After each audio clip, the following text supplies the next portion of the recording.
Okay, so here we are in Adobe After Effects. Now, whenever we open Adobe After Effects, you can see there are so many different sections. Now we will see one by one. We are going to start with each and every section of this software. So let's see. Right now, we will simply click on this new composition. What are those and how we can use that? We will see that later. But right now, specifically for this video, our main purpose is understanding that how many sections are there and what are their main purposes. Okay, so simply click over here and you can type whatever name you want. Like I'm always type main animation over here like this, and then we need to decide height and width. I'm going to choose 1920 and 180, same like Photoshop. Like if you know Photoshop, over here whenever we press Ctrl N to create a new slide, we decide height and width same as it is. Okay, so simply click on this, frame rate, duration, background color, we will choose white color and hit OK, and we will simply hit OK. Okay, so this is how we will can create this kind of slide. What is it? We will see in the future videos in depth that what are those. Right now our main purpose is to just understand how many sections are provided by After Effects to create our animations. Okay, so after following this procedure, you can see After Effects is divided into so many sections. So let's understand one by one. Now After Effects is divided into 7 sections over here. The first one is obviously which is included in each and every software. Like even if you see the Photoshop over here, you will find this menu which is known as management system of each and every software. Over here you can find file menu. Over here you will see too many options like new, save as, etc, windows and etc. Okay, so this is the file menu which is basically used for adjusting our file management and etc. After that, you will get this option known as toolbar. This is known as toolbar because it provides us so many different options. For example, let's say this rectangle tool over here. And whenever you are going to select this tool, as you guys can see, you are getting this 2 different options over here. You can select the red color over here, for example, and you can simply hit OK. And you can create this kind of shape over here like that. Okay, very cool. Similarly, let's click on anywhere to deselect. We have this pen tool. You can create this kind of shape over here. Let deselect again. You can select your text tool. You can type whatever text you want over here, etc. Okay, so this is the toolbar, and with the help of this you can create so many different stuff. Okay, but if you see properly over here, this whenever we are going to use, it will create something over here. So this is our main canvas. Whatever we are going to create, we After Effects will show you over there.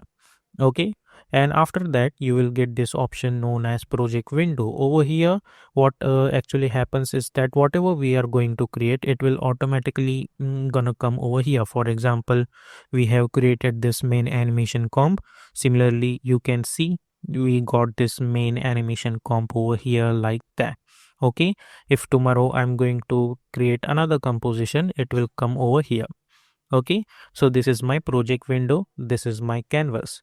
After that, if you see over here, we will get our timeline.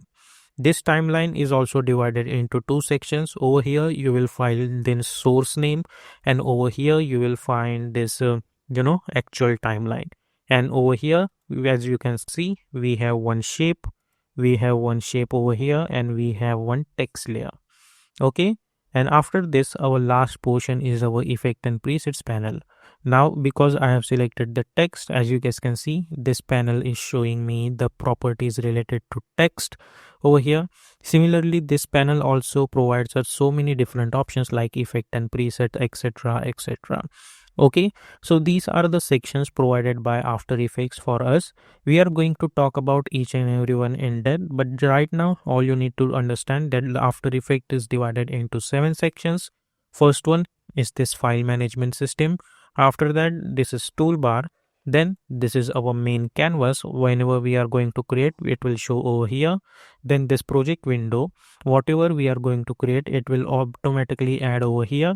After that, this timeline, which is divided into 2 sections.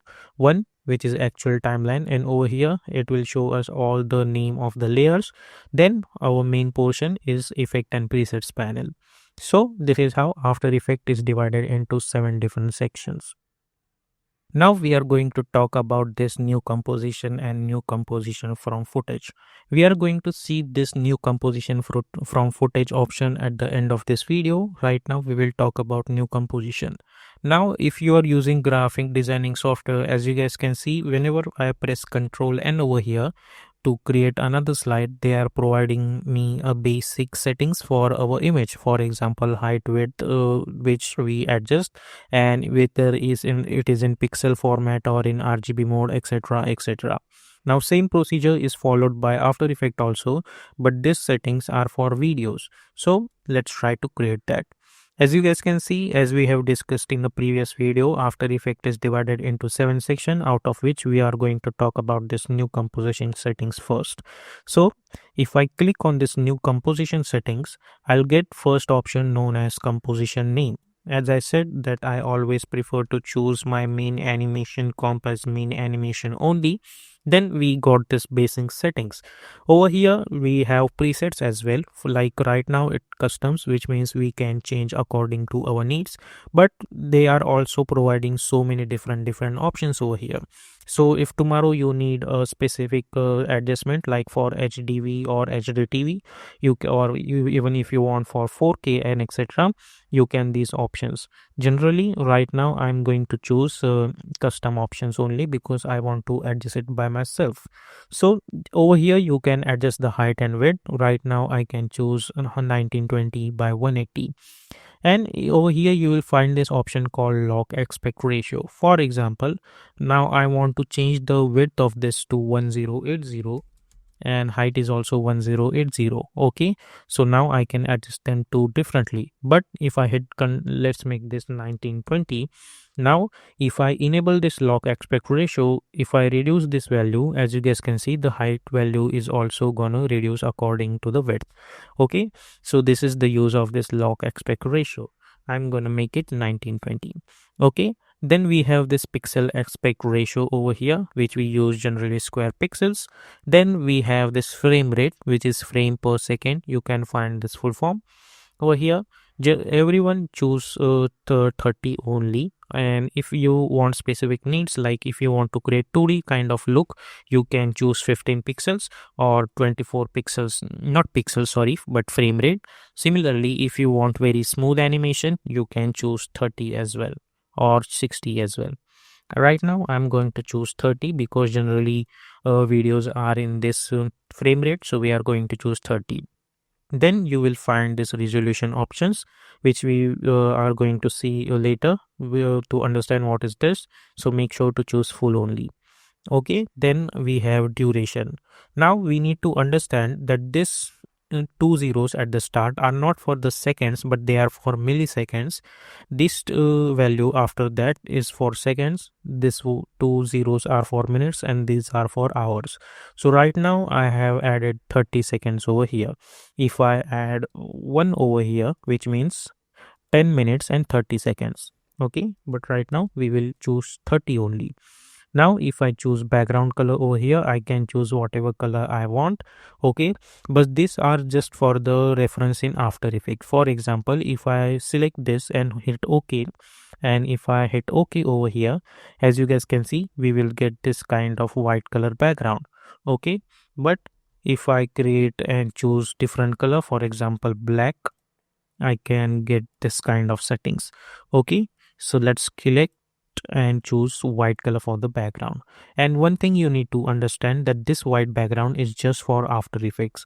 Like if you select this white background and then you are going to render out this animation in a video format, you are not gonna see any white background over here. You will see black only, because this white background is just as a reference in After Effects. Okay, so this is how you create a composition in After Effects.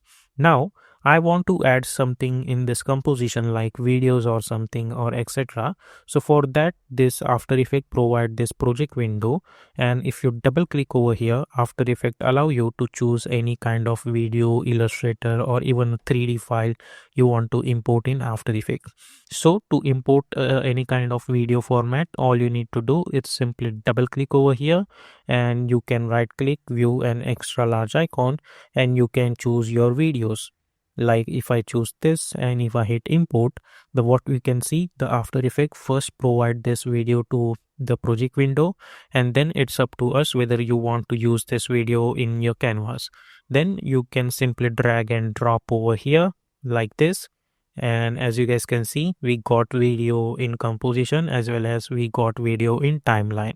And if you move this timeline, as you guys can see, we are getting this video over here. Obviously we will discuss this and this in timeline section, but right now all you need to understand, whatever you want to import in After Effects, first of all simply double click over here, or you can simply press Ctrl I, which is a shortcut key to import any kind of video in After Effects. Then you can choose whatever videos you want, simply select those videos and simply hit import, and you can bring this to the comp over here, and you can move this. Okay, now if you know that in previous video, I mean not previous video but few seconds ago, I have discussed about this resolutions over here. So what is that? If you see this option, you will get this option over here also. Right now the resolution is full, but if I choose half resolution, as you guys can see, the clarity of this video is decreasing. Similarly, if I choose third, it's decreasing again. If I choose quarter, is decreasing again. So this settings are for that, to for the resolution of your animation, because sometimes what happens that your file is quite heavy, so you cannot afford to see that file, I mean proper HD file in After Effects, because it will lag your PC. So that time we use this quarter resolution just for the preview of your animation like this. Okay, to preview this animation, shortcut key is spacebar. Obviously we will discuss about this in timeline section, but right now just for the sake of understanding, where I'm saying that choose spacebar to play this animation. Okay, so this is the settings of composition settings as well as project window. Okay, now we are going to talk about the composition from footage section. So okay, so I'm going to choose file, new, and new project, and I don't want to save this file. Now obviously we have understood what is this new composition and project window, and as at the start of this video I have told you that we are going to talk about the new composition from footage section though. So if I click on it, After Effects will ask me to select any footage. For example, if I select this footage and if I hit import, then what will happen, that After Effects is going to create a composition according to the settings of that video. Okay, if you see, we are getting this kind of composition. If I hit Control K, which is a shortcut key to open the composition settings, so if I hit Control K, if you see, the my name of that video is also this, and name of the composition is also this. Similarly, duration is also according to the video. Okay, if I hit Control I, if I select this, right click, and if I check out the properties of that video, and if I go to the details over here, the frame width is also 1920 and height width is also 90, and the length of that video is 0.08 seconds, and frame rate was also 30 frames. And if I hit Control K and check out the composition settings, as you guys can see, the duration is also same, frame rate is also same, and composition name is also same. So this is the use of the new comp from footage option over here in After Effects, that it's not just about this video. For example, let's choose different video. For example, let's not save this file. If I select this and if I choose different videos, for example this one, and if I hit import, this is going to create a composition according to our video. As you guys can see, the video is name is this something. That's why composition name is also like that. Similarly, the duration of video, I mean composition, is according to the video. So this is how this option works in After Effects. Okay, so in previous video we have learned about the new composition project window, and we have seen a small section of this timeline. Right now we are going to talk about how to manage this entire section. Okay, so let's create a new composition over here, and obviously we will call it as main animation. Width is 1920, height is 180, frame rate 30, duration 30, and hit OK. Okay, so as we have discussed, this After Effect is divided into so many, I mean 7 different sections. And by chance, suppose if I click on this close icon, as you can see, I am not getting my timeline over here. So I need to bring my timeline back. So what I can do, I can go to this management area, and I'll go to the windows, and over here they are providing me so many different options. Like if you see over here, you'll get this option known as timeline, and I can click on it like this. Okay, so this is how this entire section works. If I click on this project window, and if I choose close panel, okay, and now I want to bring that panel again, so all I need to do, simply go to the windows, and you have to check out where is the project window over there. As you guys can see, we are getting this project window. Simply click on it and you will get this option again. So this is how this project window works. Okay, similarly, After Effects provides some different sections in specific format. For example, if you go to the windows and if you go to the workspace, they will provide you so many different options. Like right now it is in all panels, which means they are showing us all panels. If you go to the animation portion, they are going to adjust according to your needs. Similarly, there are so many options like minimal. Like as you guys can see, there is no many extra stuff to see. Okay, similarly, if you press shift F10, it will go to the default settings over here. Generally I prefer to choose default, for which is basically good for animation. Okay, now this is how you can adjust your workspace inside of After Effects. Okay, so now we are going to talk about the navigation, as well as we are going to learn about these options provided by composition settings of After Effects. Okay, so let's first talk about simple navigations.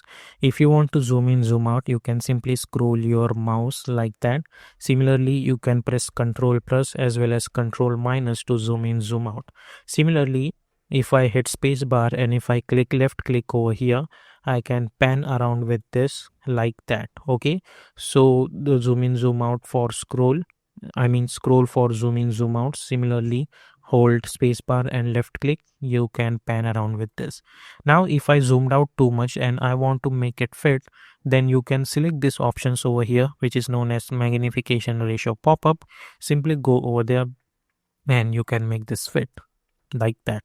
Now in previous video we have learned about this resolution over here, so obviously you know what it is. After that you will get this option called fast preview, which we are going to learn in later videos. And then we have this toggle transparency. For example, if I hit Ctrl K, obviously, or Ctrl K is a shortcut key for opening the composition settings, our main background color is white color. Okay, but as I said that this color is just for the reference. If you are going to render out this animation, there is not gonna be any white color. Okay, and to check out this, you can simply click on this toggle transparency grid, which is showing that your composition does not have any solid background. Okay, so this is for this option is very similar to not After Effect but Photoshop. If you open the Photoshop, we generally have this white solid background, but if I hide this, there is no any stuff actually present there. Same option for this. So if I click on this rectangle and if I create this, as you guys can see, we have this rectangle which is covering this portion, and after this rectangle there is no such background. Okay, so this option just enables that. If I disable this, I'm gonna get something like this. Okay, so let's delete this stuff. After that you will get this option called toggle mask path, which we need to enable each and every time. Basically, if you enable this, you can select this portions over here. Like each and every shape have these options. For example, if I click on and selected this, and if I deselect select this, as you guys can see, we are getting this lines, which with the help of that you can adjust this size of this object over here. Okay, so this option is for that. So let's delete that and select this and bring this over here. After that, you will get this option called region of interest. Alt click to reset. Okay, like that. If I enable this, and what I want is that I don't want this entire composition. I want only few area of this. For example, if I enable this, and now I can select my region of interest. Now I want to trim my composition area up to the selected area only. So what I can go to the composition settings over here, and I can click on this crop comp to region of interest. And if I click on it, as you guys can see, my comp is trimmed. And if I hit Control K, the height width has changed. Okay, so let's see this option again. All you need to do is simply click on this region of interest and tell After Effects what kind of region you want. I want this much region to be comp. So I can go to the composition settings, crop comp to region of interest, and there you go. Okay, so this is the use of this option. After that, you will get this option called choose grid and guide option. This option is generally for the grids. So if you click on it, you will get two kinds of grids: title selection and proportional grid. If I choose proportional grid, I'll get this kind of grid structure over here. So you can adjust your object according to that grid. Similarly, if I select this title selection, I'll get this kind of grid, which is like a camera, which is generally I prefer to use to adjust each and every object properly at the center and according to my the look I want for my animation. Okay, so these are the options provided by composition settings on After Effects, and this is the navigations which we can use to adjust your animation as well as adjust our comp like this in Adobe After Effects. Now in this video, we are going to talk about the toolbar of After Effects. Now obviously toolbar starts with the home. If you click on it, it will open your home settings, okay, which we don't want right now. So let's close it. Then you will get this option called selection tool. For example, if you have created any shape and if you deselect that object, but right now you are in your ellipse tool only, okay, so that time we simply use selection tool. Shortcut key is V, and with the help of that you can select any kind of object which is over there, which is a very simple concept to understand. Okay, so let's bring this over here. After that, you will get this option called hand tool, which is just like our previous video. As I said, if you hit spacebar and click, you can pan your area. This option is similar. If you click on it, you don't need to hit spacebar. Just with the help of left click as well, you can adjust your settings. Okay, so let's make this fit like this. After that, you will get this zoom with shortcut key is Z. All you need to do is simply click on it like that. Okay, so you can adjust it like this. Okay, after that you will get this option called rotation. Generally in After Effects, if you want to rotate something, you have to press R and then you have to adjust the rotation properties. Okay, we are going to talk about this in future videos, but just for now I'm telling you that this is how you rotate things in After Effects. Okay, but with the help of this tool, all you need to do, simply select that object, then select this tool, and then you can rotate it like this. Okay, then we have this pen behind tool. Now what is pen behind tool? This is also a very vast concept that we are going to understand when we are going to talk about shape layers, but let's learn some basic about it. Okay, let's delete this. Let's create one shape to understand how this tool works. Okay, now suppose if I created this ellipse over here like that. If you see over here, we have one point like structure over here, which is known as anchor point. And if I press R over here, I can rotate my object, but if you see, they are rotating according to this object. I mean this anchor point over here. So with the help of this pen behind tool, okay, I can select this object, and as you guys can see, I can adjust my pen anchor point like this. And now if I select my rotation tool, As you guys can see, the object is rotating along with this anchor point. So this is how this option works. Okay, let's hit Ctrl Z. So this is the use of pen behind tool. You can select this and you can adjust it wherever you want. Okay, so this is the use of pen behind tool. After that, you have this option called shape layers. Obviously, we are going to talk about in depth, but right now all you need to understand that After Effects provide this 5 shapes only. Okay, so you can create rectangle, you can create stars, etc., etc. Like you can create stars as well over here, like that. Similarly, you can create rectangle as well. Now, if you are going to select any object, if you simply click on it, left click and create object, you can create something like this. But if you hold shift, you can create proper square like structure like this. Okay, over here you can select this, and now what I want is that this object should be properly at the center.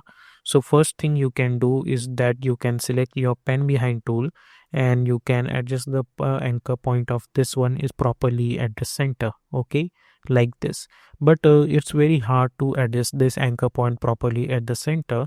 So there is one shortcut to adjust this anchor point at the center. Simply press Ctrl Alt Home, which is a shortcut key to adjust the anchor point at the center, like that.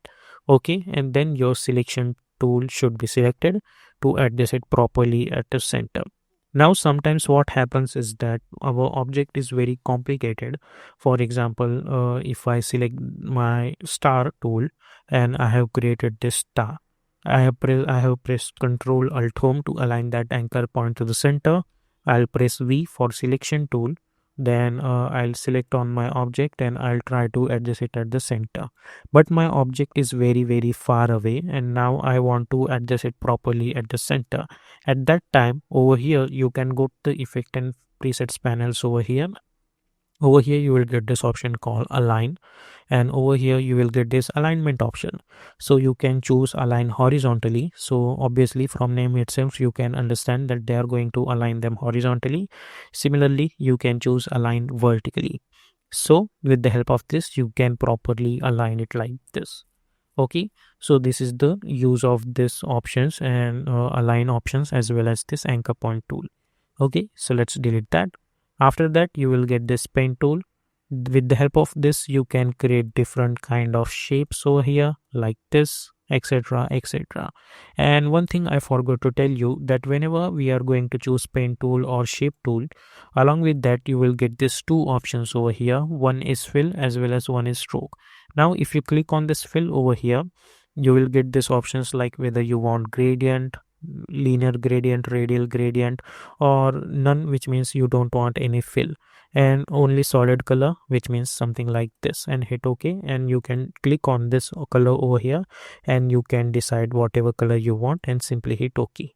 Along with that you can simply choose stroke color as well, like you can choose stroke color red, and then you can increase the size of this area over here. Okay, and if you don't want, simply go to the stroke options and simply delete the stroke. Okay, so this is the use of these two options in After Effects. Okay, in shape layers, as well as you will get this option for this layer as well. So let's delete that. Then you have this option called text tool. Obviously from name itself you can type whatever text you want, which we are going to talk in depth in our further videos. But right now, just to understand, with the help of this you can simply create your text tool, and the shortcut key to select this option is Ctrl T, which is a shortcut key to select your text tool. Simply type text over here, and whenever you are going to type anything, After Effects will automatically pop up with this option called characters, and over here you are gonna get so many different options related to this subject over here. Like you can choose font, etc., etc., which we are going to talk about whenever we are going to talk about in depth of this text tool. Okay, so these are the options provided by the toolbar of After Effects. Obviously there are so many different options like brush tool, the stamp tool, erase tool, this pinpoint, etc. But these options are not much more useful for motion graphics. They are much more useful for matte painting, VFX, and etc. Okay, out of which puppet tool is sometimes useful for motion graphics but not much more. Obviously, we are going to talk about in depth in their specific videos, but right now all you need to understand that After Effects comes with these options as well as these options in the effect and presets. Okay, so now in this section we are going to learn how to import our assets inside of After Effects and how we are going to use that. Okay, so as we have discussed previously as well, that whatever you are going to import, it will show in this project window. And there are two ways to import. Simply double click, so you can click anything, or you can press Ctrl I on your keyboard, which is a shortcut key for importing. You can select any image and you can simply hit import, then it will show over here. Again, you can double click or Ctrl I, you can select any videos, import, same procedure, and then you can bring that thing in your timeline over here, and if you hit spacebar, it will play. Okay, like that. Over here you will get this audio settings as well, like that. We are going to discuss about this timeline later, but right now our main focus is on this object only. Okay, so let's do one thing. I'm going to delete that by holding shift, and I'll simply hit delete, and if you delete, it will gonna be gone. Okay, similarly, if I hit Control I over here, sometimes what happens is that we have this PNG sequence over here, which are in the form of animation, like from frame 0 to frame 60. So this time what we can do, we can select this image, and over here you will get this option called PNG sequence, and you have to import. Now this is going to be import as a PNG sequence, and if you hit or you can bring this over here, and now if you hit spacebar, we will get this animation like this. Okay, so this is also one thing. Now sometimes what happens, like right now I have this PNG sequence. If I hit double click, I can go and I can import this image or audios and images as well. So all of them are over here only. So sometimes what happens, it is very difficult to organize our stuff. So at that time what we can do, we can create different sections for different categories. Like for images there is a different category, for audios different, and for videos different. So how we can do that, over here you will get this option called create a new folder. All you need to do is simply click on it, and let's call it as videos. Okay, like that. Sorry, select this, hit enter, and let's call it as videos, and hit enter. Then create another folder, but make sure that you're not selecting while doing that. So deselect and then create another folder, and let's call it as audios, like that. Deselect, create another folder, let's call it as images, like this. Okay, and then all you need to do, simply select your videos and move inside this folder, like that. Minimize it, whether you have this PNG sequence, or by holding control I'll select these images. I'm going to move inside this image folder, and this audio folder should be in audio one. Okay, and this is my compositions. So you can create another over here, and you can call it as comps, and you can move this comps over here. Okay, so now if you see, your project is really organized like that. Each and everyone has different sections. Okay, so this was the concept of your PNG sequence, importing assets and organizing assets. In the next video, we are going to learn something different. Okay, so now in this video, we are going to talk about timeline concepts. So whenever we create a new composition over here, as always, we adjust all our settings. Then over here, we get this option called duration. Over here, we need to decide the duration of a video. Like most of the time, I choose 30 seconds, but you can choose according to your needs.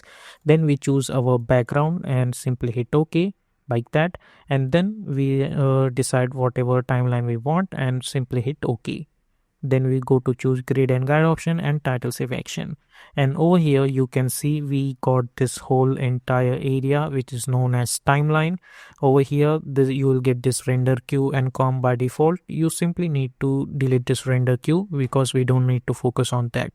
Now in After Effects, this timeline is divided into two sections. Over here you will get all the source name, etc., and over here you will get all actual timeline over here. For example, again, if I double click to import anything, and for example example, if I select my animation sequence, for example, I select this PNG sequence, you can import any video as well to check out. Simply select, I'm going to select this PNG sequence and I'll simply hit import, and then I'm going to bring this over here. So now, as you guys can see, our timeline has changed over here. We got two different sections. One is where the names and all exist, and one where is actual timeline. Now if you see properly over here, after this there is no any extra stuff because my animation is up to 2 seconds only. Okay, and over here you will get this option called current time indicator, which is basically a time indicator. With the help of that you can move your animation like this over here, and if you want to hit space bar you can preview your animation like this. Okay, so this is how this entire timeline system works. Over here you will get this name, and over here you will get the actual duration of that animation. Now in this section, if you hit enter over here, you can name whatever you want, like you can type balls rotating, etc. You can type whatever things you want to do it over here. Okay, now if I hit spacebar over here, after 2 seconds there is nothing in this timeline. That's why if you see, the animation is still going on. Okay, so sometimes what happens, we don't want that. What we want is that after this, I need this animation should be in a loop, like in a repeatable format. So at that time what we need to do over here, we need to go to the 2 seconds and tell After Effects that I don't want any animation after that. So for that, what you can do, you can simply press N, which is a shortcut key to trim this area. So if you see properly over here, after that our work area is up to this. So what will happen if I go to the start and if I hit spacebar right now, this is going to be repeated format, like after 2 seconds our animation will start. Similarly, if you see over here, I can adjust this work area according to my needs. Like sometimes suppose I want animation up to 4 seconds only, so I can hit spacebar. Even after that I don't have anything, but after 4 seconds my animation is gonna start from here. Similarly, sometimes what happens that we don't want animation to start from 0. I want, suppose my animation should start from 1 second. So I'll go to the 1 second and I can simply bring this starting work area over here like this. Or instead of that, what you can do, you suppose if you want to start from here, you can simply press B, which is a shortcut key to adjust this work area from start.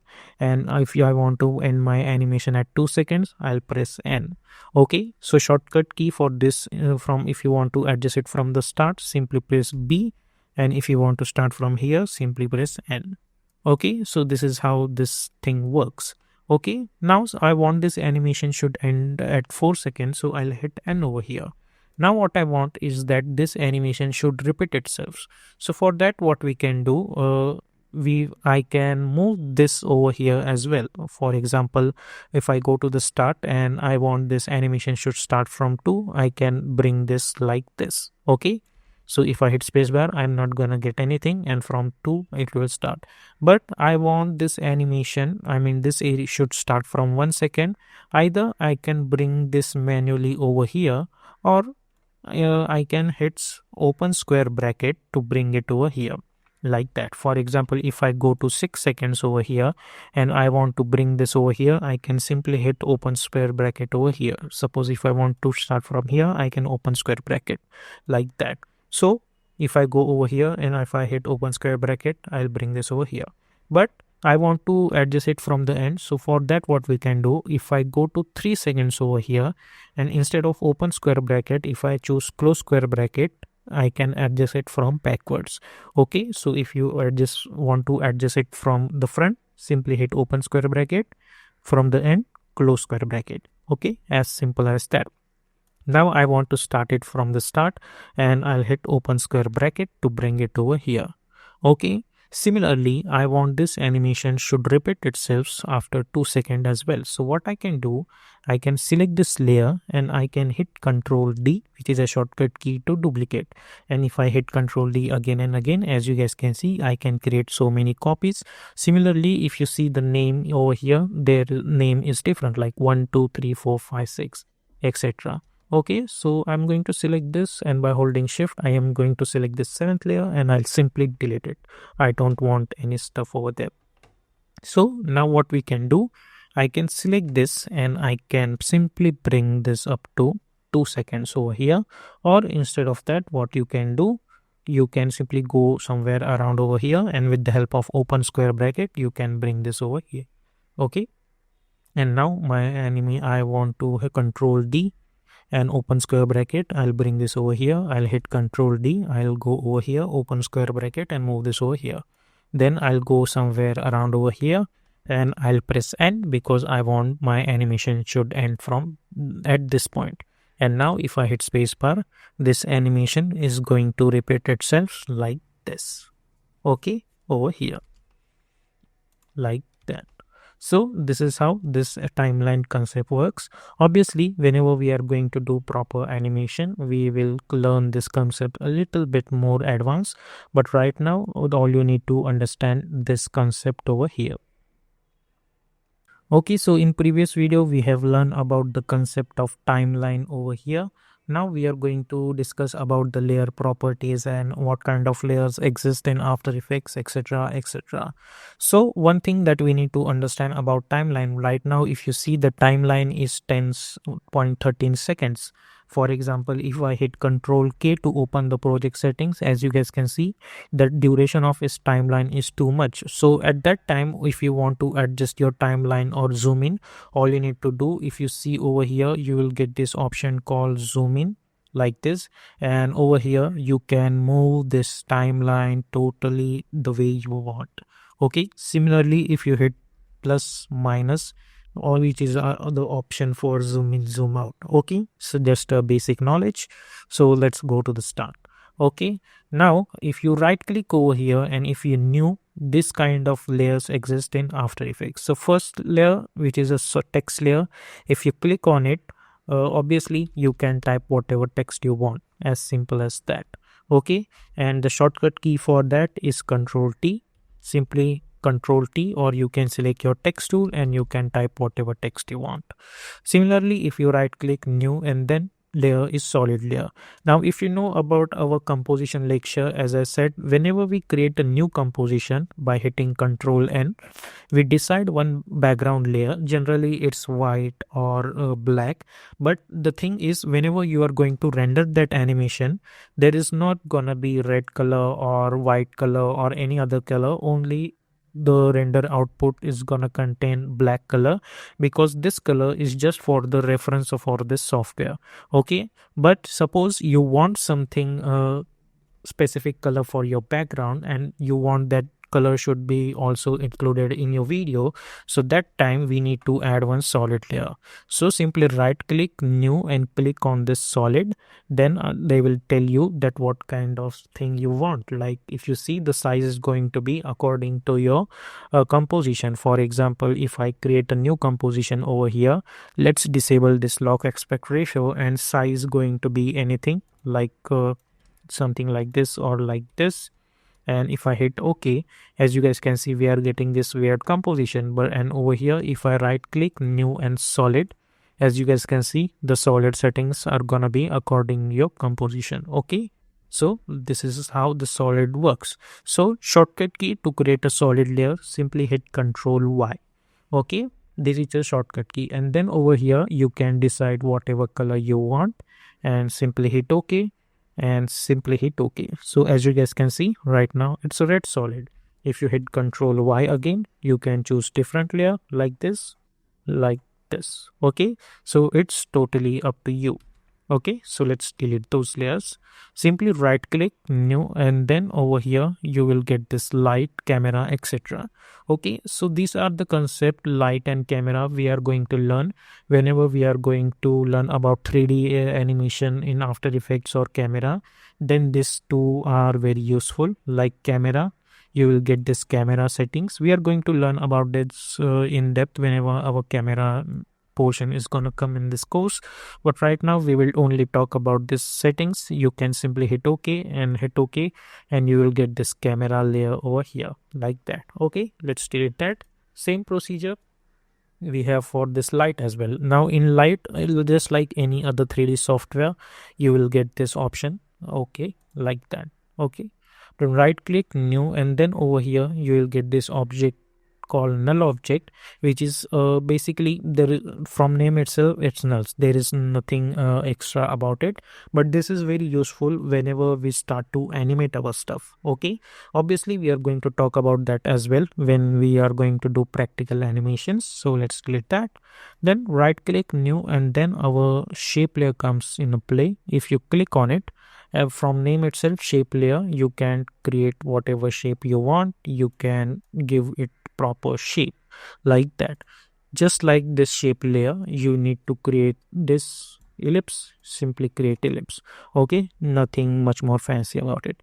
Similarly, if you new create adjustment layer, obviously this is also a very interesting concepts which we can only explain whenever we are going to do practical animations. So we are going to talk about it whenever we are going to do proper animations. So these are the layers which are available in After Effects. With the help of those, we can create proper animation.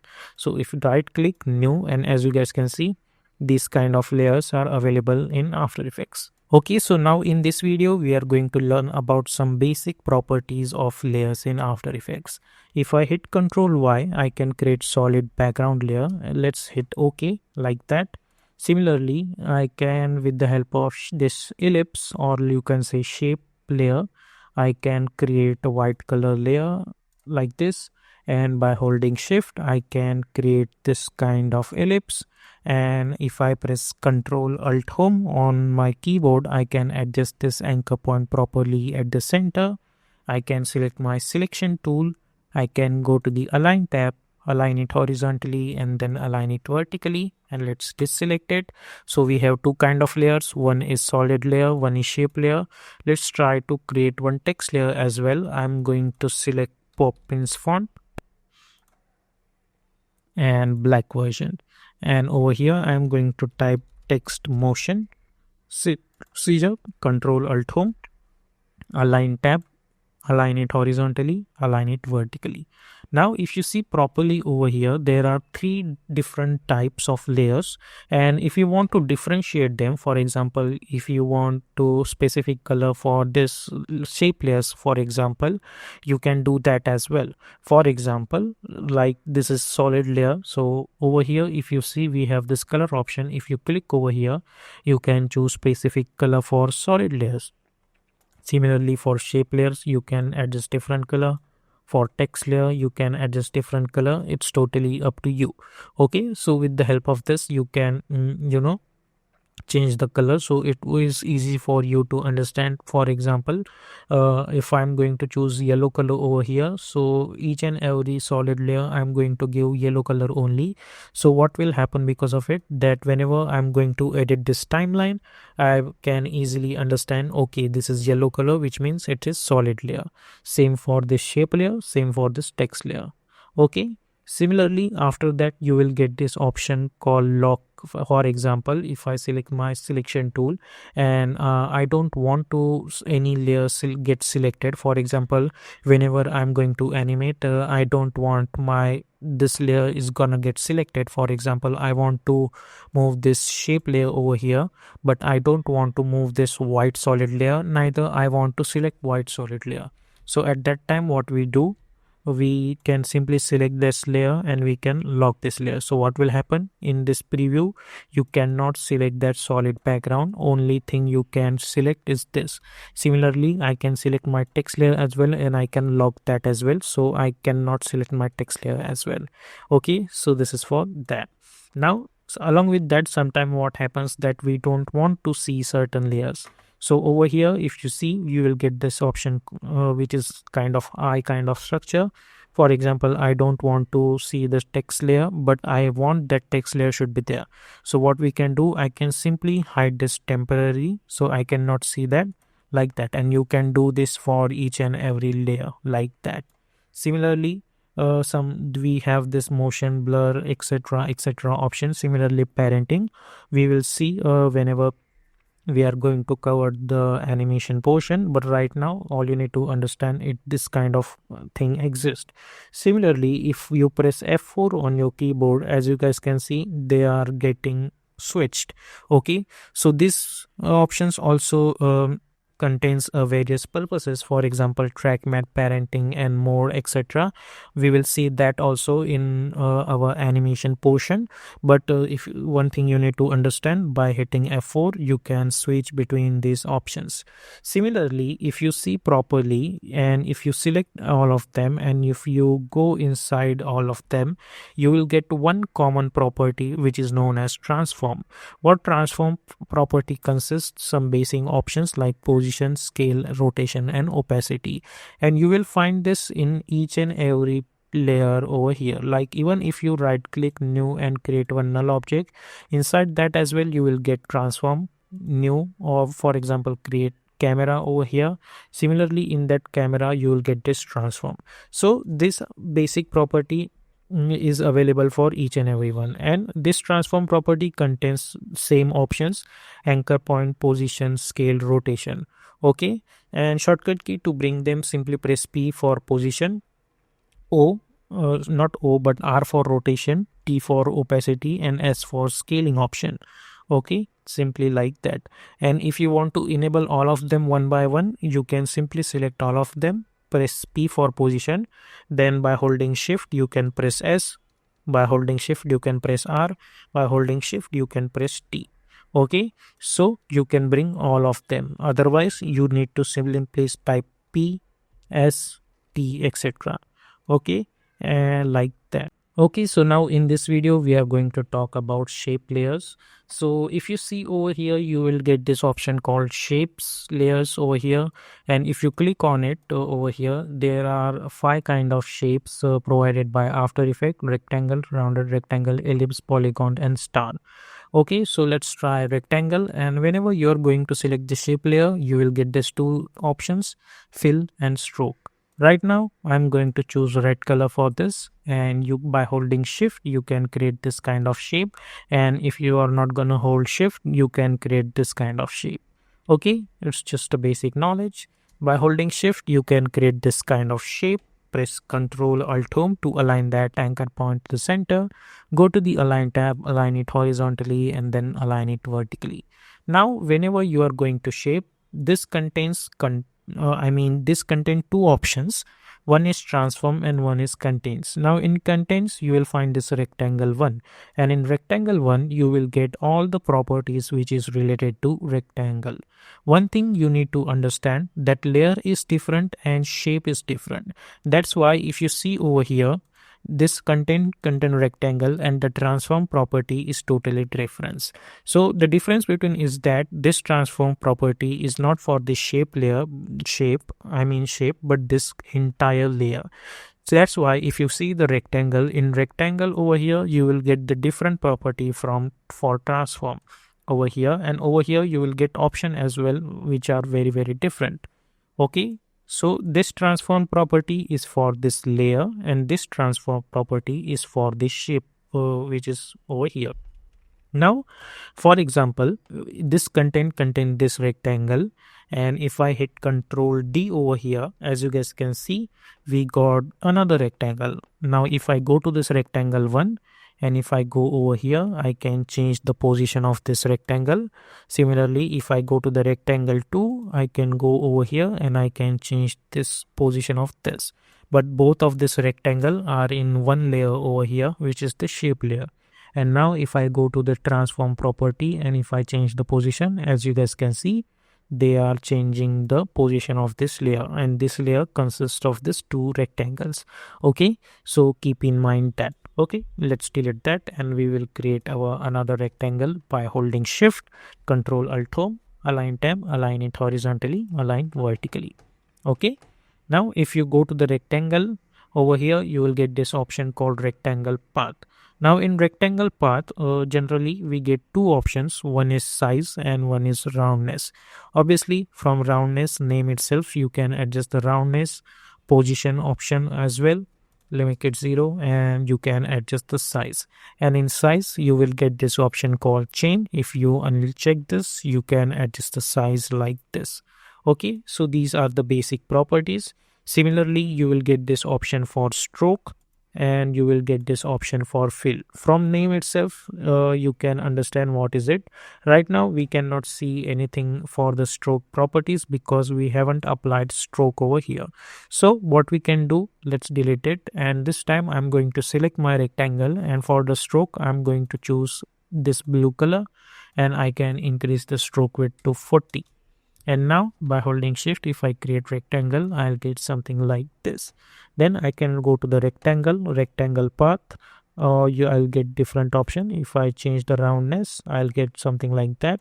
I can go to the stroke, I can animate this stroke over here. Similarly, I can change the color of the stroke over here like that. Even I can choose this taper option, so I'll get this kind of dash. If I go to the taper options over here, as you guys can see, we are getting this kind of weird stuff like that. Similarly, if I go to the wave, and I can change this value, etc, etc. Okay, and let's delete this dash. As you guys can see, if I see this in full resolution, I'll get this kind of weird shape. Okay, so this is kind of a experiment portion. You have to experiment along with this to understand. Okay, like that. Same goes for this fill as well. You will get so many options. Now one thing that we need to understand over here is that if you select this shape layer, and you will get this option called fill and stroke, but if you click on this fill over here, they also provide four different options. One is obviously none. For example, you don't want any fill, simply click on it. If you want to create a solid layer, simply click over here. But if you click on this gradient over here, you can choose that. Similarly, if you want radial gradient, you can choose that as well. I can choose linear gradient and hit OK, and then if I click over here, I'll get different options. Like from here, I can decide what color I want. Over here I can decide different color. Similarly, over here I can increase the opacity of it like that, and I can add extra colors as well like that. If I don't want, I can delete that. Over here I can choose different layers and hit OK, and after doing that, if I click on this portion, which is selection tool, I'll get this option over here like this. And with the help of this anchors, I can adjust the points. So sometimes what happens that we deselect by chance, and I cannot see those options again.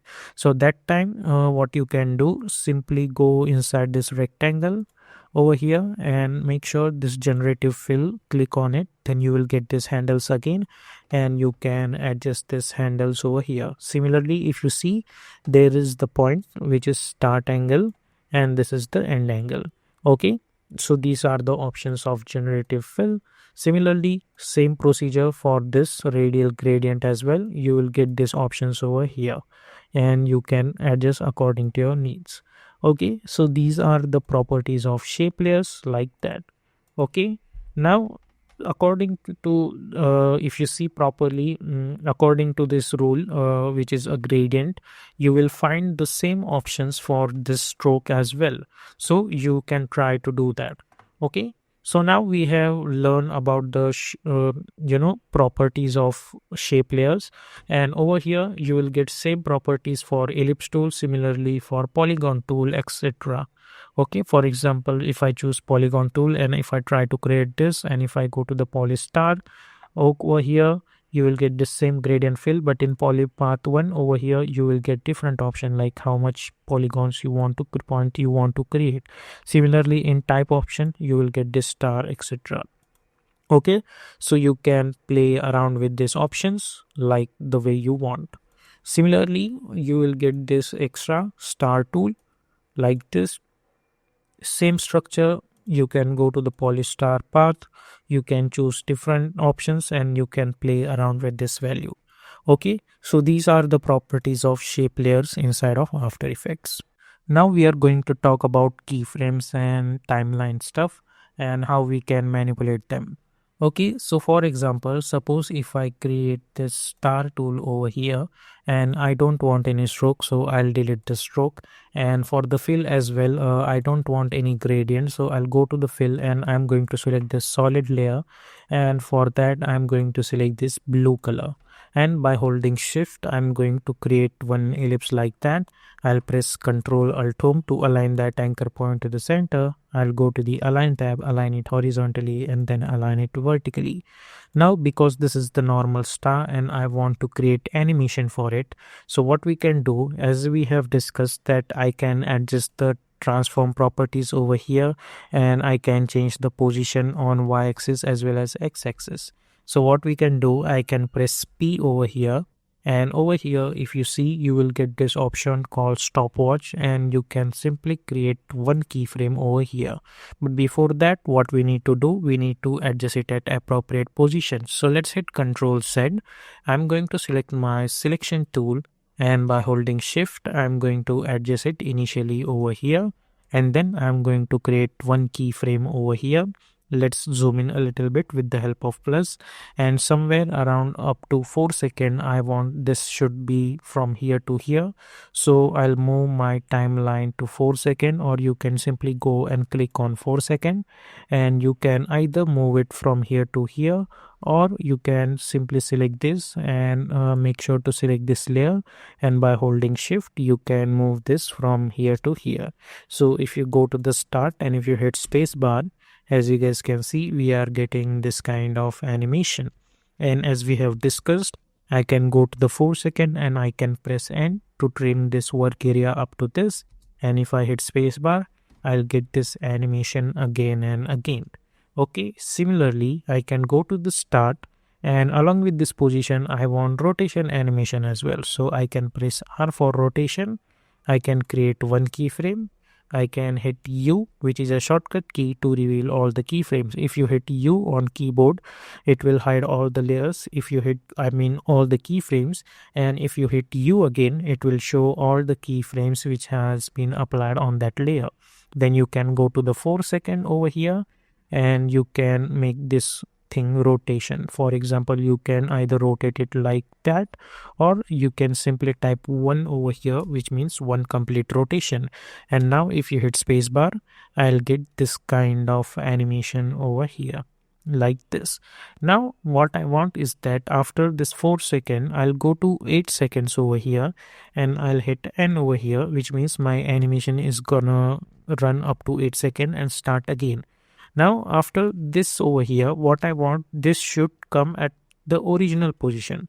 So what I can do, I can go to 8 seconds over here and I can select this position keyframe and I can hit Ctrl C, which is a shortcut key to copy, and Ctrl V. So what will happen?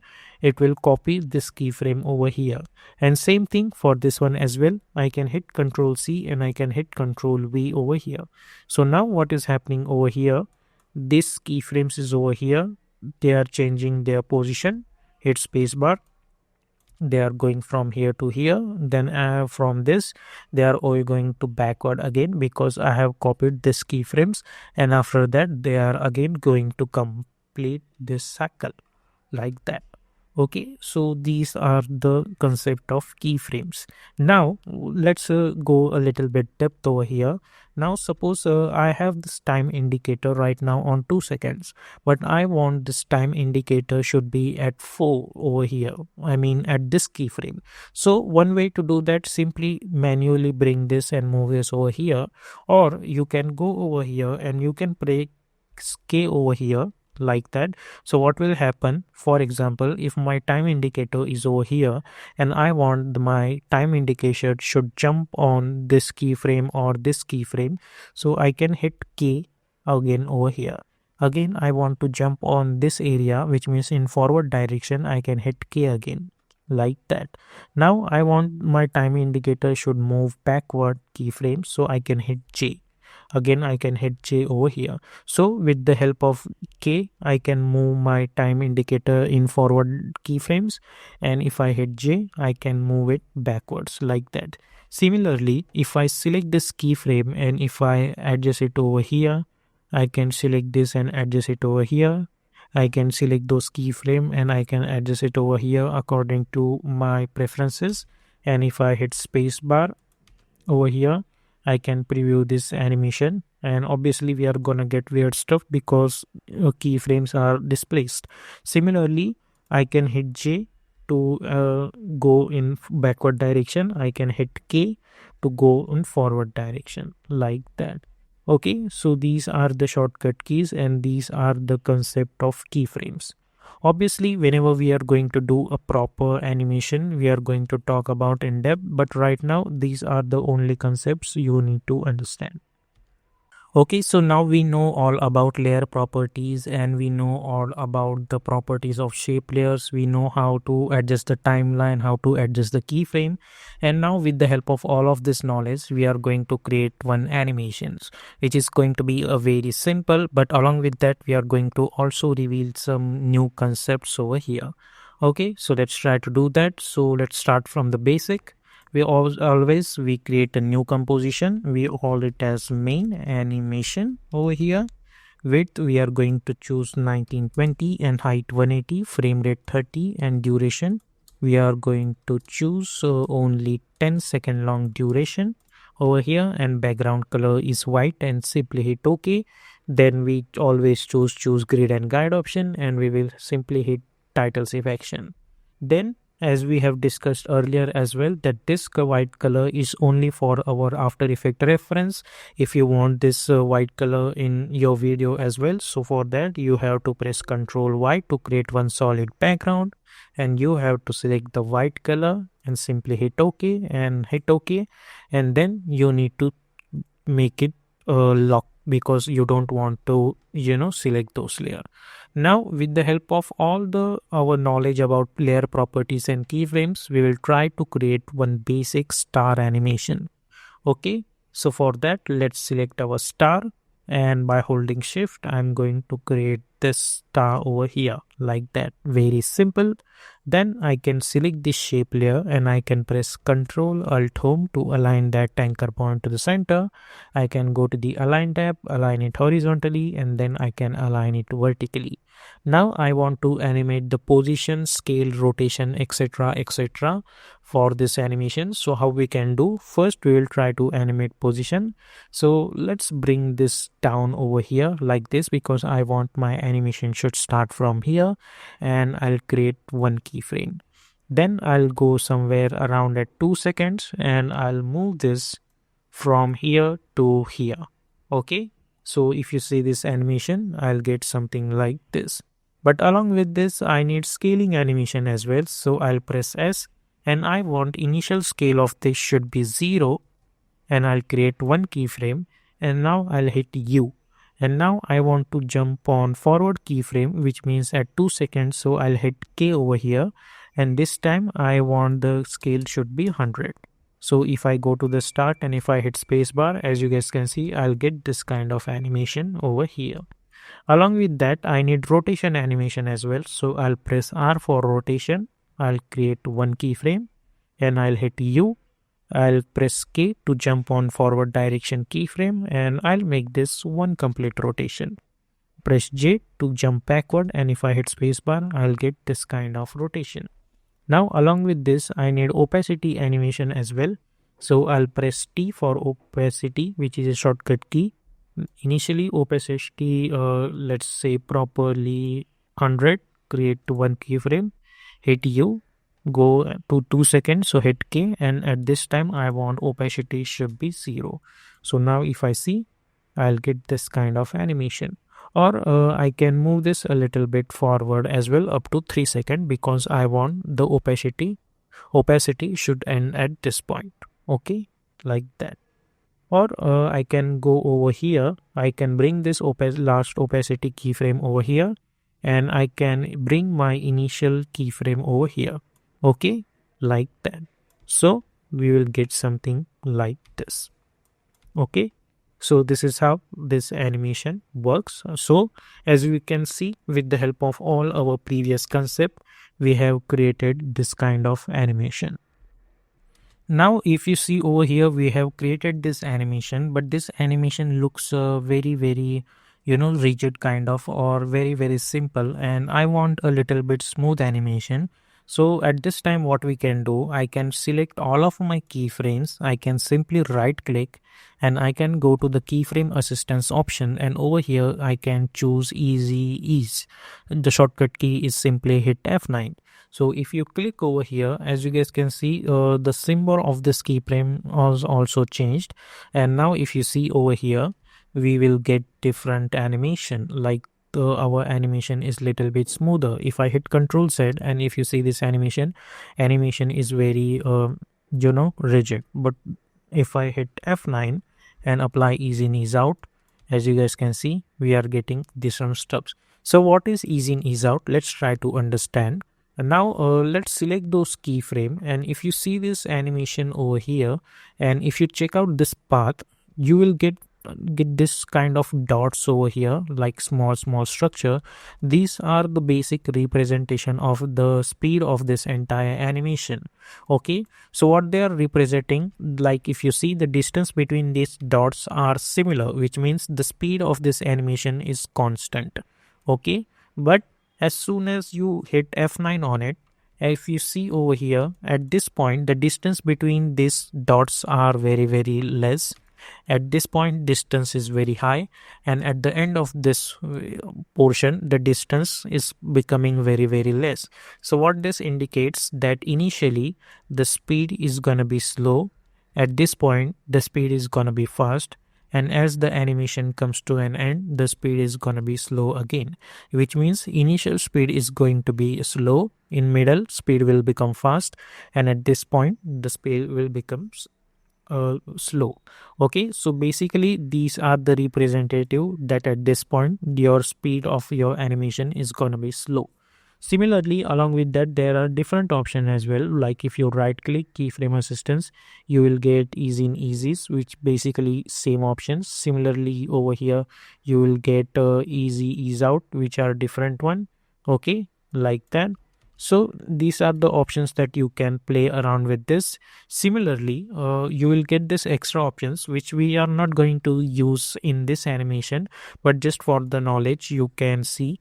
If you right click keyframe assistance, you will get this option called time reverse keyframe. From name itself you can understand that it will gonna be reverse your animation. So if you click on it, and now if you hit play, as you guys can see, we are getting this weird stuff over here. Like if you, let's for example, let's delete this opacity keyframe for now, and let's make this 100. Now as you guys can see, my animation is starting from here and coming over here, like that. Okay, so this is the time reverse keyframes concept, which we are not going to use this in this animation, but just for the reference I have told you.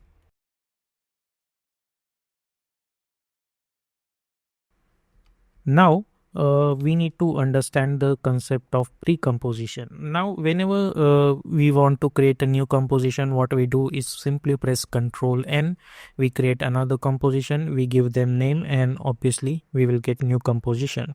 But what will happen if I want this star should be in another composition? For example, right now it is in this main animation, but I want the star should be in another composition. So there are two ways. You can simply press Ctrl N and you can call it as star. Over here you can create star.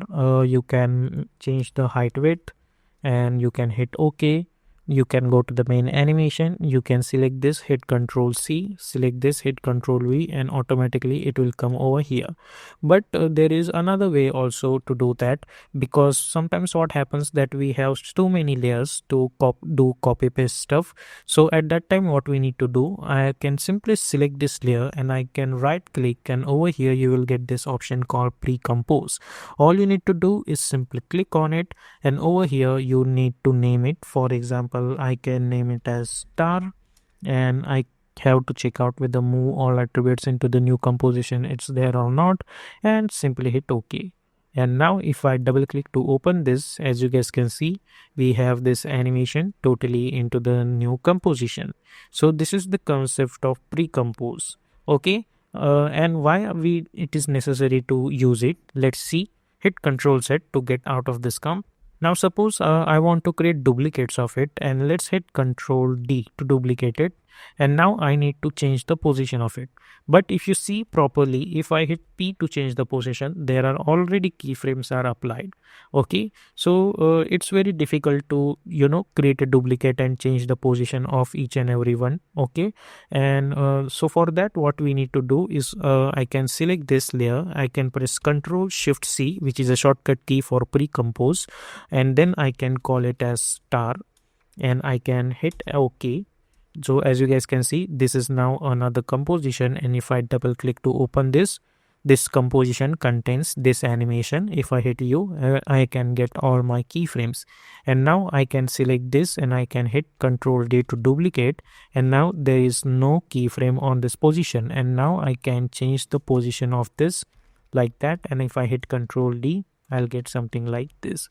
And one awesome thing about this stuff is that if you go inside this and if you change the color of this one, you can simply get that change in each and every composition like that. Okay, so this is how this composition works. Similarly, one thing you need to understand that suppose for example this second one, which is this one, I don't want this same animation, I want different animation. But for the if I go inside this and if I change this stuff over here, obviously all of them are gonna change. So at that time, what we need to do, we need to select this layer, right click, and we have to go to the reveal and reveal layer in source project. Basically it will show this layer over here. For example, let this select this layer. If I select this, right click, reveal layer in source project, so it will show me over here. And then in project window, I can hit Control D over here. So what will happen, it will create a total new composition. For as you from name itself, as you guys can see, now this star 2 is completely different from this star. So if I go inside this and if I change the color of this one over here, as you guys can see, we are not gonna see this over here because this is star and we have changed in star 2.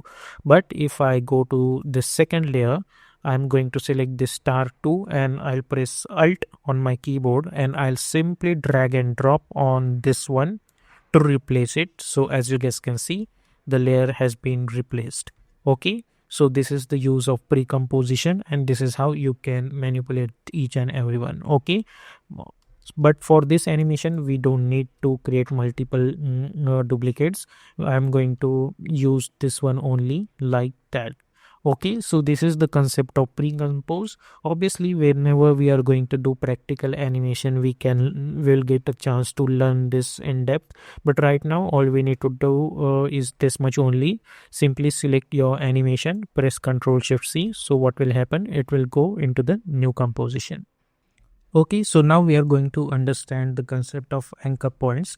Obviously, we have discussed in our previous tutorial as well, like we use Control Alt Home to align that anchor point to the center.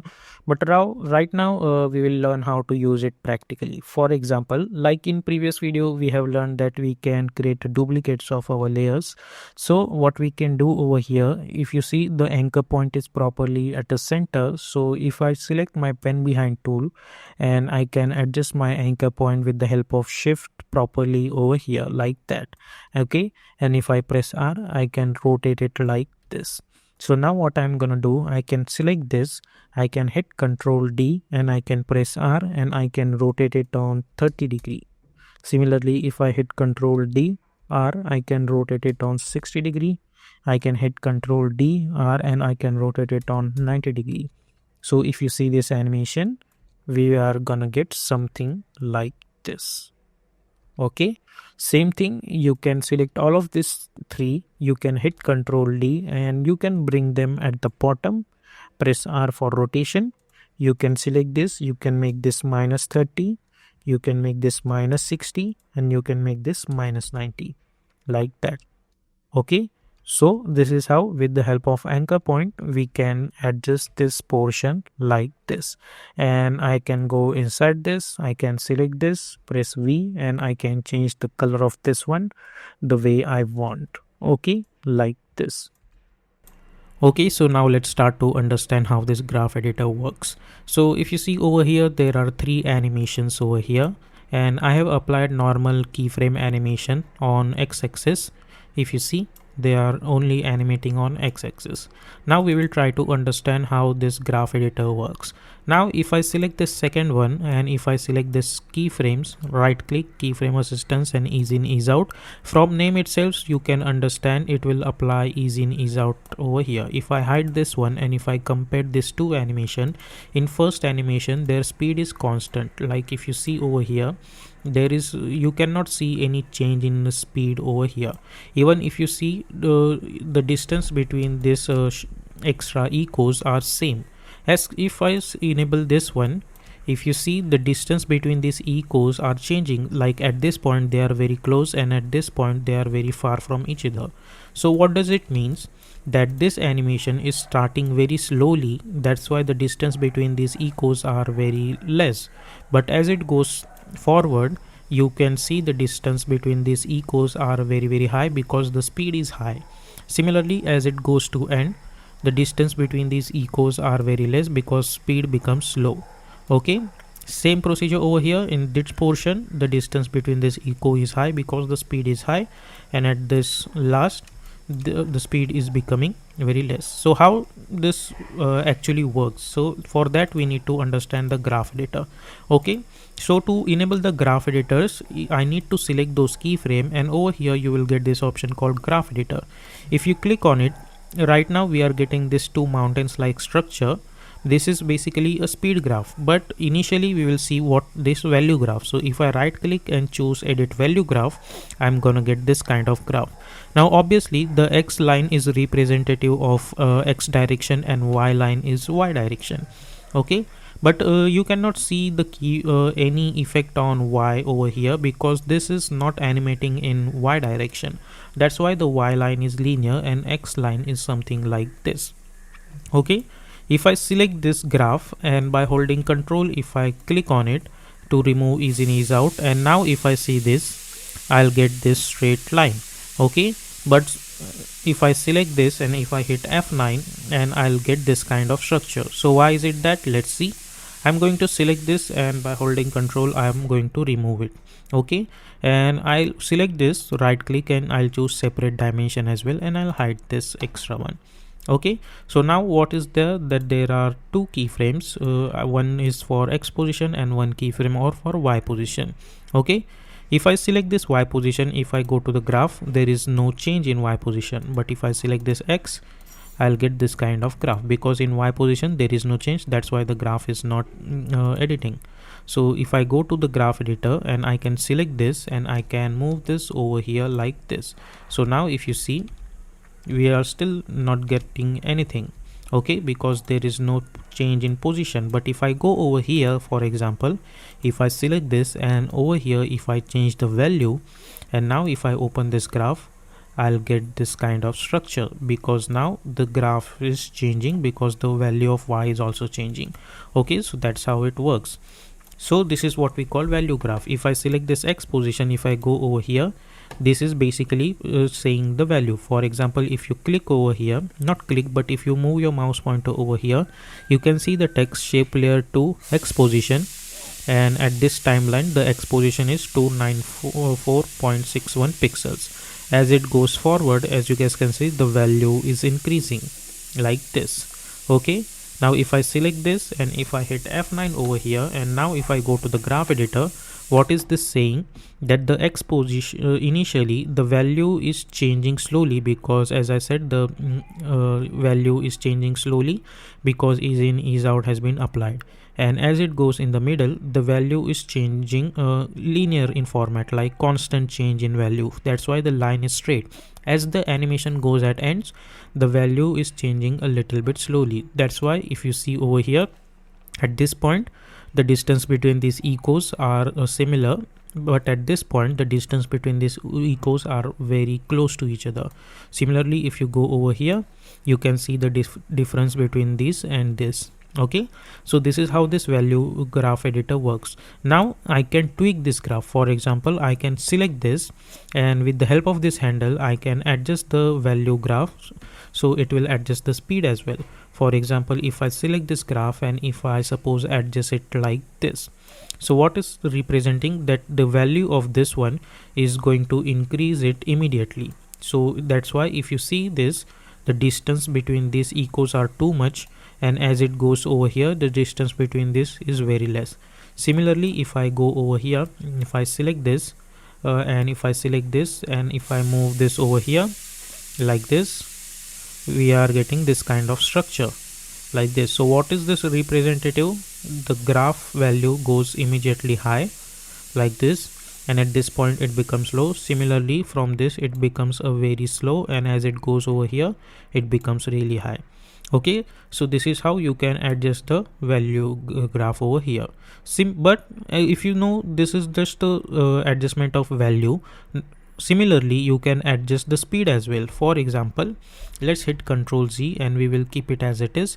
Now instead of value graph, I'll right click and I'll choose edit speed graph. So edit speeds graph is quite different than value graph, but it's easy to understand as compared to value graph specifically for me. So if I right click and choose edit speed graph, for name itself they are saying that it is representative of the speed of your animation. For example, if you go to the start, obviously my ball is not moving, then obviously the speed of this is going to be 0. That's why if you see the reading over here, it's 0 per second. If I move my mouse pointer over here like this, as you guys can see, this value is increasing like 1249.54 pixels per second, and at this point the velocity or speed is becoming the constant. That's why at this point if you see, the line is quite straight, and again as it goes over here the value is going downwards, which means they are saying the speed is becoming less. Similarly, if you go from here, as you guys can see, the speed is changing really high like this, and at this point the speed becoming constant. Similarly, as it goes over here, the speed again becoming 0 like this. So this is how the speed graph works. And if I select this and if I select this, for example, I can handle the adjust like this and like this. So now if you see what it represents, actually from 0 the speed is changing, but it's changing really slow as compared to our initial animation. So that's why if you see at this point the distance between these one are very less, and as this point this ball is achieving the maximum speed of this. So that's why if you see over here the distance between this ball is very high, and as it goes forward the speed becoming again slow. That's why at this point the distance between these echoes are very less. Similarly, you can select this, move this handle over here, and you can move this handle over here like this. Again you will get same results, because at this point they are achieving maximum velocity. That's why the distance between these echoes as well is very high, and at this point they are starting very slowly. That's why the distance between this is very less. Okay, so this is how the speed graph works. Now we will understand this concept with the help of our bouncing ball animation. Okay, so I'll go over here and I'll try to create one animation. So let's create one ellipse. I'll press Ctrl Alt O. I'll go to the graph editor, align it horizontally, align vertically. I'll press P for position, right click, and I'll choose separate dimension. Initial Y position, I'm gonna move this over here like this. I'll create one keyframe. Then I'll go to 1 second and I'm going to bring this over here. Similarly, I'll go few frame forward. I'll create another keyframe on Y, and in middle of that I'm going to move this over here and select those keyframe, and I'll hit F9. Okay, so if you see this animation, we are gonna get something like this. Now let's select this and change the X position over here. I'm not applying any keyframe over here, I'm just changing the X position. I'll select this and I'll hit Ctrl D. I'll press P and I'm going to change the X position over here. Now why I created duplicate, I'm going to adjust this one with the help of value graph and this one with the speed graph. The result is going to be the same, but you can with the help of this example you can understand that which graph you should use to animate according to your needs. Okay, whichever is suitable for you, you can use that. Generally I use speed graph, but after this one you can decide which graph you should edit and which is easy for you. Okay, so I'm going to start with this one, and I'm going to change the color of this one to yellow because I'm going to choose value graph for it. Now if you know the bouncing ball principle is that before whenever this ball is going to reach the ground, the speed should become very fast, and as it goes up the speed becomes very fast, and it becomes low and then becomes fast again. Okay, so let's select this and go to the graph editor, right click, and I'm going to choose edit value graph. Okay, so obviously because we have applied ease in ease out, let's select this Y over here, and as it comes near to the ground, the initial speed should be very less, and as it goes over here the speed should be high. So let's zoom in a little bit. I'm sorry, like this.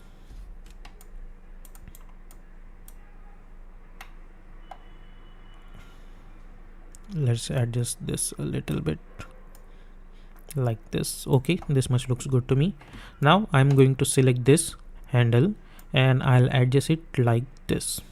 Okay, so what it represents, that initial the position is changing very slow like this, and as it comes near the ground, let's add this one, as it comes towards the ground, it becomes very fast. So if you see, we'll get something like this. And similarly, after the touching the ground, it should go upward a little bit fast. So I'll select this and I'm going to bring this handle over here in such a way that if you see, the position is changing very fast like this. Okay, and as it goes forward, the position should change slowly, and at the end it should become fast. So let's select this and let's try to adjust the graph like this. Okay, similarly make sure to select this and adjust in proper way like this. Okay, so we are getting this kind of curve over here like this. Okay, so if you see this, now we are getting something like this. So now if I hit play, I'll get this kind of bouncing ball animation. Now we will adjust this one with the help of speed graph. So let's select this and let's go to the graph editor, right click, and make sure to choose edit speed graph. Now obviously the initially speed should be 0, so I am going to select this, and by holding shift I'm going to move this handle over here, and I'm going to move this handle over here like this. So what this represents, that initial speed is 0 pixels per second. As it goes further, the animation is getting the velocity high, and at the end of this the speed becomes very fast. So if you see, we are getting something like this. Then again, after touching the ground, the speed should be high. So I'll select this, I'll move this handle over here, and I'll move this handle over here, so it becomes fast after bouncing. Similarly, I'll select this, hold shift, and I'll move this handle over here, and I'll move this handle over here. So what this represents is that initially the speed is 0, and this speed is increasing very slow, and whenever the ball is about to touch the ground, the speed becomes high. After the touching the ground, the speed becomes very high like this, and it becomes a very slow. Then again, after reaching the maximum height after the bounce, the speed becomes low and then again becomes fast. So now if you compare these two animations, we are getting pretty much same results. Okay, but the thing is that if you see the value graph over here, it's quite difficult to understand and even if you see properly, it looks a little bit complex. Okay, but if you see the speed graph over here, it's quite easy to understand the logic of speed as compared to values. Okay, so I generally prefer to use speed graph, not value graph, but if you are familiar or if you are comfortable with the value graph, you can use that as well. Generally I prefer to use speed graph because for me it's very easy, and value graph sometimes becomes complicated, and even if you see my tutorials, most of the time I prefer to use speed graph only because it's easy to understand. So this is the concepts of graph editors in After Effects. Now in previous video we have learned the concept of graph editors, and now we are going to use that concept over here. So let's go inside the star and let's try to change the color of this one to somewhere around this color over here. And now accept this opacity property. I'm going to select all of this keyframes. I can go to the graph editor and I can select this graph, and by holding shift I can adjust this anchor point over here. Similarly, I can select this and adjust this anchor point over here. So if I hit spacebar, I'll get something like this. Okay, over here. Similarly, in this star, another thing I can do over here is that I can create a one stroke animation as well. So for that, what we can do, I can go inside this contains, and right now I have this poly star over here. But instead of duplicating over here, I'm going to select this layer and I can hit Ctrl D to duplicate it, and I'll change the color of this one to yellow over here, so it would be easy for me to understand that this is the different layer.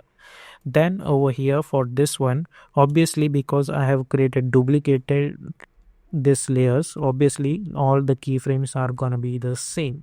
So what I can do over here is that I'm going to delete this fill, but before deleting this fill, I need the color information of this. So I'm going to click over here and I'll copy this color code by hitting Ctrl C, and let's cancel. And then select this and let's delete this fill. And I'm going to go in stroke, and over here I'm going to press Ctrl V and hit OK, like that. And over here, if you see, we are getting this over here, but right now we need to adjust the stroke. So what we can do, I can go over here, and over here you will find this search option. Generally what happens is that we go inside the contains, polystral, stroke, and then we can adjust the stroke rate. Instead of that, what we can do, simply select that specific layer, and in this search option you can type that property, for example stroke. So they are automatically gonna show the stroke width option. So you can simply click over here, you can hit U, you can go to around 2 seconds, and over here you can change the value of this stroke, and then I am going to increase the size of this star over here. So now if you see, I'm gonna get something like this. Now initially stroke I'm going to choose 20, like this over here, and size also should be 0, and select those scaling stroke keyframe, hit F9, go to the graph, select this graph, shift hold, move this handle over here and move this handle over here. So we'll get something like this over here. Okay, and you can change the scale. You can select this scaling keyframe, and you can bring this a little bit forward so it will animate a little bit later, like that. Okay, and if you see this in main animation, now you're gonna get this kind of revealing animation. Okay, so this is how you can use graph editors and you can create this kind of animation. And at this point, when the animation is gonna end somewhere around at 2 seconds, I can hit N and I can get this kind of stuff over here. Okay, so now in this video we are going to talk about text layers in After Effects. Although we have learned so much about text, but right now we will talk about some more extra properties provided by text. Okay, so obviously we will create a new composition and we will adjust a few settings over here like this, and simply hit OK, choose grid and guide option and title selection.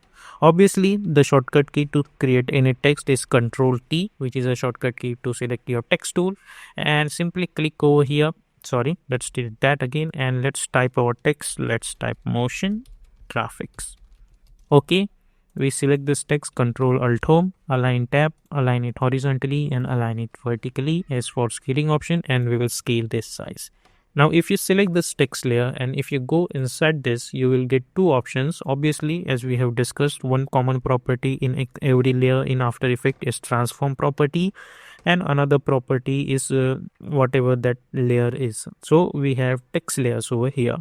Obviously, we will see the animate section whenever we are going to talk about text animation.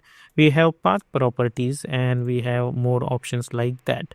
Okay, but if you select this layer and if you go over here in character menu, this character menu not only provide the color and font options, there are other options as well. So let's see what kind of options they provide. Okay, so first one is obviously font. You can choose any font you want. Similarly, just like any other software, you can adjust the look of that font over here. Similarly, over here we will get color options. One is for fill and one is for stroke. If you don't want fill, simply click over here. If you don't want stroke, select the stroke first. You can adjust vary color and you can delete that as well, and you can choose fill color as well. Then we have this option called font size. Obviously, from name itself you can adjust the font size. Then let's do one thing. I'll select, click over here and I'll hit enter like that. As you guys can see, now the distance between these two words is very high. So if I want to reduce that, all I need to do is I need to select those texts. You can simply hit Control A as well. But before that, make sure that your text layer is selected and your cursor should be over here. Hit Control A. Sorry.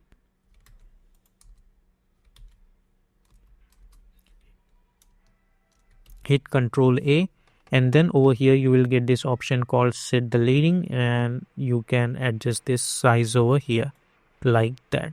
Okay, this option is not no useful over here, but after that, if you see over here, you will get this option called the set the tracking. With the help of this, you can adjust the tracking of text, which means the distance between two alphabets. So right now it's 0. If I increase it, as you guys can see, I can adjust this portion just like that. So I'll adjust it over here. This option is for the stroke width. For right now there is no stroke, but if I select this layer and if I add this black color for the stroke, I can adjust the stroke width for my text as well over here like that. Okay, so this option is for that. Similarly, this option is for vertical size. Let's make this 100. Similarly, this one is like that. Mostly these options are not very useful, but just I wanted to tell you, that's why. Okay, now after that, let's select this and press Ctrl Alt Home. We will go to the Align tab, align it horizontally and align it vertically. You can go to the character menu over here, and over here you will get this kind of option. First is Fox Pole. If you click over here, obviously you will get something like this. Then you can get this Fox Italic, this all caps option as well. For example, if you wrote this text in like motion graphics, you can hit Control A and you can click on this all caps like that over here. Then this option as well. With the help of this, what will happen is that initial word is gonna be small, and then it will create something like this. Then this option as well. For this option is basically for writing a square of something. For example, if I write 2 over here, and if I select this second 2 and if I click on this option, I can get this 2 square. Similarly, if I select this, I can get something like this. So whenever we want to type, for example, H2O, sorry, H2O, I can select this 2 and I can click on this icon, so I can create this kind of formulas. Okay, so these are the basic text properties in After Effects. Okay, so now we have learned all about the text properties, and now we are going to learn how we can animate our text.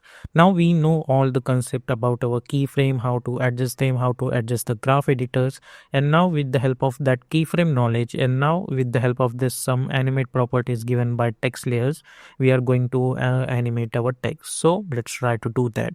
But before that, we need to type proper text for animation. So let's select this text layer and I'm going to delete that, and I'm going to select my text layer, and this time I'm going to try to create some stylized text.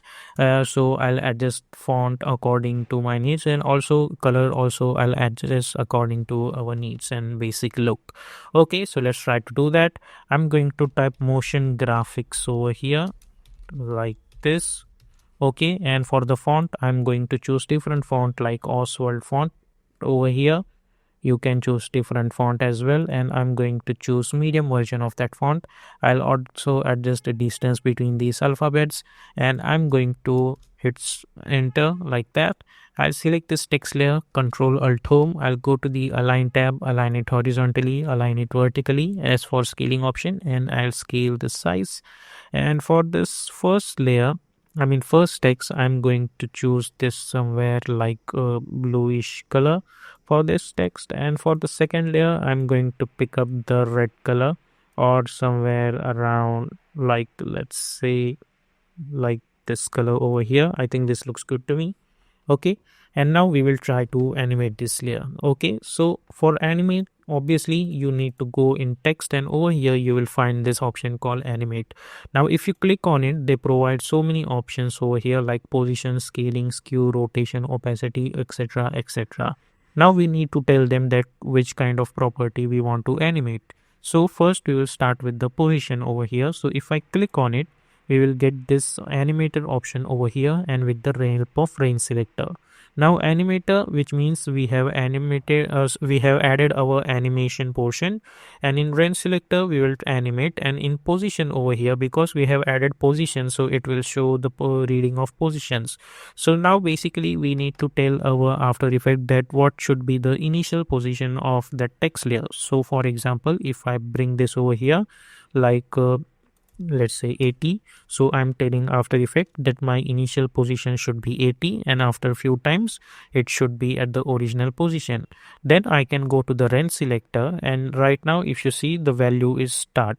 If I create one keyframe over here, and if I go to around 2 seconds, and if I increase this value, as you guys can see, we are getting this value over here. So basically at the start, when value is 0, my text is at this position which I have said to use that, and at 2 seconds I have decided to make this proper 100. Okay, so this is the basic concept of animation. You can select those keyframe, then you can hit F9 to easily use those keyframe, and if you hit spacebar, we will get something like this.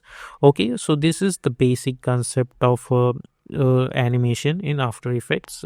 Text animation in After Effects. Obviously, we will talk about it in depth whenever we are going to do proper animation. But right now, just for the concept, this is the understanding. Now this animation is starting from the start. If I delete those keyframe, and as you guys can see, the end value is 100. If I create one keyframe at end, and at 2 seconds if I make this 0, and if I hit play, as you guys can see, now the animation is starting from the end. Okay, so this is the basic concept of this. Then if you go in over here, you will get this option called advanced. Now in advanced option, if you see, we have units, percentage, etc. We don't need too much more use that. But if you see, based on right now it's characters, basically now they're animating each and every alphabet. But if you want, then you can choose character excluding spaces also, which doesn't make too much sense. But if you choose words over here, now they will animate according to the words. Again, if you choose lines, now this layer contains 2 lines, so it will animate this 2 lines accordingly. Okay, similarly over this option, they are different, like a random. If I enable this option, and let's choose our characters over here, now if you see, the animation is in random format, like because my random renderer is on. Okay, so these are the self-explanation portion. You can change this value, and you can check out what are the changes you will get in your animation. Okay, let's minimize it. Now if you see in animator 1 over here, you will get this option called add menu. So what is saying that this animator contains this range selector which is controlling this portion. But right now, suppose if I want to animate opacity as well, so instead of going to text animation, go to the animate and create opacity, which will create another animator. Then you have to adjust the range selector for it. You have, for example, you need to make this initial value opacity 0. You need to create one keyframe at the start, then go to 2 seconds and again create this value over here. So basically now if you see, we have 2 animators Over here, one animator is controlling the position property with the help of their range selector. Second animator controlling the opacity property with their separate range selector. So instead of that, what I'll do, I'll simply delete this animator 2. I don't need that. In this animator 1 over here, you will get this add property. Basically, they are allowing us, along with the position, you can animate another property within the same animator. So if I go to the add menu and if I select property, I can select the opacity as well. So now I have to along with the position, I can adjust the initial opacity as well. So if I make this value 0 and if I hit play, I'll get something like this. Similarly, if I add again property, I can choose scale as well and I can make this scale 0. And now if I hit play, as you guys can see, along with this, I'm getting scale animation. Again, add property, I can choose rotation. Let's rotate it on 90-degree. As you guys can see, we'll get something like that. Similarly, add property, I can choose this tracking value. I can increase the tracking amount. As you guys can see, we are getting the something like that. Okay, so this is the basic animation concept inside of After Effects. Okay, so now in previous video we have created this animation manually, but After Effects also provides some animation which is already there, so you don't need to worry about creating all of this stuff by yourself. So what we can do, let's delete this animator one, we don't need that. Then we can go to this option called Effect and Presets panel, and then over here you will get this option called Animation Presets. You can go inside this and you can go to the text, and now these are the all animations provided by After Effects for our text animation. For example, if you go to this animate in and if you click on any one of them, for example fade up characters, all you need to do to apply this, simply select your layer and simply double click on it. And now as you guys can see, this is gone because the text contains our animation, which is this fade up characters. And if you hit U over here, select this and hit U, you will get those keyframes. And if you check out this layer over here, they have already did this animation. They also did this animation with the help of this animator option, but they have created this presets. So all you need to do is simply select your layer and double click, and now if I hit spacebar, I'll get this animation. And all I can do is that I can animate I can adjust this keyframe. For that, I can select this and I can hit F9 as well to get that. And that's not just it. If I get Control Z, there are so many different options like this. If I hit spacebar, we will get different stuff. Random fade up like this. Okay. So so many options. This is kind of a self-explanation stuff, and you can play around with all of this and you can check it out that which one is suitable for you.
Okay, so we have learned about text animation and we have learned about the animations provided by After Effects already.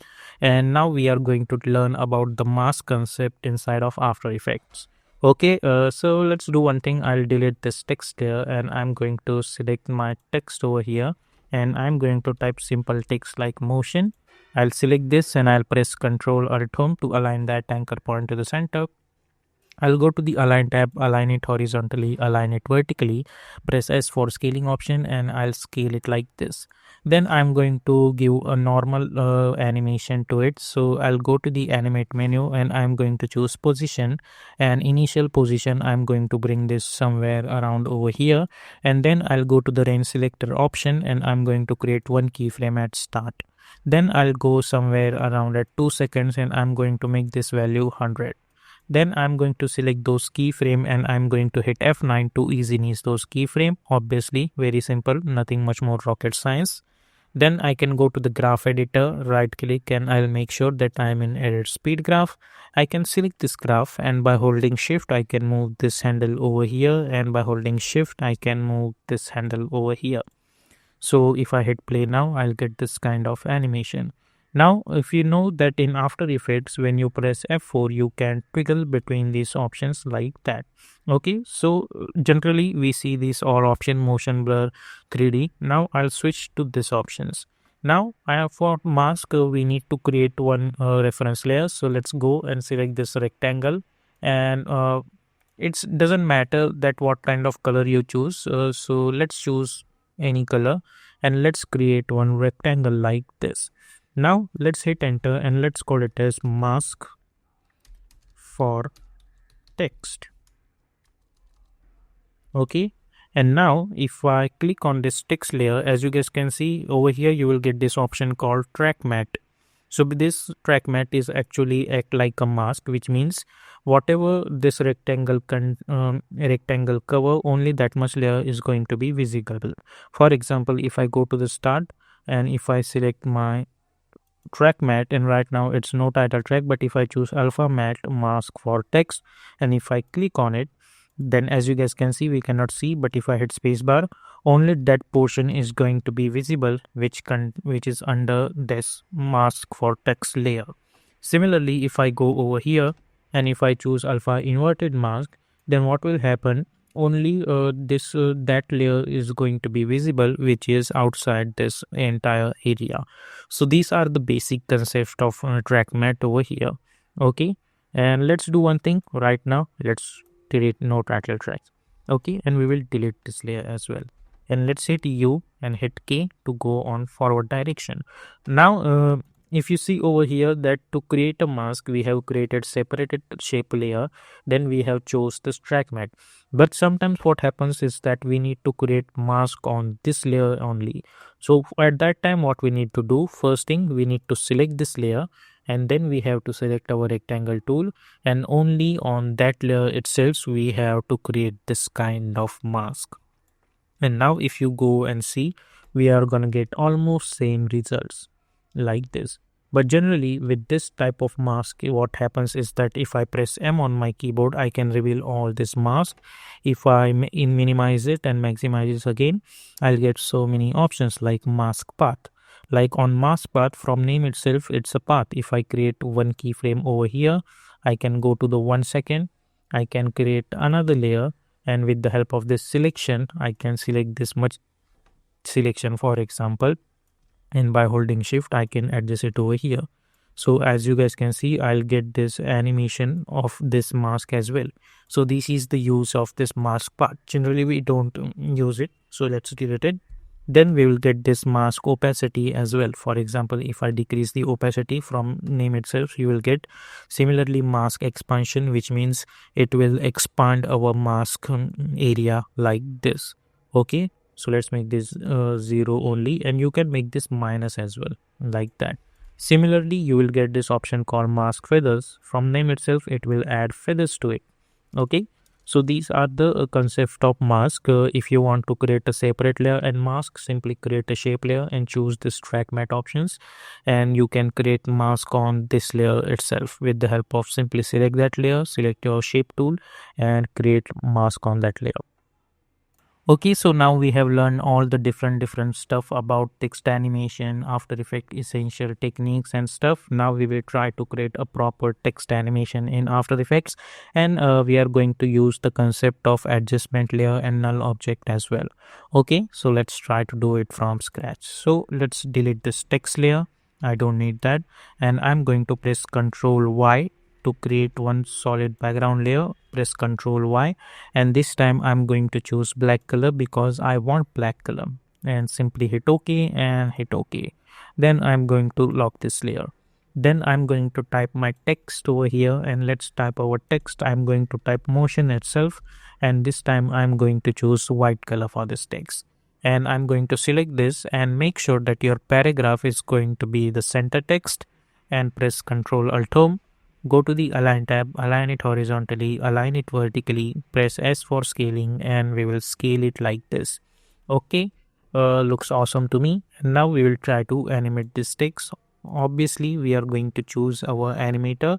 Let's minimize all of the stuff. Go to the animator, and I'm going to animate positions. So simply go inside this position, and initial position, I want it over here. Okay, go to the range selector, and we will animate this, but before that we will try to adjust the position and other properties. Now along with this position, I'll go to the property and I want tracking as well, and I'm going to reduce the tracking somewhere around like this. Okay, similarly along with this tracking, I'll go to this property again, and I'm going to choose opacity, and I'll make this initial opacity 0. So now if I try to animate that, I'll go to the start value, and I'll go to second layer, and I'm going to make this value 100.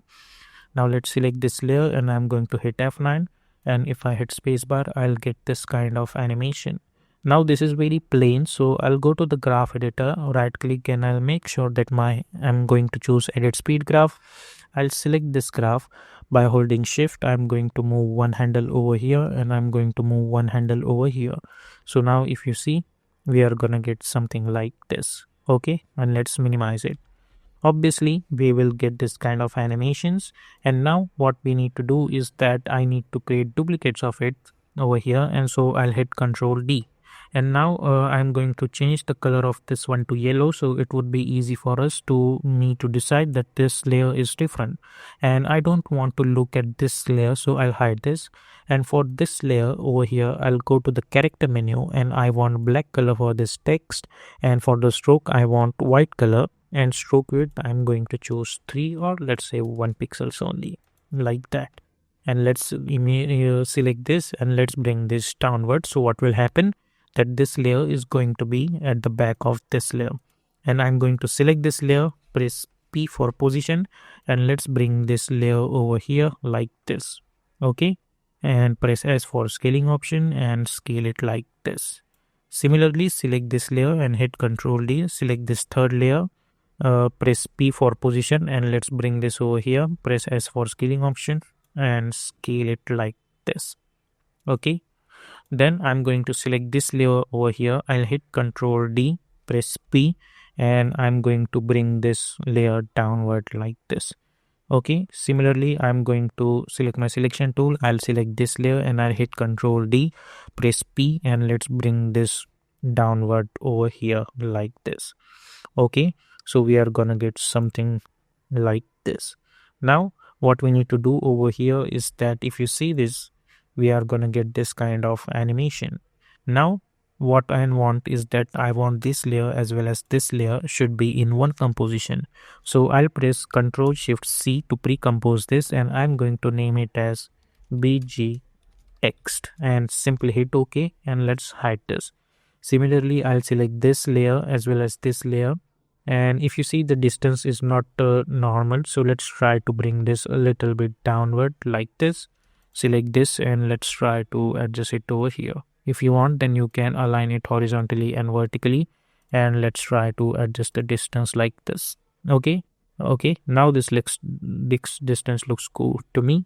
Let's select these two layers and press Ctrl Shift C, and let's call it as BG text or BG text 2 and hit OK.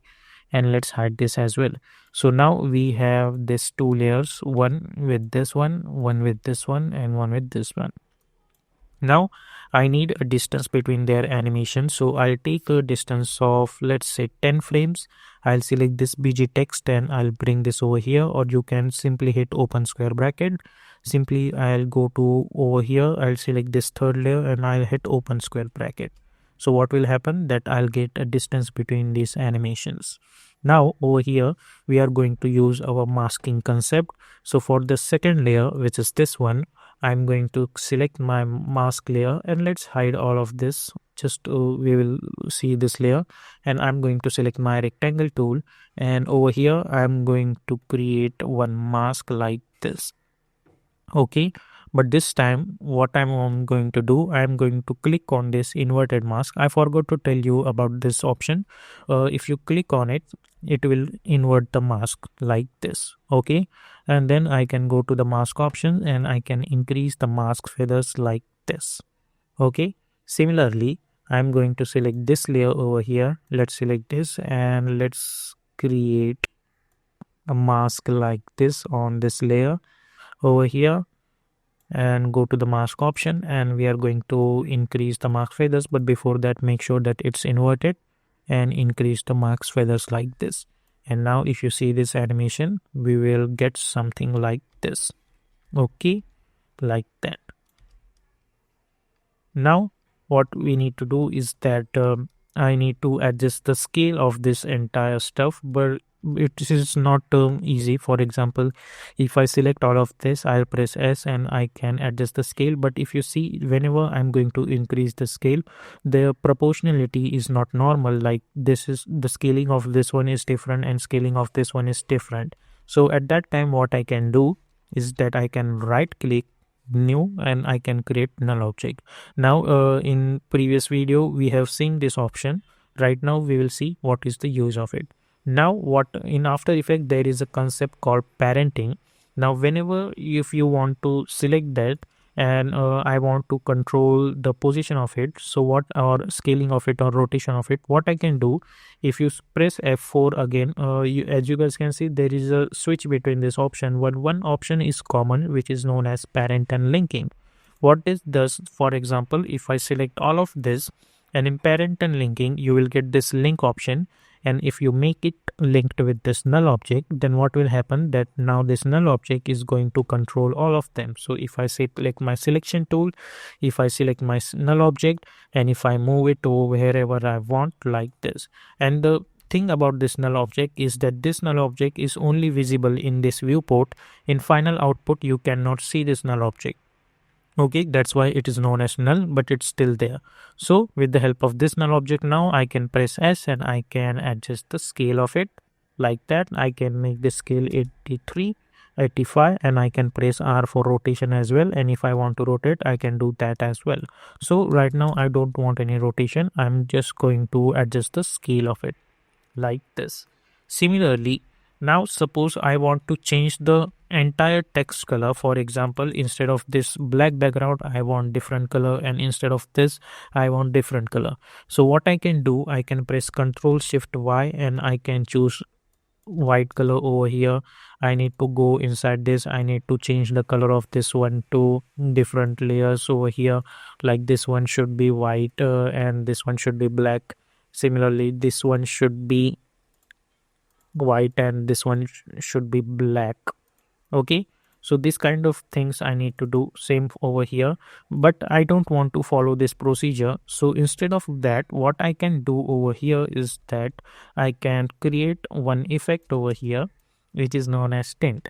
So for that what I can do is that if you go over here like this, and if I go to the effect and presets panel, and if I apply tint effect on it, let's type a tint effect, and if I double click to apply, as you guys can see you will get this option. And if you swap this color, as you guys can see, we will get different results. So what this option does is that, for example, if you select this let's enable this layer only. Let's hide all of them. Now if you see this layer, there are two kinds of colors only, black and white. If I apply tint effect on it and if I swap this color from name itself, it will swap those colors. It will convert black into white and white into black. Same procedure for this one as well. I can select this, I can tint effect and I can apply swap. Similarly for this text as well, I have already did that.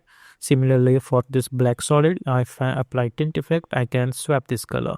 Okay, and for this one we don't need to swap this, we will need to something like this only. Okay, and now if I see this, I'll get something like this. But if you see properly over here, this tint effect is commonly applied for everyone. So instead of applying on each and every one, what I can do over here is that I can use another layer known as adjustment layer. So I can create new and I can create one adjustment layer, and if I apply tint effect on it and if I swap this color, then what will happen, it will be applied to all the layers which are after this adjustment layer. Okay, by chance if I select this adjustment layer, if I apply it over here, as you guys can see, now this tint effect is not has been applied on this uppermost layers because this adjustment layer over here, only effect it will apply which are after this adjustment layer. So if I bring this on the top, I'll get different results. If I swap this color, I'll get different results. And it's not just about black and white. If you go over here, you can choose different color as well and you can swap it as well. So you can change the color of this one anywhere you want. Okay, now this looks good to me, and if I hit play, I'll get this kind of animation. So this is the concept of null object and adjustment layer inside of After Effects. Okay, so now in this section, we are going to talk about some modifiers which are provided by After Effects. Now, if you guys know that whenever we type whatever text over here, we will get this animate options, and with the help of this property, we can create our animation. Same rule we can follow for this shape layers as well. For example, let's select our ellipse tool, let's say, and I'm going to delete that fill and I'm going to choose stroke, which is let's say 20 pixels. And by holding shift, I'm going to create one ellipse. Then I'm going to select this ellipse and I'll press Ctrl Alt Home to align that anchor point to the center. Okay, go to the align tab, align it horizontally and align it vertically, and I'm going to select my selection tool. And now if I maximize this layer, in contents I got ellipse, but in contents over here you will get this option called add, and if you simply click on it, you will get this many options. Now first options are related to shape layers, then after that you will get all the options which are related to their fill and stroke, but after that you will get these options which are also known as modifiers. Now out of which we are going to see trim path over here. So if I click on this trim path, as you guys can see, after ellipse I got the trim path option over here. Okay, and if I go inside this, initial start is 0 and end value is 100. Now if I reduce this end value, as you guys can see, we are getting something like that, and if I make this 100, we are getting something like that. Similarly, if I increase this start value, as you guys can see, we are getting this kind of animation. Now if I make this start value 100 and end value 50, let's say, or let's say 75, I'm gonna get this kind of shape over here. But if you see this option over here known as offset, and if I increase this angle, as you guys can see, we can rotate it like that. Okay, so these are the basic options which we are going to use whenever we are going to animate. But trim path is very essential to learn because we generally use all the time these options. Okay, so end value is 0, and let's make this start value also 0. And how we can animate, which is basically very simple. I can create one keyframe at end, then I can go to around 1 second and I can make this value 100. Okay, so if I hit play, I'll get this kind of animation. Similarly, I can go to around 1 second, I can create one keyframe at start, I can go to around 2 seconds and I can make this value 100. So if I go to the start, I'll get first this and then this. I can select those keyframe and I can hit F9. And now if I see this animation, I'm gonna get this kind of stuff. Similarly, I can select this start keyframes over here and I can move them a little bit over here as well. So now if you see, we are gonna get this kind of option over here. And if I go over here and suppose if I hit N over here and let's hit spacebar, As you guys can see, we are getting this kind of loading animation. But if you know that loading animations quite rotate as well, so for that time you can do is you can create one keyframe at offset. You can go to the last keyframe and you can increase this value a little bit, like I can make this 90. So what will happen, along with this I'm gonna get this little bit rotation animation as well, and it depends on you. You can hit U and go over here and let's make this value 180, and now let's see, we will get this kind of animation as well. And you can press F4 and you can enable this motion blur as well. So what will happen, we are going to get this kind of animation. If you see this in full resolution, we will get something like this. Okay, and then you can animate the things according to your need. For example, I can select this, I can adjust the stroke size, I can go to the ellipse options over here, I can go to the stroke options, and right now it's butt cap, which means the caps over here are closed. I can choose round cap as well. If I disable this motion blur, I'll get something like this. Okay, so we are gonna get something like this. So if you see this animation now, we are gonna get something like this. Similarly, I can select this layer and I can hit Ctrl D to duplicate it. Then I can choose white color for the stroke, and if I decrease the stroke size, I'll get something like this. Okay, so this is also, you can create this kind of animations with the help of trim path. Now in previous video we have learned about the trim path. Now we are going to talk about repeater. Okay, and let's see how we can use that. Now if you know that we have already applied this trim path over here, so what you can do, you can simply select this trim path and you can copy this as well. It act like effect, let's say. So what I'm gonna do, I can select this trim path 1 and I can hit Ctrl C to copy, and I'm going to delete these shape layers. I'm going to select my pen tool and I am going to add one red color for example, and from here to here I'm going to create one stroke. I'll select this, Ctrl Alt Home, align tab horizontally and align it vertically. Then I can go to the contents, I can go to the shape, or I can simply hit content as well and I can hit Ctrl V over here. So what will happen, now I'll get that same animation over here like that. Now I'm gonna do certain changes over here. This time I don't want any offset keyframes, so I'm going to hit 0 over there and I only want this option. Okay, like that. Now as you guys know that this time we are not going to deal with the trim part, but we are going to check out what is a repeater. Okay, so let's select this and hit Ctrl D for a while, and we are going to hide this one. And for this shape layer, I'll go to the contents and I'm going to delete the trim part because I don't want to see that right now.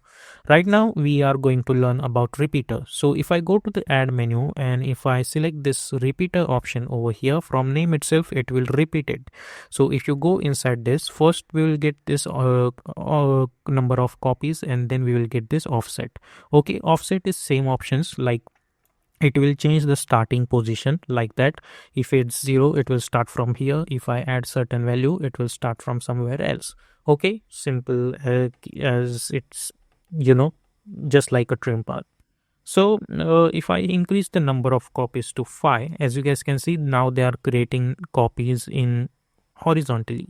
So what we can do, I can go over here and position. Right now if you see, the X position is 100. So if I make this 0 on X axis and if I make this 100 on Y axis, as you guys can see, now they are creating copies over here, and I can adjust the number of copies according to my needs, like I can choose 2, 5, etc. And with the help of this position option, I can change the position of it wherever I need. Okay, and I can increase the number of copies as well. Okay, similarly you will get this option, like for example scale. You can adjust the scale according to your needs. Similarly rotation, okay, start opacity, and opacity, etc, etc. And with the help of this you can create creative shapes. Okay, so you can play around with these options and you can create different shapes. For example, right now what I'm gonna do, I'm going to choose this trim path as well as this repeater together. Okay, so what we are going to do, let's select this trim. We will delete this layer as well. I'm going to select my pen tool, and from here to here I'm going to create one shape. I'll select this and I'll press Ctrl Alt Home. I'll go to the Align tab. I'll align it horizontally, only horizontally, not gonna align it vertically. But this time what I'm gonna do, I'll select this, and with the help of arrow keys, I'm going to adjust it like this. Then I'm going to select pen behind tool, and by holding Ctrl, I'm going to snap it at the bottom. And now let's make this fit. And now I'm going to create duplicates of it. Now what I want to do is that I want to create duplicates of it, but in a circular format. So for that, what can I do? I can go to the add menu and I can choose repeater over here. So as you guys can see, they are starting to repeat this, okay, like that. Now I can go to the repeater over here, and right now the X position is somewhere around over here, and if I change the rotation, we are getting this kind of rotation, but this is not what I want. So what I can do, I can make this position of X and Y 0, and now if I change the rotation of it, I can get something like this, okay, and I can create this kind of shape over here. So what we can do over here, suppose I have 50 to let's say 18 copies of it, and I want to distribute it in a circular format, but in a proper way, like each and every one is equally distributed. So what we can do, we know the circle is of 360-degree circle. So what we can do is I can type over here 360 dash, which is slash, which is divided by, and right now my number of copies are 18, so I'll type 18 and I'll hit enter. So now what will happen, that the 18 lines are going to equally distributed in this 360-degree circle, like that, as simple as it is. Okay, so right now it's 20. If I make this 10, obviously simple calculation, we are gonna get something like this. Okay, so let's make this 20. So we are gonna get this kind of distributions over here. Okay, so we are gonna get this kind of stuff. And now one different thing about it, that even after applying this repeater, you can apply other modifiers as well. Like if I go to the add menu and if I choose trim path here, as you guys can see, the trim path is over here, and if I go to the trim path and if I make this end value like this, I'll get something like this. So I can create one keyframe at end. I can go to around, let's say, 1 second. I can make this 100. I'll go over here, I'll create one keyframe at start, I'll go over here and I'll make this value 100. So if you see, I'm gonna get this kind of stuff. I can select this and I can hit F9. Okay, like this. Let's select this and let's select our selection tool and let's make this stroke 15, like that. Okay, so I'm gonna get this kind of animation over here. Similarly, if you select the trim path and if you move this after repeater, you're gonna get same results over here.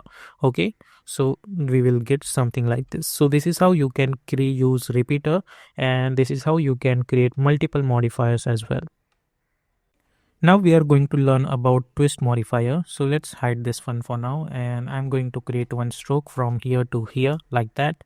And I can go inside this add option and I can choose this twist. If I click on it, from name itself, you will understand what this modifier is gonna do. It will twist my shape layer.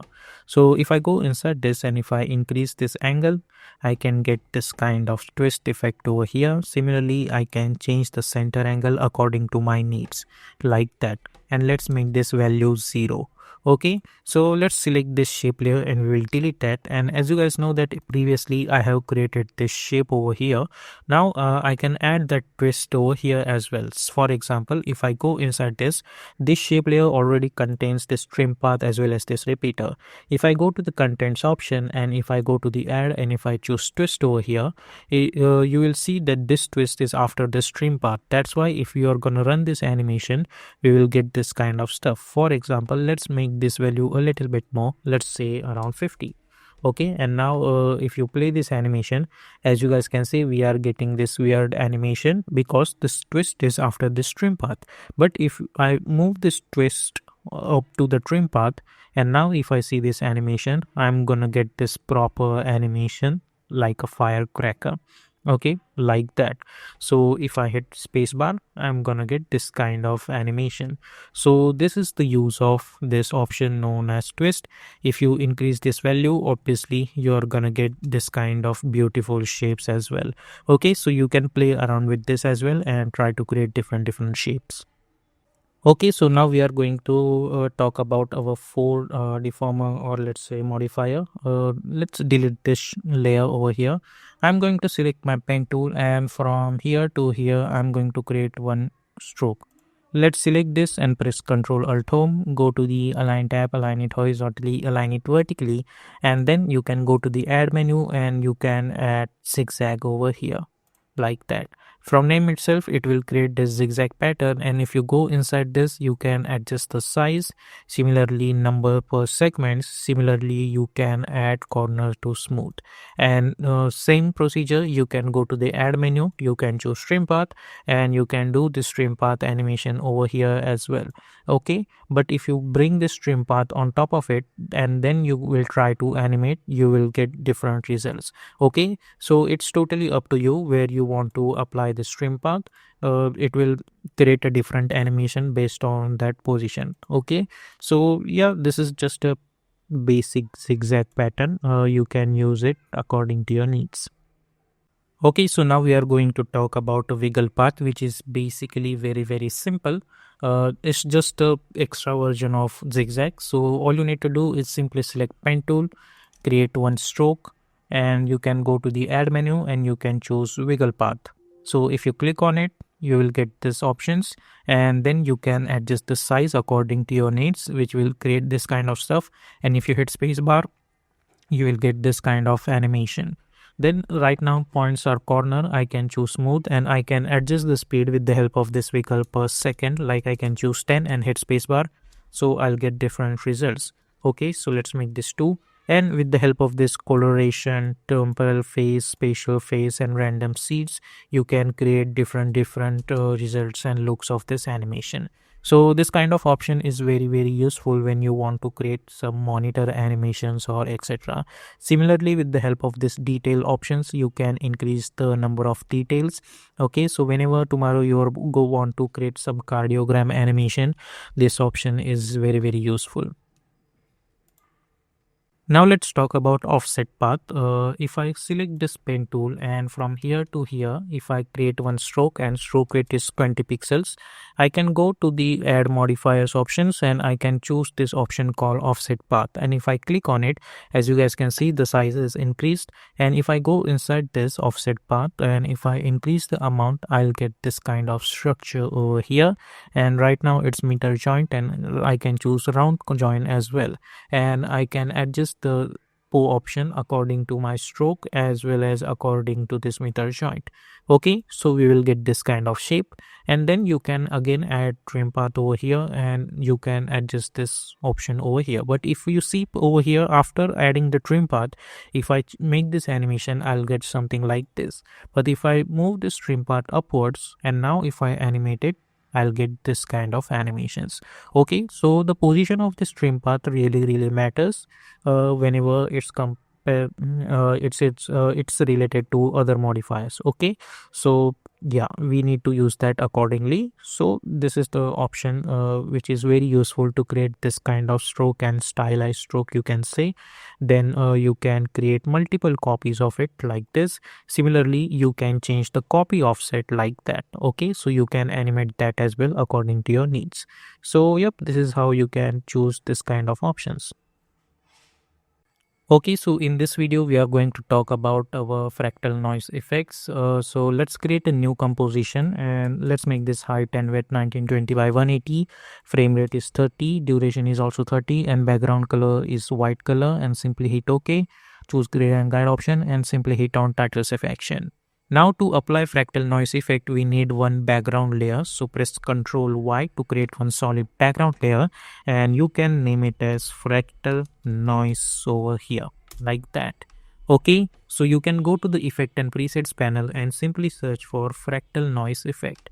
From name itself, a noise, which means if you double click to apply, you will get this kind of noise over here. Now there are so many different options. Right now it's basic. You can choose turbulence smooth, you will get different results. Similarly, turbulence basic, you will get different results. Okay, so there are so many different options. You can check it out by self. This is self explanation portion. Similarly, you will get this blocks, linear, soft linear, as well as spline. Okay, all of these options are very important. Similarly, contrast and brightness. From name itself, you can adjust, with the help of this you can adjust the black and whites of it. Okay, so I'm going to make this 0 as well as 100 only. I don't want to change much more. Okay, then another option over here is known as transform. Okay, from name itself it will provide us transform properties whether you want to rotate it or not, like that. Okay, so let's make this 0. Similarly, scaling option. Now there are two types of scaling option. Let's you can increase the scale from here like this, like only one scale, and just like our composition, you will get this uniform scaling option as well. So if you uncheck this, you will get one scale for width and one scale for height. Similarly, you will get this option for turbulence as well. Like you can increase the scale width like this, I can increase the scale height as well as like this. Similarly, offset turbulence, which means you can move this entire noise in particular format. Like you can move it on x-axis as well, you can move it on y-axis as well. So okay, so let's make this properly at the center. Then you will get this option called complexity. For example, let's make this value 100 as well as 100 over here. Right now if I make this 1, I'll get this kind of resolution, but if I make 10 over here, I'll get so many complex structure. Okay, so let's make this 5. Okay, now if I hit play over here, I'm not gonna get any animation over here because I haven't added anyone. So what I can do, I can create one keyframe at offset turbulence over here, and if I hit U, I'll get that keyframe over here. Similarly, I can go to the 6 second and I can move it from here to here, and I'll hit N.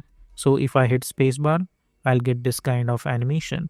But if you see, this animation is very plain and basic, and suppose I want some like cloud animation. So what we can do over here, you will get this option called as evolution.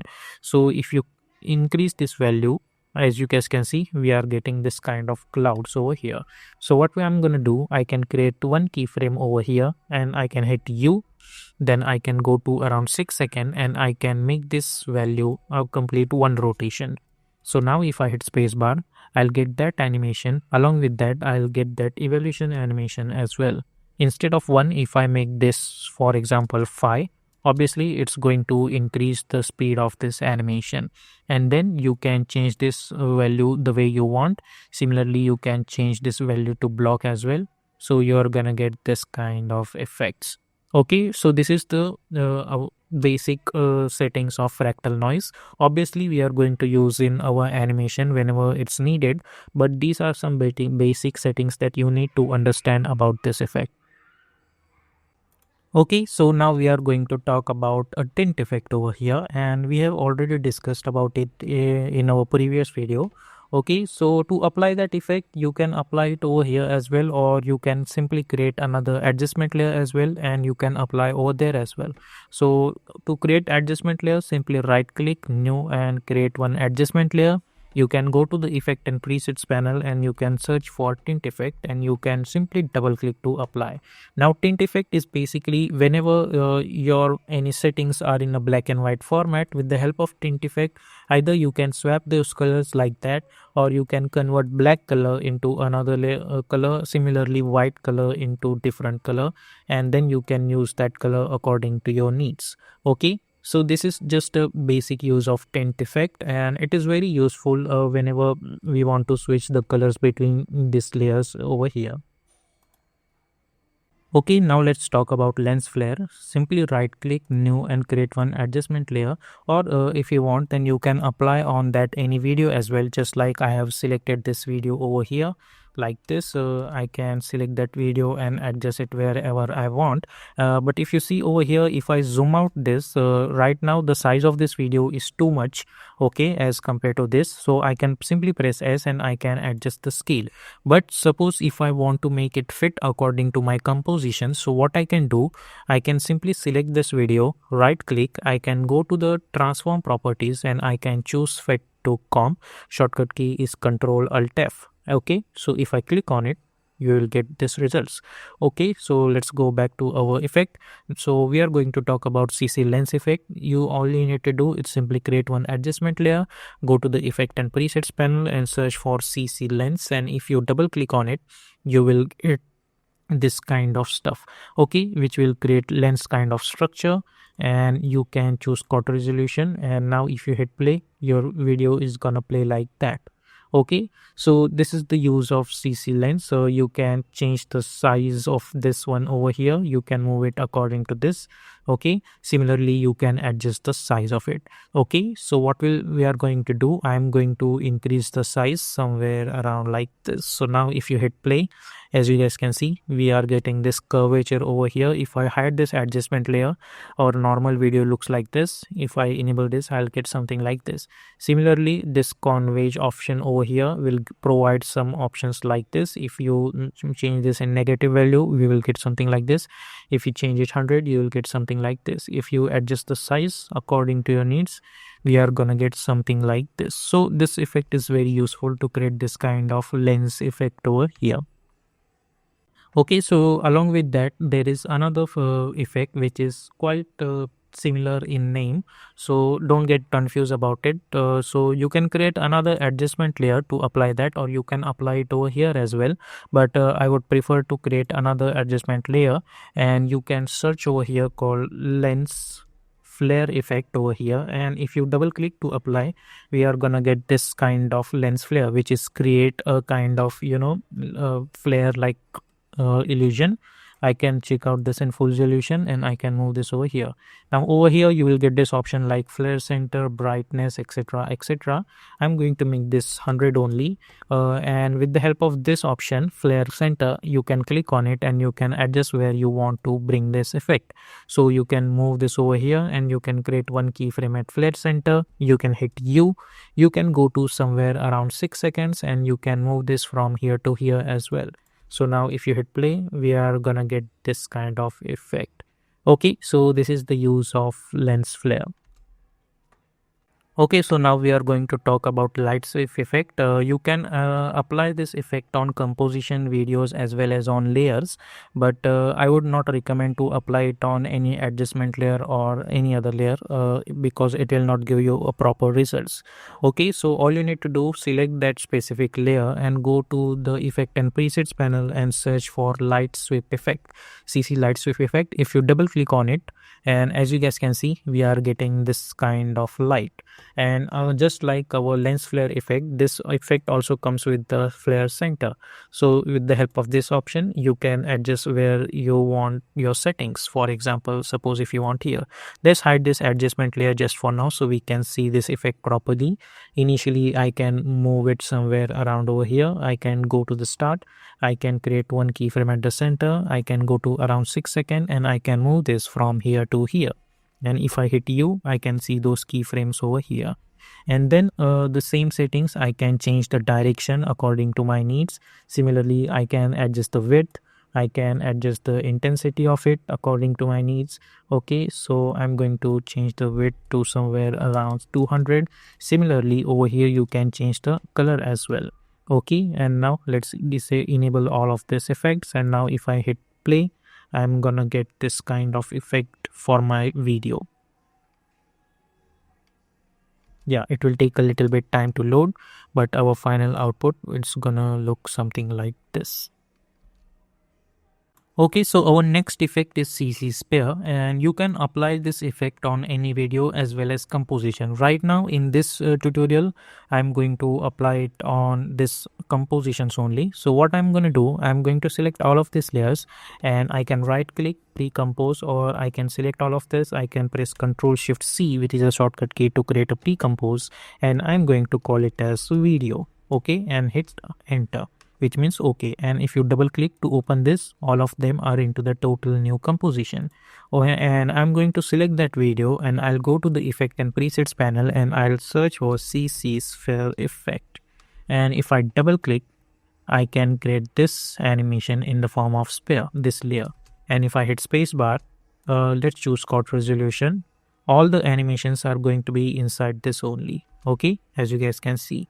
So in CC sphere, the first option we will get is obviously known as rotation. Basically, we can rotate this circle the way you want on X, Y, and Z axis. Similarly, you can adjust the radius of it.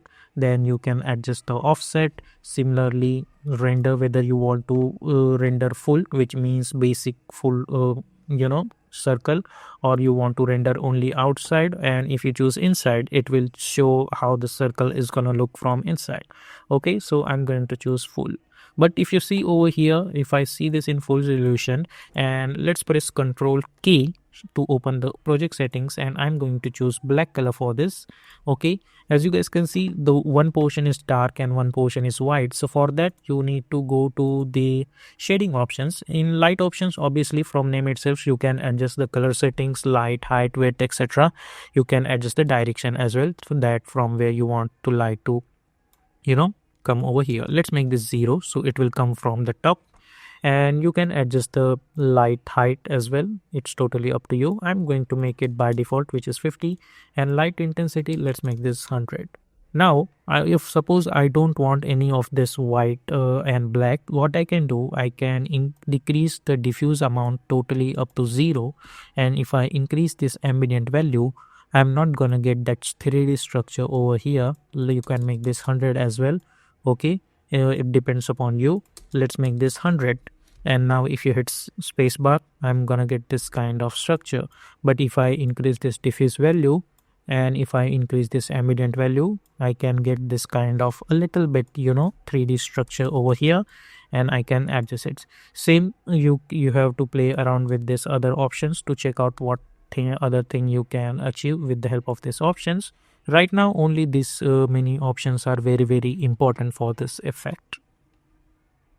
Okay, so in previous video we have learned about CC sphere. Now along with that we are going to learn about CC cylinder as well. So let's delete this CC sphere, and now from name itself, so you can guess that what this effect is gonna do. Simply type CC cylinder and double click to apply, then obviously it will create a cylindrical shape. And just like that CC sphere, you can adjust the radius of this cylinder. Similarly, you can adjust the position on X, Y, and Z axis. Similarly, you can go to the rotation option and you can change the rotation of this like that over here, and you can adjust it like that. You can adjust the radius of it like that. Similarly, over here option as well. Over here you can easily understand how this works. Right now it's full. If I choose outside, I'll get only which is outside the viewport, and if I choose inside, I'll get all the things which are inside that cylinder. And same setting for this light options as well as shading options. I can decrease this ambient value and increase the diffuse light. Similarly, I can make this 0 and 100 over here. Okay, so the all other settings are very similar to CC sphere effect. The only difference between is that it will create a cylindrical shape and CC sphere will create a spherical shape. So yep, that is the only difference between these two options. Okay, so we have learned about CC sphere and CC cylinder, and we have applied all the effects on this adjustment layer as well as in this video as well.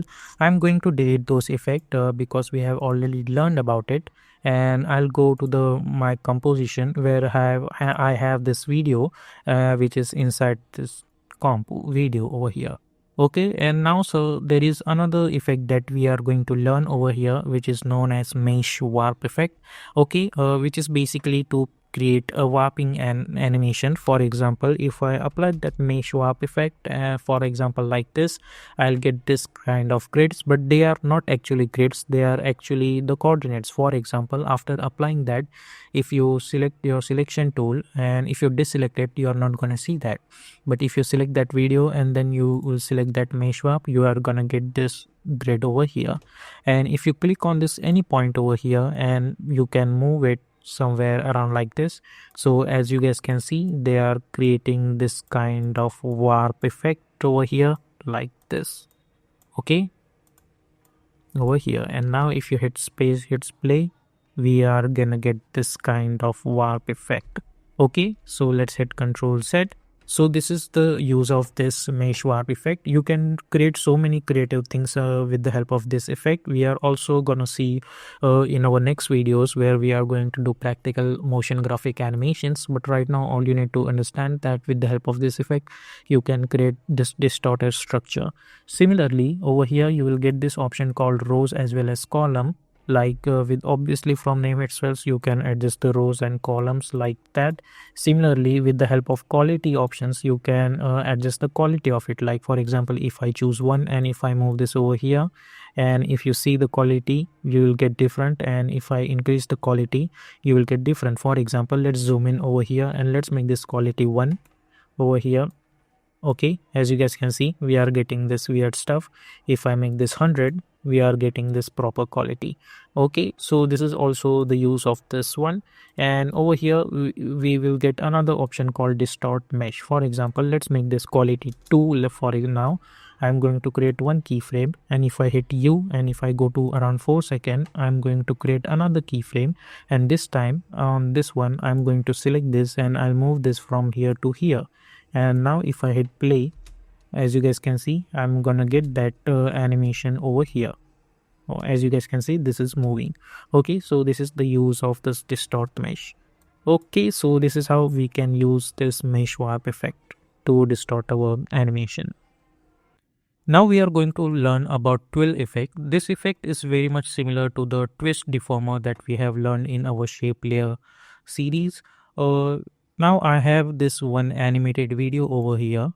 Like I have this one video, then I have created one composition like this. Now to apply this effect, either you can select this composition or you can simply right click new and create one adjustment layer. Then simply go to the effect and presets panel and search for twill effect. In distort option, you will get this twill and simply double click to apply. After applying that effect, you will get this kind of options which is known as angle, twill radius and twill center. From angle itself, if you make this, as you guys can see, we can easily twill this effect. Similarly, with the help of radius, you can adjust the radius of it like this. Similarly, with the help of twill center, you can move it wherever you want. Okay, so how we can animate this? For example, let's select this and let's make this 45 degree and radius 30, and initially I'm going to move this over here, let's say, and I can create one keyframe at twill center, hit U, I can go to around 6 seconds maybe, and I can move this from here to here, let's say. And now if I hit play this animation, as you guys can see, I can get this twill effect over here like this. Okay, so this is the simple use of this effect known as twill. Okay, so now we are going to learn about page turn effect, which is very simple. All you need to do is you need to select any kind of layer and simply go to the effect and presets panel and search for CC, or you can simply type page turn as well. Simply type page and you will get this effect called CC page turn, and simply double click to apply. From name itself, you will get this page turn effect. Right now its control is bottom right corner. You can change this top left corner and different corners over here like that. Okay, right now I'm going to choose bottom left corner, and then with the help of this point, which is known as fold position, you can create this kind of effect. Okay, like that. Then you can change the fold radius as well. It's totally up to you. Similarly, you can change the light direction, and you can choose whether you want to show the back page or front page or both pages over here. Similarly, right now if you see, the back page is similar to this video only, but you can create another layer and tell it that this should be a back layer. For example, if I press Ctrl Y and create this solid layer, and let's call it as BG, and I'm going to bring this downwards, I'm going to hide this BG layer. I'm going to select this effect over here, and in back page over here I'm going to select this BG. So right now, as you guys can see, the back page is in white color, and I can increase the opacity of back page as well. Okay, so then I can animate it like that. So yep, this is how you can use page turn effect inside of After Effects. Okay, so now we are going to talk about glow, blur and shadow. Okay, so I have created this text styles over here, and I have created this two adjustment layer. And let's select this second adjustment layer, and we are gonna go in effect and presets panel, and we are going to search for glow. Then you will get this option called glow, and simply double click to apply. From name itself you will get this glow effect over here, and you can adjust this glow threshold, similarly glow radius, similarly glow intensity. Only these three options are very much important over here. Other one are not that much important, but one thing is that you need to understand that glow threshold of this one should be um, more than 80 all the time. Okay, so make sure that it's more than 80, and then you can adjust the glow radius and glow intensity according to the look you want. Okay, so generally I prefer this kind of settings. I choose glow threshold 85, glow radius to 150, and glow intensity to zero point 0.5 or zero point 0.3 maybe. Okay, like that. So this is the glow effect. Then another effect is known as Gaussian blur. There are so many different types of blur, but my favorite one is Gaussian blur. So if I select this first layer, and if I go to the effect and presets panel, and I can search for blur effect, and as you guys can see, there are so many different blurs over here. If you want, then you can check out each and every blur options over here. This is kind of self explanation portion, but one of my favorite one is Gaussian blur, which is useful for each and every format. So I can simply select this and double click to apply, and all you need to do is that simply increase the size of this blurriness. Okay, and over here we have this repeat edge pixels. Why we use that? Let's see. For example, if I press Ctrl Y, and if I select red color, and if I bring this downwards, as if you see this now, if I increase this value, at the edge of this we are getting this black kind of shadow. This is because the repeat edge pixels is unchecked. If I click on it, that thing is gone, and I can select this adjustment layer. I can press P, and I can move the uh, portion somewhere around over here. Okay, and I can make this value to 20, like that, or even more than that, and like this. Okay, I can bring this over here as well. Okay, and let's delete that. So we are gonna get something like this. So this is the use of Gaussian blur and glow. Now we are going to talk about drop shadows. So for that I need to delete all those adjustment layer. I'm going to select those text. I'll press Ctrl Shift C, and I'm going to call it as text. Just for the now, I'm going to create something like that, and then I'm going to press Ctrl Y, and I'm going to create something like gray shadow, and I'll bring this downwards, and I'll lock this layer. Now drop shadow effect you can apply on any layer. Now I want to apply on this layer, so I'll go to the effect and presets panel, and I'll search for drop shadow effect, and simply double click to apply. Then I can increase the distance of the shadow. I can adjust the softness. Similarly, I can adjust the opacity. Now, one thing over here that you need to always follow is that make sure to choose your distance properly as well as softness properly.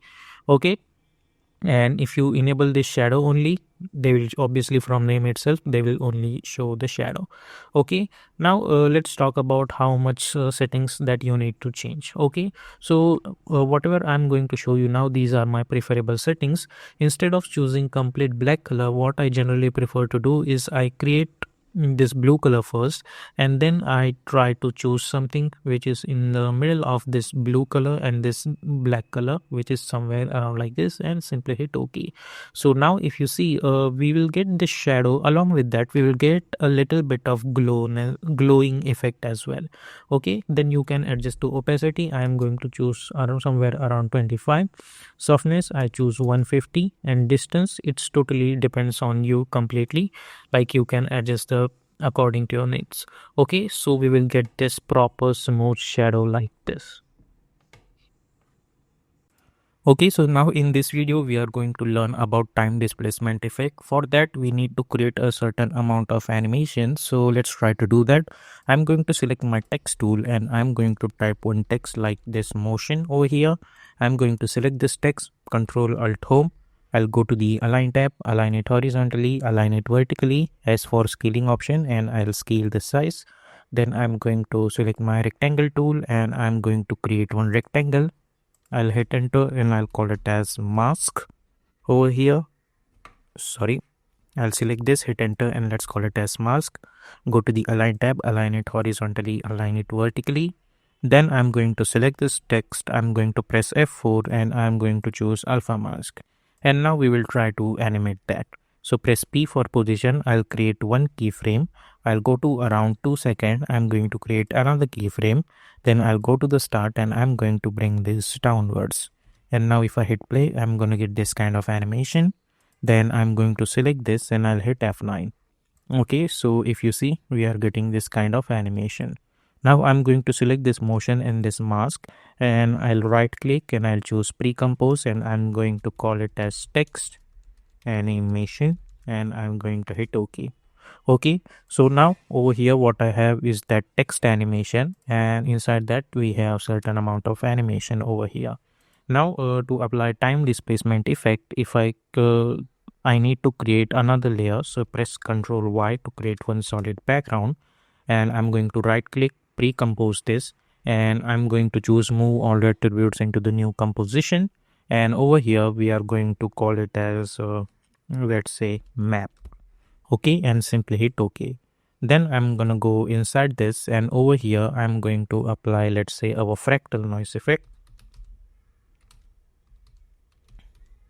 Okay, let's apply this fractal noise and I'm going to increase the contrast little bit. Similarly, I'm going to decrease the brightness, complexity, let's make this 1, and in basic let's make this turbulent smooth, and instead of soft linear I'm going to choose this kind of blocks over here. Okay, simple settings. Now I can go to the main this main comp and I'm going to hide this map, and now I can select this text layer in which we have this animation, and now if I apply this effect called time displacement on it and if I try to hit play, as you guys can see I am getting this weird animation because we have to tell After Effects which layer they want to use as displacement layer. So time displacement layer over here we are going to choose this mask, and now if I hit play this animation, as you guys can see from the start we are getting something like that because maximum displacement time is 1. So for that what we need to do, we need to go inside this, we need to hit U and we need to start our animation from 1 second because if you see properly they are saying maximum displacement time is 1.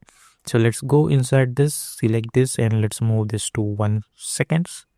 And now if I hit play, it will take a little bit time to load because this effect is quite heavy, but if you see this animation you will get something like this.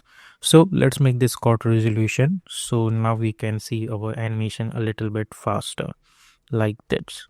Okay, so we can create this kind of stuff with the help of time displacement effect.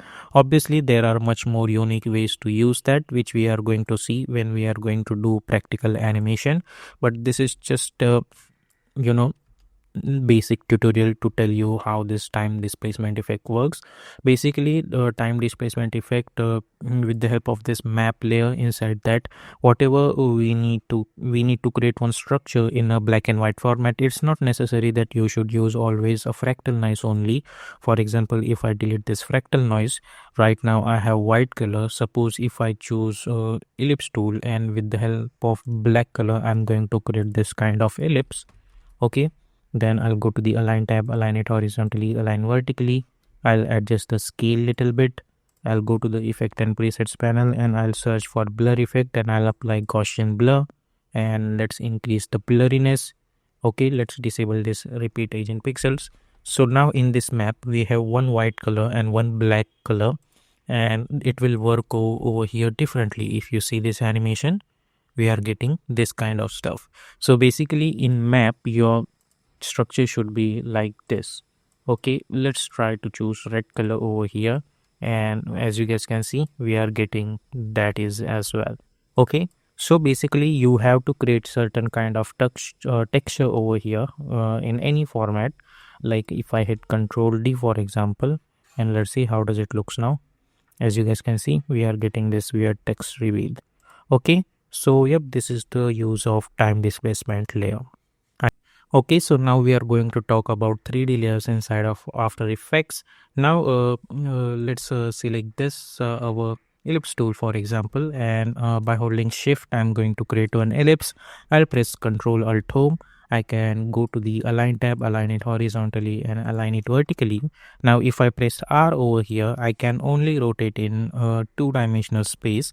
But if you press F4 over here, you will get this option over here which is known as 3D, and if you click on it, as you guys can see, the dimension has been changed because right now this is a three-dimensional object. Similarly, you can see the orientation, rotation properties will get something like that. Similarly, if I hit P over here, now I have a X, Y and Z axis as well. Similarly, over here you can see we have this X, Y and Z coordinates, and with the help of that you can rotate it on different dimensions. Okay, so this is the concept of 3D layer. Now if you go inside this in contents properties, you will get normal options for ellipse. Then in transform options, obviously right now you have different options for one extra options, you can say, for Z axis as well. And over here you will get this option called geometry options and material options. Material options, obviously, cashier, etc, etc. uh, you will get different results for that if you decrease this value, increase this value, but for that there should be a light in our scene. We will talk about that later. But over here you will get this geometry options. If you click on this changer renderer, right now renderer over here is classic 3D. You can open the settings by hitting Control K as well, or whenever you create new composition by hitting Control N. In 3D renderer as well you can change the settings. Okay, so for this composition I can hit Control K. I can go to the render, and instead of classic 3D, if I choose cinema 4D, and if I hit OK over here, okay, let's disable this preview and try to hit OK. And now, if as you guys can see, we are getting very different options, and similarly this geometry option has been also enabled. Now let's select this and press R for rotation, and let's rotate it somewhere around like this. Now if I go inside this geometry options, I'll get some extra options like extrude depth. If I increase this, as you guys can see, I'm gonna get something like that.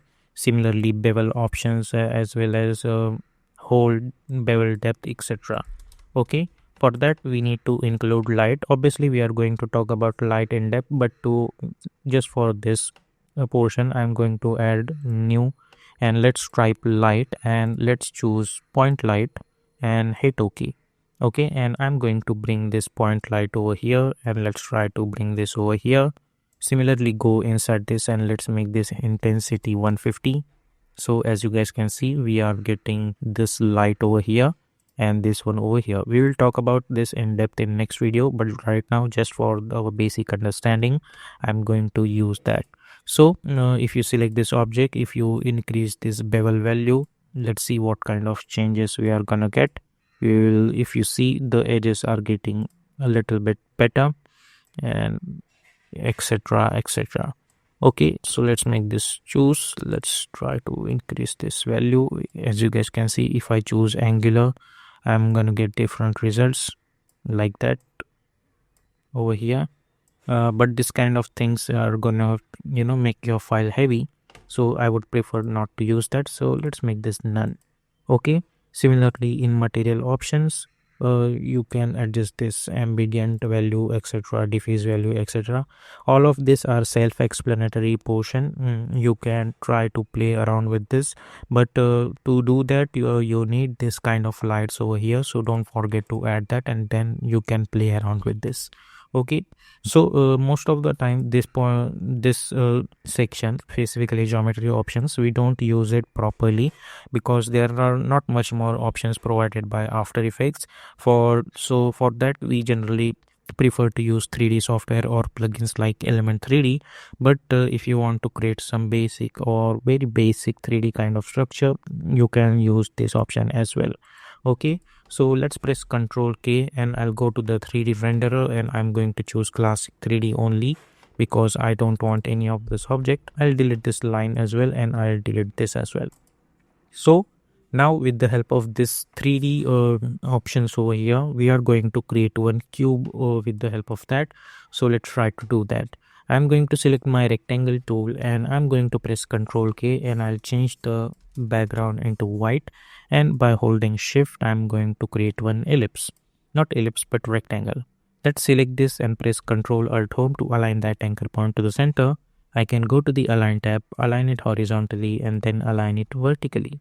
Now over here, we need to create a structure of box. So for that, what we need to do, we need to adjust the anchor points. But before that, we need to create all sides of the box. So for that, what we can do, I can select this shape layer and I can hit Ctrl D and I can bring this over here. Now to properly snap at the edge, there are two ways. Either make sure that your mouse pointer is over here, then select it, and by holding Ctrl, I can adjust it like that. Similarly, I can select this, I can hit Ctrl D to duplicate. By holding shift, first I'll bring this over here, then by holding Ctrl I can snap it properly. Or I can select this, hit Ctrl D, and I can enable this snapping option as well. So what will happen with the help of that, it will properly snap at this point over here, and like that. Okay, so you can do this as well, like this. Okay, so let's select this, hit Ctrl D. Let's try to bring this properly over here. Let's select this, hit Ctrl D, and let's try to bring this over here. So all of this is ready, and now we need to adjust the anchor point of it, because we need to anchor point because we need to rotate it in proper axis. So what we can do, I can select this, I can select my pen behind tool, and I'll make sure that my snapping tool is on, and I can bring this over here. I'll select this, bring this over here, select this, bring this anchor point over here, select this, bring this over here, and bring this over here. Now if I can rotate it to create a box, and to see that properly, what I'm gonna do over here is that we need to convert this layer into 3D. So first of all, select all of them and convert those layers into 3D over here. And now over here, if you see, we have this option called active camera and one view or two view. Whenever we convert any 3D layer, we can get this option. Right now it's active camera. If I go to the front view, I'm gonna get different results. In left view, as you guys can see, we are getting left view. Similarly, in top view, we can see this from the top. In back, we can see this from the back, and active camera like that. And even similarly, we will get this custom view as well, so we can see from the parallel view. So right now what I'm gonna do, I'm going to select active camera. Then over here you will get this option called one view. You can choose two views as well. Similarly, you will get four views as well, in which this one is active camera, this one is right, this one is top, and this one is from front. Okay, but we don't want this much, so what I'm gonna do, I'm gonna choose two views over here. And for this one, which is right now in active camera, I'll keep it as it is. And for this one, which is right now default, I'm going to choose custom view. Okay, so I can see all of them from each and every angle. So I can select this over here and I can press R for rotation. And as you guys can see, I need to rotate it on Y axis. So I'm going to make it 90 degree. Similarly, I want to this, and this should be rotated, and this should be parent with this one. So what I'm going to do, I'm going to select this one and I'll make it a parent with this layer, and I can press R for rotation because this portion is on plus 90. So obviously this one should be on minus 90. So I'm going to make it minus 90. Similarly, this one, which was the parent with this, I can press R and I can rotate it on minus 90 degree. Similarly, I can select this one. I can press R for rotation. I have to rotate it on x-axis, so I'm going to make it minus 90. I can select this one. I can press R and I can rotate it on plus 90. So as you guys can see, our cube is ready over here.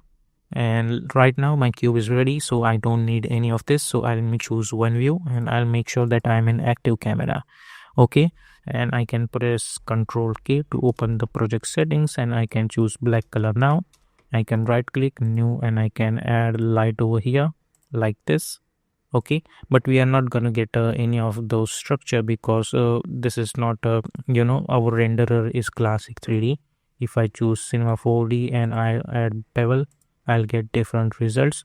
Or if I change this size, as you guys can see, intensity, based on that I'm gonna get different results. Okay, so let's make this intensity 70.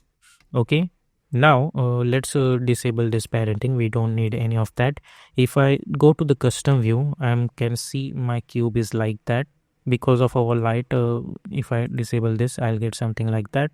Okay, now I want to rotate this cube. So for that, what we need to do, we need someone to control the now what we can say rotation property of this entire cube. At that time you can right click new and you can create one null object and you can convert that null object into 3D, and then you can go to the top view. You can bring this at the center of that box from the top. Similarly, you can go to the front view, you can adjust it from here as well. Then select all the shape layers and you can make it apparent with that null object. So what will happen, this null object, if I press P, this null object is going to be the controller of all of those. And if I press R, I can rotate this ball, not ball, but this cube with the help of this null object. So I can create one keyframe over on all of that. I can go to around, let's say 6 seconds. I can make this 1, 1, 1, and I'll hit N. So now what will happen? I'm gonna get the rotation animation for this cube, and that is going to be in the form of loop. Okay, so this is how this 3D space works inside of After Effects. Obviously we are going to talk about in depth and we will learn how to use it creatively when we do our practical animations, but right now this is the only thing that you need to understand. Now in previous video we have created this animation over here, and now we are going to talk about our lights. So if you right click new, and over here you will get this option called lights.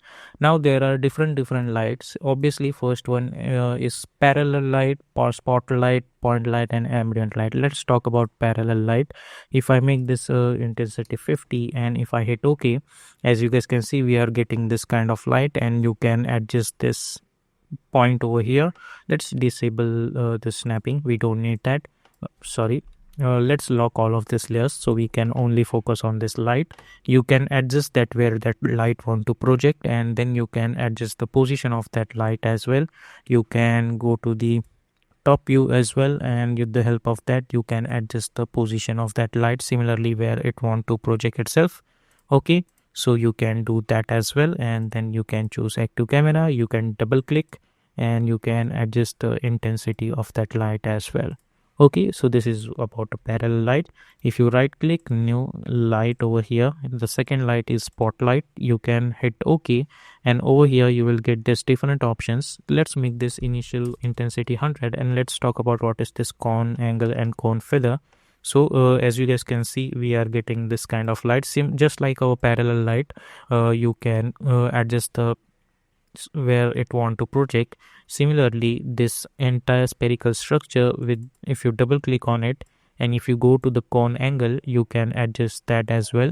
Similarly, cone feathers as well, you can adjust it. Okay, so just play around with this option so you will get to understand what is this and how does it works. Then right click new, and we have already learned about this point light. This is very a basic light, so let's not waste our time. Then there is a ambient light. This is basically light which is doesn't have any physical form over here. It will only appear in our scene, but you can only do is adjust the intensity of it. Basically this light is useful when you want to increase the brightness of our scene, like that. Okay, not, to be honest, not very much useful, but yeah, you can try to use it wherever you want. You can adjust the color of this light as well, like that. Okay, so these are the basic settings of light that we generally try to use in After Effects. Okay, now in next video we are going to talk about the camera, but before that I need to adjust this scene. So for that, what I'm gonna do over here is that I know obviously that this is my animation. What I will do, I can alt click on the stopwatch and I can type loop out expression over here, which is this one. I'm going to talk about this in depth, that what are these expressions and stuff. Let's select this, hit Control C to copy. I'll alt click on this stopwatch and I'll hit Control V. Alt click on this stopwatch and I'll hit Control V. With the help of this expression, what happens that this animations try to repeat itself. Okay, we will talk about it when we are going to learn about expressions. Right now we will use like this only. Simply copy this expression, alt click on them and apply this. Then we are going to select all of them and I'm going to press Ctrl Shift C to pre-compose, and I'm going to call it as box. Now if you see this box over here, now this is entire composition. This is not a 3D layer, but if I click on this option over here and if I convert this layer into 3D, now this box will act like a 3D layer and I can rotate separately this box, okay, like this. It will consist of this all animation, but if I disable this option, I'll get this like a 2D structure, but if I enable this option, I'll get the entire 3D structure, okay, like this. Now after that, I'm going to select this and I'll enable this icon and I'm going to convert this layer into 3D. Then I'm going to go in my two views, and instead of this custom view, what I'm going to do, I'll select the top view over here. I'm going to select this and I'll bring this over here. I'll hit Control D. I'll bring one over here and I'll adjust the size over here. I'll select this, I'll hit Control D and I'm going to bring one over here like this. I'll hit Control D, I'll bring one over here and I'm going to move this on Z axis like that. I'll hit Control D and I'll move this over here and I can adjust the Z axis over here like this. Okay, let's not adjust it too much backward. Let's adjust it somewhere around over here like this. Okay, so and then let's make this one view again and let's make this fit. And now if I adjust this like that and select all of them, and let's try to bring this over here. And now if I hit play, I'm gonna get different results like this. Okay, so this is how you can adjust the lights. So you can add light over here as well. You can add whatever light you want. I'm going to choose, let's say, point light example. I can bring this light over here and I'll try to adjust one light over here. Let's double click and I'm going to make this intensity 150. I'll select this and I'll hit Control D. I'm going to bring one light over here like this. Okay, and let's make this full resolution. I'm gonna get this kind of boxes. Okay, so this is how you can create this kind of 3D structure.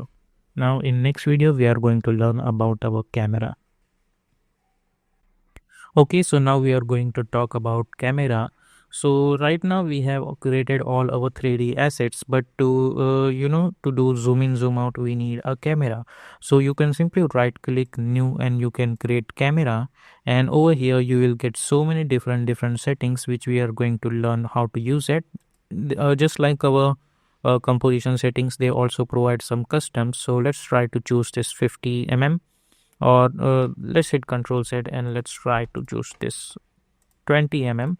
And over here you can adjust the angle of view as well. Okay, and angle of view I'm going to choose 39 and let's try to hit OK. Then as you guys can see, our camera is added. If you hide this camera, you will get different results a little bit like that. Then over here, if you see this option, you will get this options of cameras, like you can choose orient object. So as you guys can see, you can move your camera like this. Similarly, then you will get this option called pan. You can move this camera like that. Similarly, you will get this zoom in zoom out options. With the help of that, you can move your camera on Z axis. So these are the options provided by After Effects to choose our camera. Simply you can go to this camera setting option by hitting double click, and if you increase this zoom in value, obviously it will zoom in zoom out on particular object. Similarly, you can adjust the angle view like that. Okay, so it's totally up to you the way you want. You can adjust this portions. I'm going to make it 39 like this. Now if I go inside this and I'll get all the camera options over here, or you can simply select this and hit A two times, so it will show you camera options like that.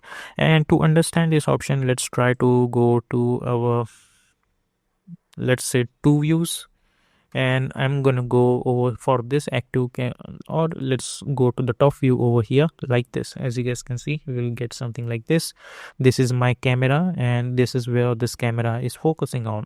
So right now we will get the zoom options. If I increase this, as you guys can see, the camera is zooming around different options. I'm gonna move this somewhere around over here. Okay, then another option is known as depth of field. If I enable this option, if you see over here, we are getting two lines over here. This line is basically, let's disable this. As you guys can see, we will get this normal line. If I enable this, I'll get this extra line. This extra line, which means this camera is focusing on this portion. For I can adjust this line with the help of my focus distance option.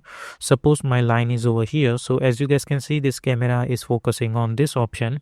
So if I increase the aperture value to 200, let's say, and if I increase the blur level to 400, as you guys can see, all the other things are gonna look blurry because focus distance is somewhere around over here. So I'm going to make this blur level, let's say 200, and aperture value 400, so I can see all the other things are gonna get blurred. Now if I change this focus distance to somewhere around over here, now if you see properly, this object is looking clear and all the other things are blurred because this camera is focusing on this portion. If I increase it up to this object, basically this one, as you guys can see, this option, we can see this one clear cut and other one is different. Okay, just like if I increase it over here, I can see this one properly and all the other things are blurred. See, like that. Okay, so these are the options for camera, which are very basic. Okay, and all the other things are self-explanation portion. To be honest, even I don't know much more about this option. Okay, but in After Effects specifically, these four options are very important to understand. So you can play around with these options and try to use it differently and creatively.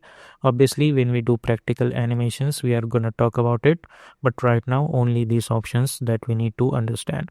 Okay, so let's try to make this active camera, and let's make this one view again. Now if you guys know that with the help of this option you can adjust the camera, but along with that, what you can do, you can simply right click new and you can create one null object. You can hit enter and you can call it as cam controller. You can convert that null object into 3D and you can select this camera and make it apparent with this cam controller. So with the help of this cam controller, you can press R and you can easily rotate your camera.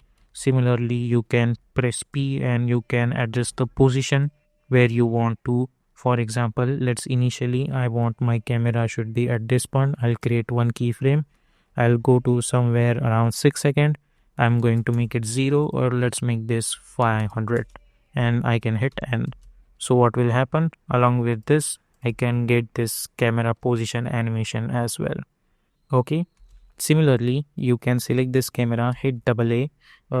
You can make this focus distance to somewhere around over here.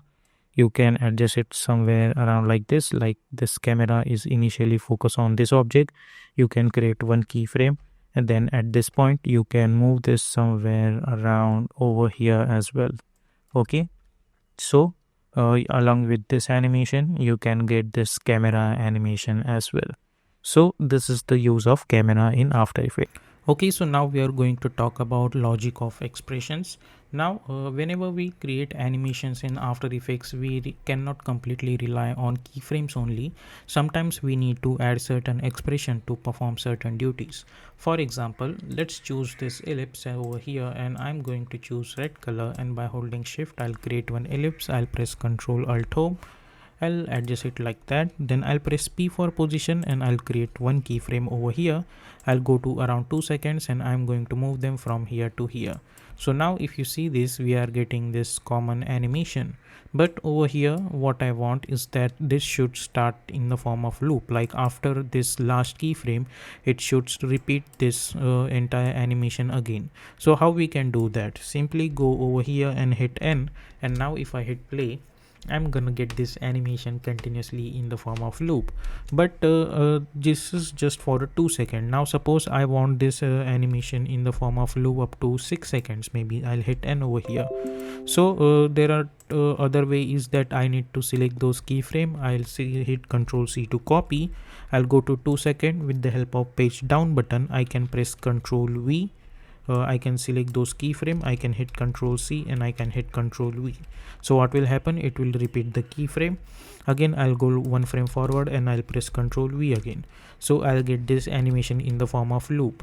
But in After Effects, with the help of expression, we can do that without using our trim comp work area or without using any repetitive keyframe. So how we can do that?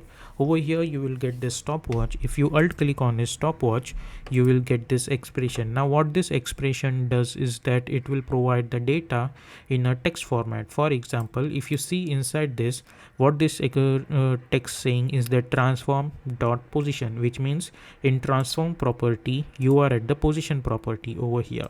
Okay, similarly if I alt click on this rotation as well, for example, you can see they are saying same text that in transform you are in rotation. Okay, so this is the use. Now over here we can use expression called loop in loop out. Over here we will look at loop out over here, and we after that let deselect it. And now if I hit spacebar, as you guys can see, after the last keyframe this is going to repeat itself. Okay, but if I select this and if I move this over here, if you see now, after the last keyframe they are repeating the animation, but before that they are not repeating, because this is loop out expressions, which means at the end from this it will try to repeat the animation from end. But suppose if I want this repetition at the start, so what I can do, instead of loop out, over here we will get this loop in. Over here we need to delete those two close brackets, and now if I hit play, as you guys can see I'm getting animation over here, but I'm not gonna get that animation after that. Okay, so this is the use of loop in loop out animation, and the proper way to use it is that simply select those keyframe.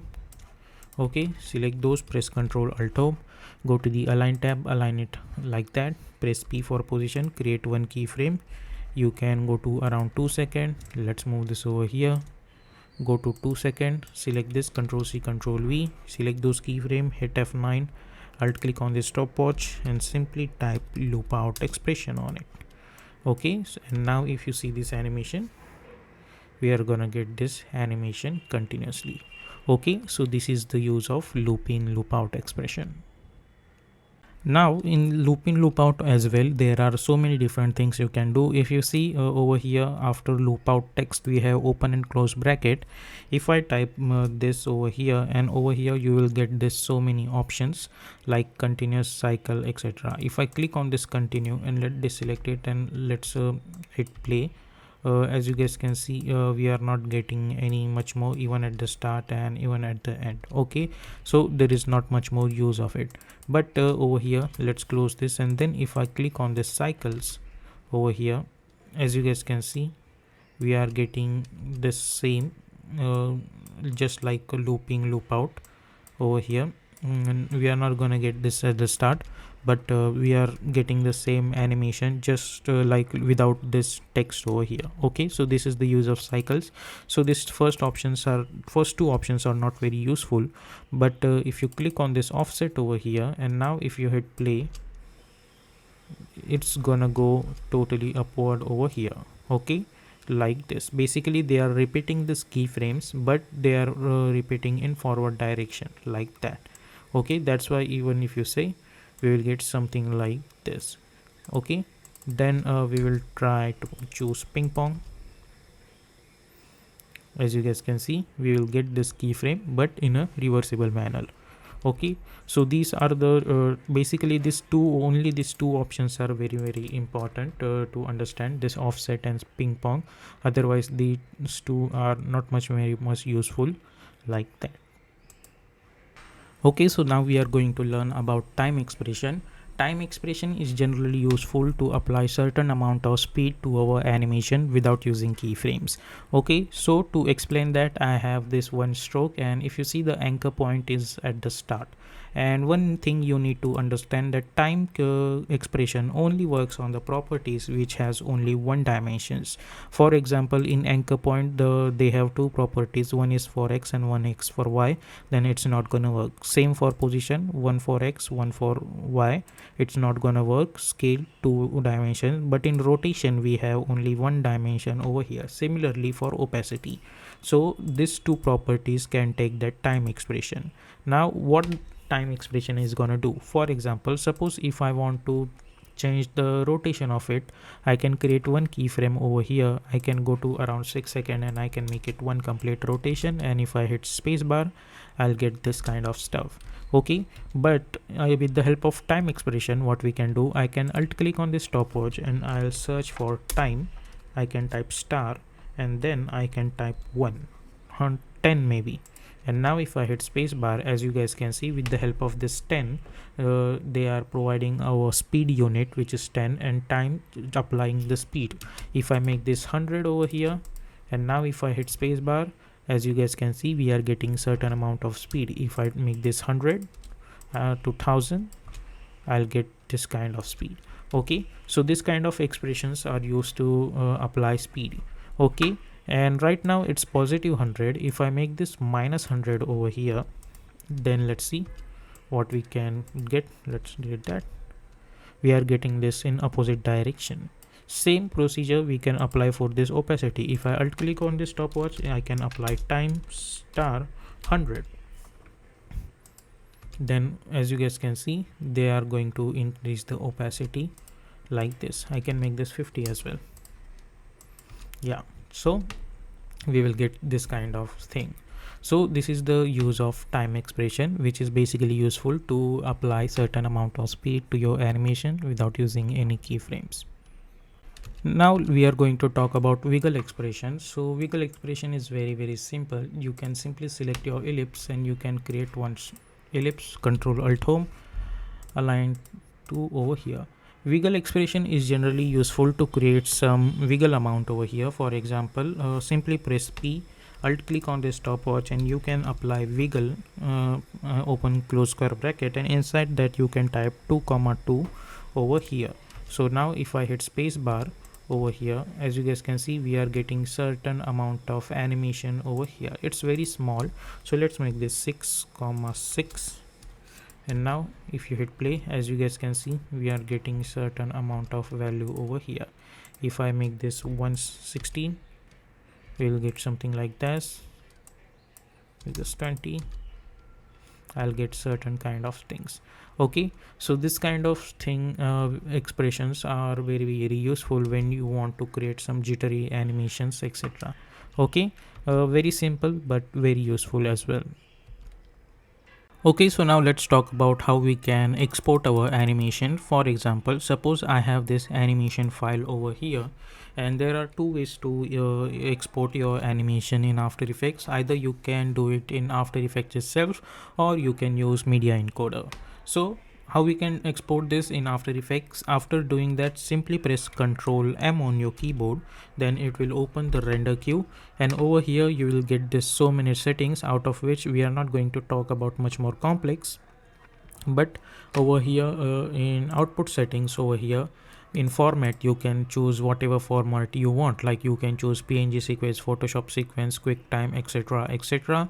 You can use according to your needs and simply hit ok. And in output all you need to do is to decide where you want to save your file. Okay, and then you can simply hit on render.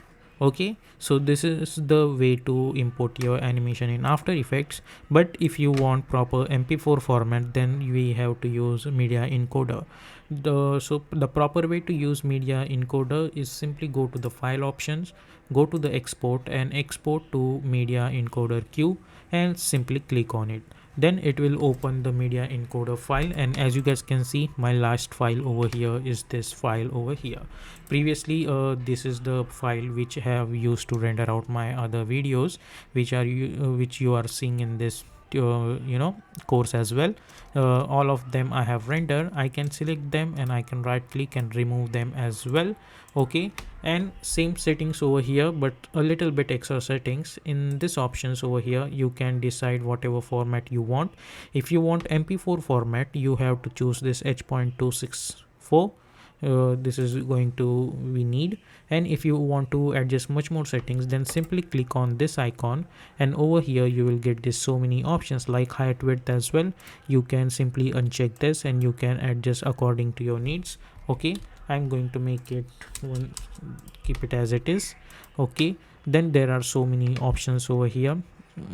Similarly over here you can see the file size as well. And there is one tip I would like to share, that if you want to reduce this timeline, I mean file size over here, you will, if you see, you will get this option called bitrate settings. Right now it's VBR one pass. If you go to the CBR and if you try to reduce this value, as you guys can see, the file size is gonna decrease. Similarly, it will you will get some reduction in quality, but not much more.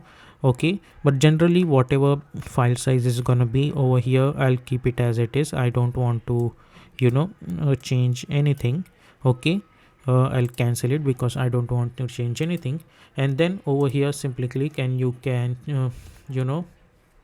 save your location and save. And all you need to do is simply click on the start queue, then it will start to render out your animation. Okay, so this is the how you can export your animations inside of After Effects.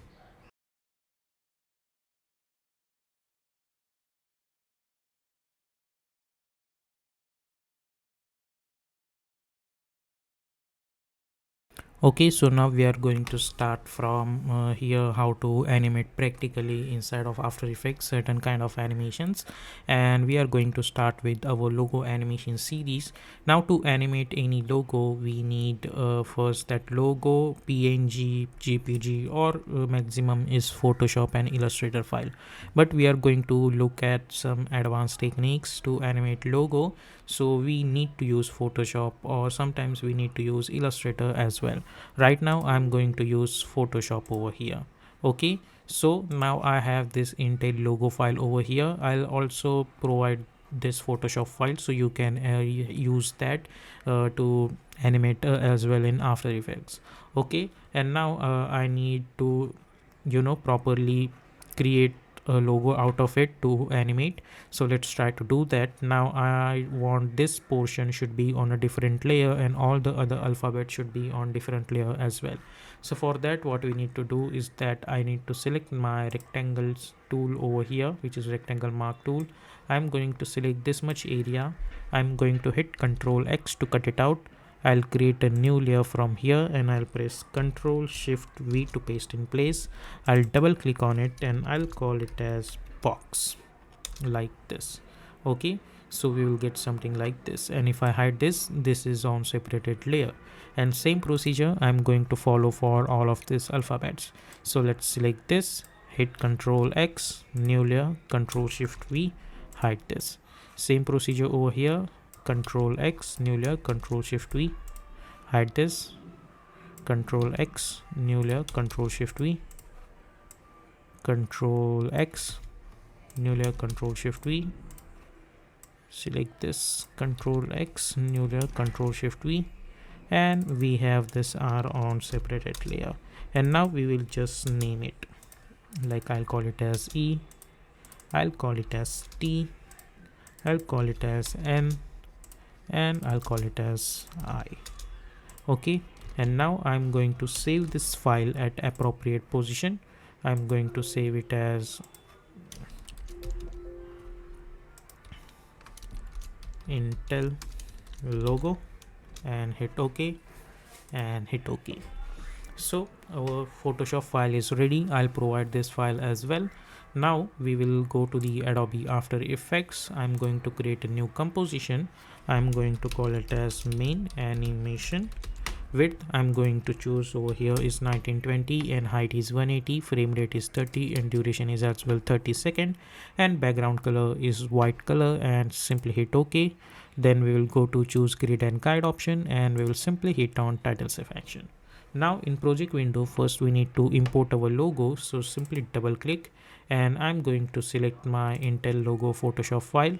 I'll import as and I'll choose composition, return layers and sizes, and I'll simply hit import and I'll hit OK. And then I'm going to bring this layer over here, and if you double click on it and if you hit Ctrl K, as you guys can see, the height width is also 1920 by 180. And one thing I forgot to tell you, that whenever you are going to bring any logo over here, make sure that your Photoshop file size also should be 1920 by 180. All you can do is press Ctrl Alt I, so you can choose this image size, and over here you can change the size as well as resolution. Okay, just simple as it is. So because size in Photoshop is 1920, similarly over here if I hit Ctrl K to open the project settings, size is same but the background color is black, so I'll change it and I'll choose white color like this. Okay, so this portion is ready, but if you see, the size of this entire logo is very high. So what I can do, I can right click, I can create a new, and I can create one null object. I'm going to select all of them and I'm going to make it parent with this null one. Then I'm going to select this null one and I can press S, and because they are all parent with this null, I can adjust the scale at appropriate size. I think this much looks good to me, so I can select this. After that I can delete it. Okay, so now the size of each and every one is properly adjusted. Okay, now we need to create this animation first, and if you see we always have X and Y axis to animate, and even if you press P, we have position X and Y on different I mean two positions properties. We have position X and position Y, but right now they are only in position panel over here. So I want separate properties for X and Y. So for that I am going to right click and I am going to choose separate dimensions, and here we go. Now we have two position properties, X and Y. Now initially I want this should be over here, then this should be over here, this should be over here, but I want specific reading for this final position. So what I'm going to do, I can bring Ctrl R for ruler, and with the help of that I can create marks over here like this. So this should be over here and this should be over here. So what happen is that this is very useful to decide final position of this animation. So now I can try to animate that. Now initially I'll try to bring this downwards somewhere around over here. I'm using shift to do that. I'll bring it over here like that. So Y position should be over here, and now I'm going to move this from here to here. Okay, like that. So let's create one keyframe at X. I'm gonna go somewhere around 1.20 frame, and I'm going to move this from here to here like this. And one use of ruler is that if you enable this snapping option, you can easily snap at this ruler properly. Okay, so let's bring this over here like that, and let's make this fit. And now if you see, we are getting something like this. And after this point I'm going to create one keyframe at Y. I'll go to around 3 seconds, and I'm going to move this from here to here like this. And I don't want any position on X-axis over here, so I'll delete that. So now if you see this animation, I'll get this and then this. Now let's select those keyframe, hit F9, go to the graph editor, select this graph, right click and make sure that you are in edit speed graph. Now we have already learned about this graph, so it would be easy for us to understand this. So by holding shift, I'm going to move this over here and I'm going to move this over here. So now if you see, we are getting this and then we are getting this. Okay, so we'll get something like this. Now I need to add some effects over here, but before that I'm going to select this, right click, and I'm going to choose option called pre-compose, and I'll make sure that my move all attributes into the new composition is on, and I'm going to call it as box echo and simply hit OK. And after that I'm gonna go in my effect and presets panel and I'm going to search for one effect called echo, and if I double click on it and if I see this over here, I'll get this different stuff because they are getting multiple objects over here. Now for example, if I increase the number to 20, basically from name itself, echo means they are creating multiple copies of it. So now what kind of changes we need to do over here? Right now echo operator is on. Let's choose maximum, so we are not gonna get any color bendings over here. And if you see properly, the distance between these echoes are very high. So what we can do, echo time seconds over here, we need to see this value. It's 0.0333, out of which the second 3 I'm going to, instead of 3 I type 0, so my point value is 0.0033. okay, so let's keep it as it is and then choose quarter. And now if you see, we are getting this kind of stuff, but we need a more amount of copies over here, so I'm going to make it copies up to 60. okay, or yeah, or even more than that, 80. The main purpose is that this eye should get covered at this point. okay, so select this eye and let's bring this over here with the help of open square bracket. okay, so what will happen, that we are gonna get a look of that this eye is appearing because of this echo. okay, like this. Then what we want is that let's lock these two layers. We don't need that because the animation is done. Now this animation is required, so for that I'm going to select this and this should start to get animated after the animation of this eye over here, like this. So somewhere around over here I'm going to bring all of them over here. I'll press P for position, create one keyframe. I'll go to around 4 seconds. I'm going to create another keyframe, and at the start go to the align tab and we are going to choose this option, align horizontally, and then I'm going to move all of them somewhere around after this eye. Then select those keyframe. I'm going to hit F9. I'll go to the graph editor. I'll select this graph. By holding shift, I'll move this handle over here and I'll move this handle over here. So I'm gonna get this kind of animation. Now this animation should be one by one. So for that, what I'm gonna do, I'm going to select this this alphabet and I'm going to adjust those like this. So what will happen, we will get this animation one by one. And if you think the distance between this is very high, so simply you can make a distance a little bit low according to your needs, whatever is suitable for you. I'll do one thing, I'm going to take a distance of 5 frames for each, so that would be easy for us to understand that how we need to use it, like this. okay, and after that I'm going to select all of them and I'll enable motion blur. So now if you see, we'll get something like that, but it should not come like this. It should look like that they are coming from inside this eye. So for that, what we can do, I can select all of this remaining alphabets and I can press Ctrl Shift C and I'm going to call it as remaining alphabets, and I'll hit OK, and I'll hold Alt open square bracket to trim up to this.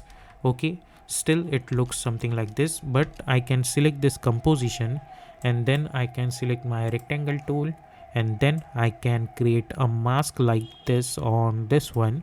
So now what will happen, that it will look that they are coming from inside this eye. And if you want, you can select your selection tool. You can select this mask a little bit and you can move this a little bit over here as well. So we are gonna get something like this. Okay, so let's make this fit. Okay, and along with this, what I want is that at this point it should come from here to here. So for that, what we can do, let's change this log. I'm going to right click new and I'm going to create one null object. I'll hit enter and I'll call it as position. Okay, and then I'm going to select all of them and I'm going to make it a parent with this position. I'll select this position. I'll create one keyframe over here. I'll go few frame forward, somewhere around over here, around 5 seconds. I'm going to create another keyframe, and at this point I'm going to move this position somewhere around over here, and I'm going to select this position keyframe, select this position keyframe, and I'll hit F9. So I'll get something like this. Now let's do one thing. Let's select those keyframe.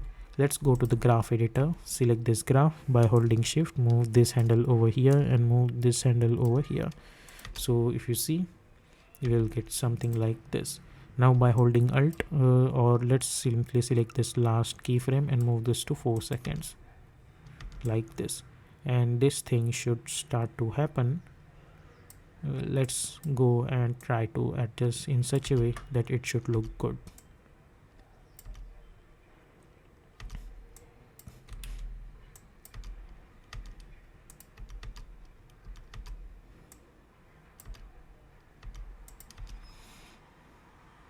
Okay, and now if I hit play, I'll get first this animation, then I'll get this animation.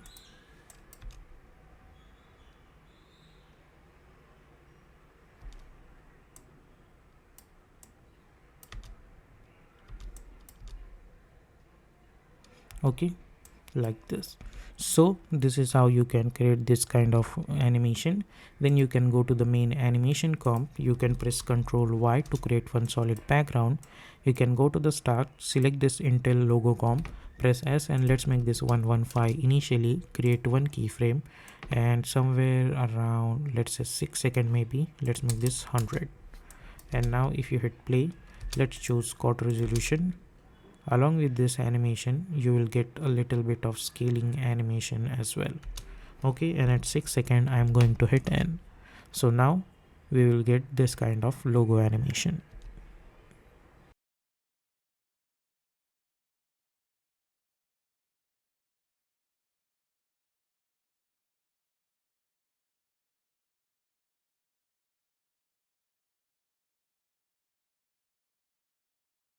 Okay, so now in this video we are going to create Apple logo reveal animation, and for that I have this Apple PNG file, and this time we are going to use Adobe Illustrator. So first of all you need to do, simply go to the file, new options, and I would suggest you to create, go something for size. I'm going to choose 1920 and height I'm going to choose 180 pixels, and make sure that you are in RGB mode and simply hit create. Okay, so I have already created this file and I'm going to save this file. Then I have this PNG logo. I'm simply going to drag and drop in Illustrator. Then let's zoom out a little bit, and I'm going to select this and press E, which is a shortcut key for transform tool, and by holding shift I'm going to adjust the scale, and then I'm going to adjust it somewhere around over here. So let's hit Ctrl 0 and bring this over here. Now whenever we are going to do this kind of animation with the help of Illustrator and After Effects, make sure that your logo should be in black and white format, or it should consist at least two colors only, or one color only, but most of the time make sure that your logo in black and white format or in PNG format with black color. So that's why I chose this Apple logo, because this is PNG as well as it says backlink color. Now after that I'm going to select this logo, and over here you will get this option called image trace. So simply click on it and simply hit OK. Okay, then it will do some certain operations. Then after that you have to click on this expand. So now if you see, they have converted this entire logo into one shape layer. Now let's select this, right click, and we are going to select this ungroup, and we will select this one white solid background, and we will delete this. So now we have this and this shape on different layer. So let's select both of this, and I'm going to hit Ctrl C. I'll go and create a new layer, and I'll press Ctrl Shift V to paste in place. I'll double click on this bottom layer, and I'm going to call it as fill. Okay, and I'll hide this layer. Then I'm going to select this uppermost portion. I'll hit Ctrl X. I'll create a new layer, and I'll press Ctrl Shift V. I'm going to double click, and let's call it as stroke. Similarly, double click, and let's call it as stroke. Okay, why I'm calling it a stroke? Because I don't want any fill over here. So I'll select both of these layers, and over here in color option fill, I'm going to delete that fill, and in stroke I'm going to choose black color, and I'm going to add somewhere around 2 stroke only. Okay, so this is going to be my logo like this. Now I'm going to create certain animations in After Effects, so let's try to do that. Now let's go to the Adobe After Effects. I'm going to create a new composition. I'm going to call it as always main animation over here, just like we do. And width I'm going to choose 1920, height I'm going to choose 180, frame rate is 30, and duration is also 30 seconds, and background color is white color, and simply hit OK. Then we'll go to choose grid and guide option, and we'll choose titles of action. Then I'm going to press Ctrl I, or you can simply double click on this portion. Let's select our Apple logo. I'll go to the import as, I'm going to choose composition, return layers and sizes, and simply hit import, and simply drag and drop over here. Now if you double click to open this, we are not gonna see anything. So let's hit Ctrl K to open the project settings, and we are going to choose white color over here, and let's hit OK. Okay, like this. Now we have this fill as well as we have this stroke. Okay, so let's try to animate our stroke first. For that, what we need to do, I'm going to select this, right click, create shape from vector layer. So what will happen, we will get these two outlines. I'm going to delete this stroke illustration layers because we don't need that. Now we have these two strokes, and for the stroke width I'm going to choose 5 pixels, maybe like that. And let's try to animate this stroke with the help of trim path. So let's go over here, go to the add menu, and we are going to choose trim path. Go to the trim path, and let's make this value somewhere around like this. Okay, and let's change this offset value somewhere around over here like this. Okay, and if you change this end value somewhere, as you guys can see, we can get this kind of animation over here. Okay, so let's make this end value 100, and let's try to make this start value 10, and change this offset somewhere around over here like this. Okay, so let's make this proper minus 200. Okay, so start value is 10 and 100 end value, and minus 200 offset. And if I make this start value somewhere around like this, I can animate that. So I'm going to create one keyframe at start. I'll go to around 3 seconds, and I'm going to make this start value 0. So what will happen, I'm gonna get this kind of animation over here. Okay, so as you guys know, if I see, my animation is starting from here. So let's log this layer just for now. I'm going to select my pen tool, and I'm going to create one point over here, and by holding shift I'm going to create another point over here like this. And let's move this a little bit over here and press Ctrl Alt Home.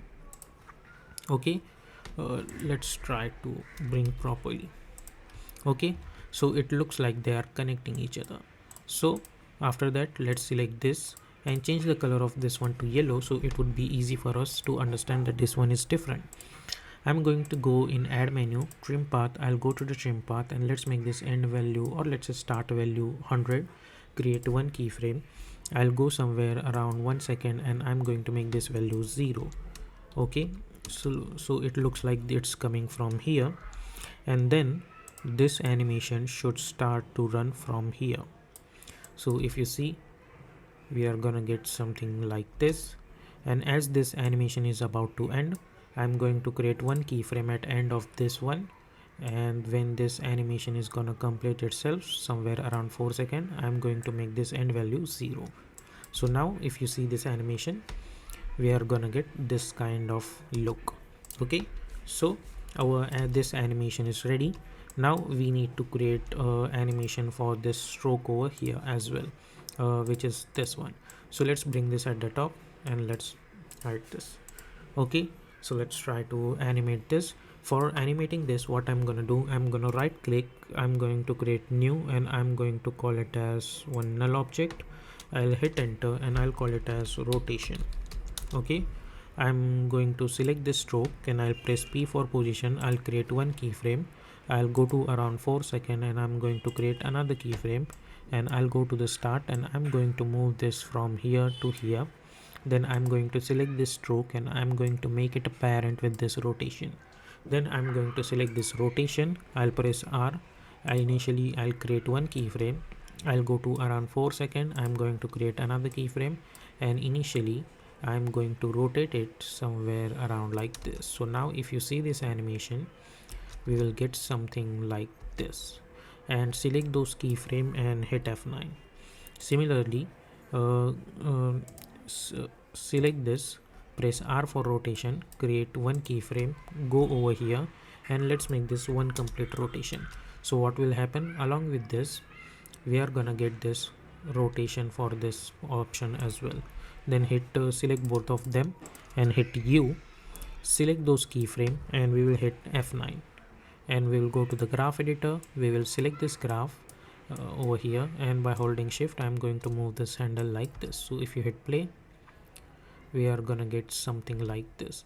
Okay, or you can simply keep it as it is as well, because that looks also a smooth animation. And if you want, you can select this, and obviously by holding alt you can change it somewhere around over here. Okay, so this stroke animation is ready. Now we need to create animation for this fill. So for that, what we can do, let's see. Over here, first of all, let's select all of these layers, and I'm going to press Ctrl Shift C, and I'm going to call it as stroke animation, and hit OK. I'll go inside this, I'll select all of them, and I'll enable the motion blur. So what will happen along with this, we will get a little bit of motion blur as well. Okay, so let's hide this, and now we can focus on this one. Initially, I'm going to select this fill. I'll go to the effect and presets panel, and I'm going to search for fill effect and double click to apply. And instead of red, I'm going to choose grayish color over here like this. And now we need to create certain mask for it. So select rectangle tool. I'm going to delete this stroke, and for the fill I'm going to choose red color, and I'm going to create one this kind of rectangle. Now let's select this rectangle, hit enter, and we are going to call it as mask. So this is going to be act like a mask. So simply bring this over here, select this fill, and if you guys know that with the help of F4 you can change this toggle operations and choose alpha mask. Then select this mask, press P for position. We will bring down initial position over here. We can create one keyframe. We can go to around 4 seconds over here and change this from here to here like this. Okay, then I can select this. I can go to the effect and presets panel, and I can search for one effect called wave warp, and simply double click to apply this, which will create this waving animation. And I can increase the scale width somewhere around like this. Similarly, I'm going to apply one effect called turbulence displace. To apply that effect, we will get certain kind of height and depth in that wave animation. Okay, similarly I'm going to select both of them, and I'm going to hit Ctrl D. I'm going to select this fill, and this time I'm going to choose black color and select both of them, and let's bring this a little bit upward over here. So we will get this two shades, and select this mask over here, and in wave direction you can change. Similarly, evolution you can change in this turbulence. So what will happen, that will that animation will look a little bit different over here. Or you can select this fill, you can hit Ctrl D, select both of them, and let's bring this a little bit over here. select this fill, and instead of this grayish color I'm going to choose a little bit of this kind of color as well.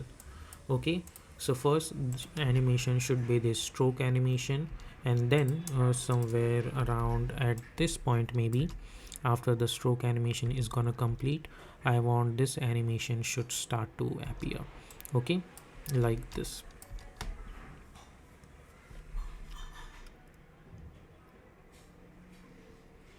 Okay, so this is for that, and now there should be certain kind of liquid should drop over here. So for that as well, you can create one pen tool. You can bring one line from here and one line over here, and you can delete the stroke. You can choose, first we need to select this color over here. Let's select this, press Ctrl Alt Home, press P, and let's bring this over here and change the color of this one to 15, or let's say 10.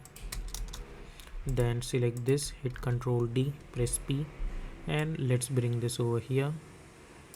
Hit Ctrl D, press P, and let's bring this over here like this. Okay, then we have to change the colors according to this colors. So go to the stroke with the help of this pick up this color, hit OK, select this, go over here with the help of this picker. I'm going to pick up this black color. Okay, and now I need to create some animations over here. So let's select this, go to the add menu, we are going to choose trim path, go to the trim path, and let's make this end value. We will create one keyframe. We'll go to around 1 second, we'll make this 100. We'll go to around 2 seconds, we'll create another keyframe at start. We'll go to around 3 seconds and we'll make this value 100. So if you see, we are getting something like this. So let's go to around 10 seconds and let's move this over here. We are going to select this keyframe, and let's select those keyframe, and let's try to move this over here and bring this over here. So we'll get that quick animation. Or okay, and then you can select those. Okay, select those keyframe and we will hit F9. Okay, so if you see, we are getting this dropping animation. Then copy this trim path, hit Ctrl C, select all of them and hit Ctrl V. So we'll get something like this. Now let's zoom in a little bit, and initially this portion, which is this one, should be over here like this. And let's select our pen tool and make sure that it should touch the ground, and hit U, zoom in a little bit, and when this portion is going to start to appear, we need to make sure that it should properly come at this point, like at this point over here, like this. Okay, over here, and let's select those last keyframe. When this animation is gonna end, at this point it should stop. So let's move this over here. Okay, and let's make this fit, so it will look like this.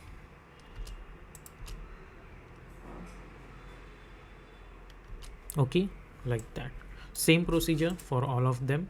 You can hit U, you can start somewhere around at this point, select this, and you can select this.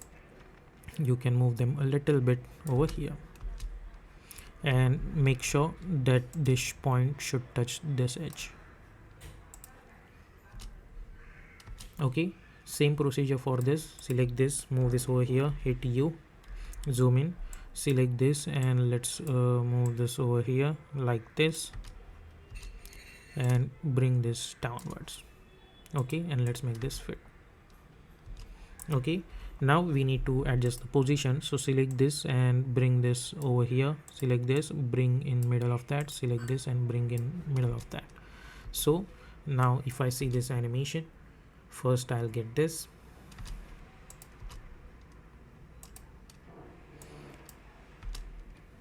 It will take a little bit time to load, so let's make this third resolution and let's try to play. First I'll get this animation, then this stroke animations, and then I'll get this filling animations. Okay, over here, and press F4, select all of them and enable their motion blur. Then you can go to the main animation comp and you can see we'll get this animation, and make sure to press Ctrl Y to create one solid background and bring this downwards. Then as always, initially press S. Let's make this 115, create one keyframe, go somewhere around 8 seconds, and let's make this 100 and hit N. So yep, this is how you can create this kind of animation.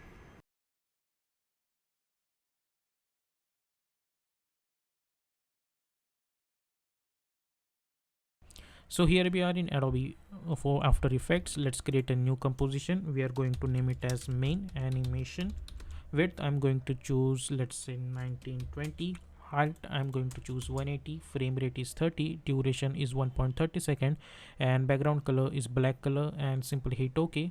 Then go to choose grid and guide option and simply hit on title section. Then I'm going to press Ctrl N to create another composition, and I'll call it as text animation and hit OK.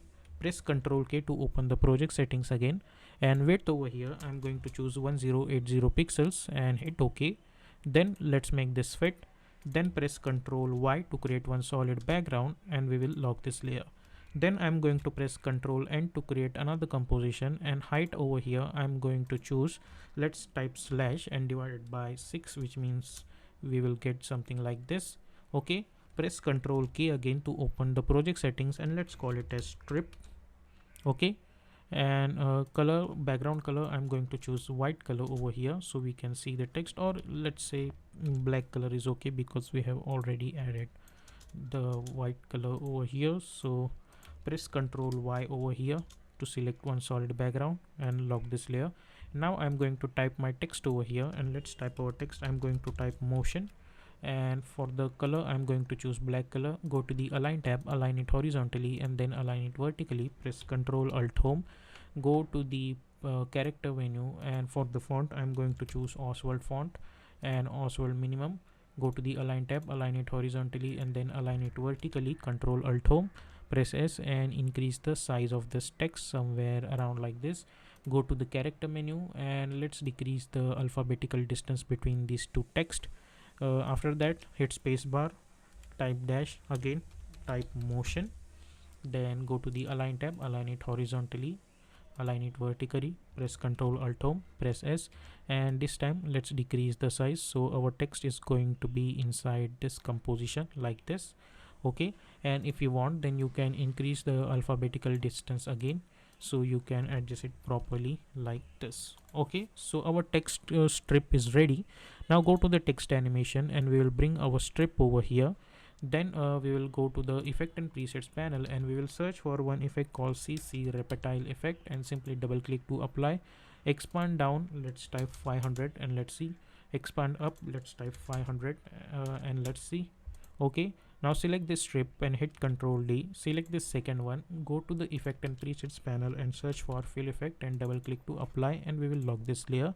Now select this strip, press P for position, create one keyframe, zoom in a little bit. Let's go to around 2 seconds, and we will change the position somewhere around like this. Okay, let's go inside this strip and we will hide this white layer for now. Okay, so now as you guys can see, we have this kind of animation. Now let's go to the 2 second, and I'll move this until this text is going to be properly cover this red text over here like this.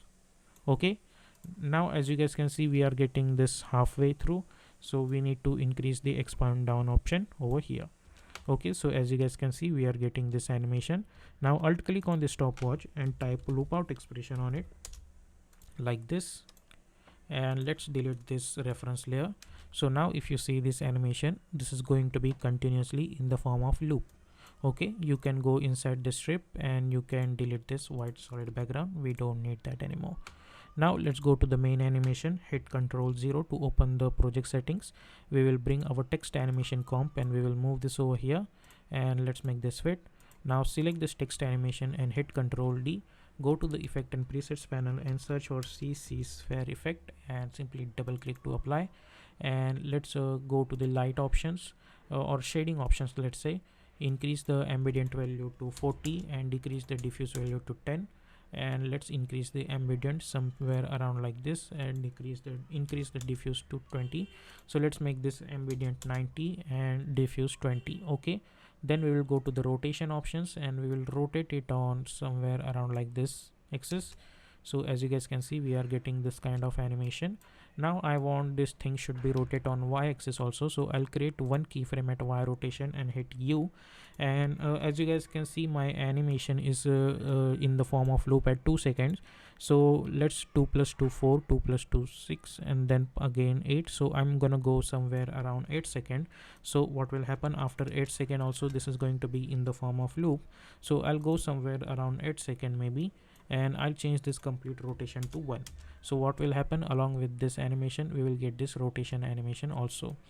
Okay, now I'm going to select this text animation over here. I'll go to the effect and presets panel, and I'll search for mesh warp effect and simply double click to apply. Now rows I'm going to choose 1 and column I'm going to choose 2, so I'll get this kind of stuff. Let's choose rows also 2, so we will get this line. We will hide this ellipse just for now. Now select this and select this mesh warp, and we will click in the middle over here, and so we can see we are getting this 4 handles. All we need to do, first of all, select this and move this properly at the center. So select this mesh warp effect, select this point, select this and move this properly at the center like this.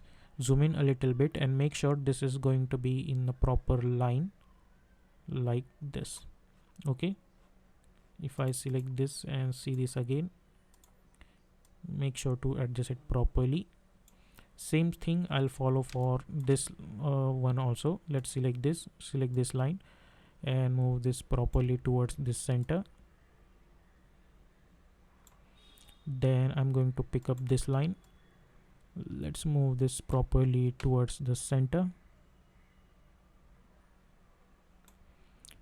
Then select this line and move this properly towards the center.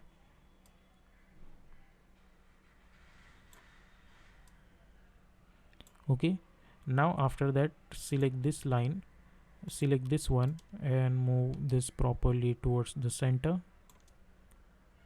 Okay, so if you see, we are getting this kind of stuff.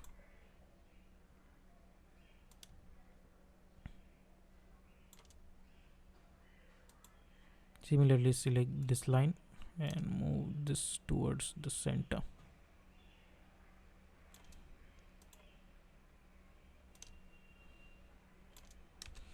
So if I see this now, I'm gonna get this kind of animation.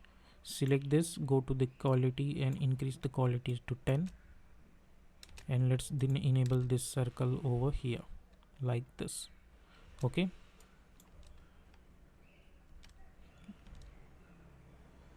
now let's select this, press Ctrl Shift C and move all attributes into the new composition and hit OK.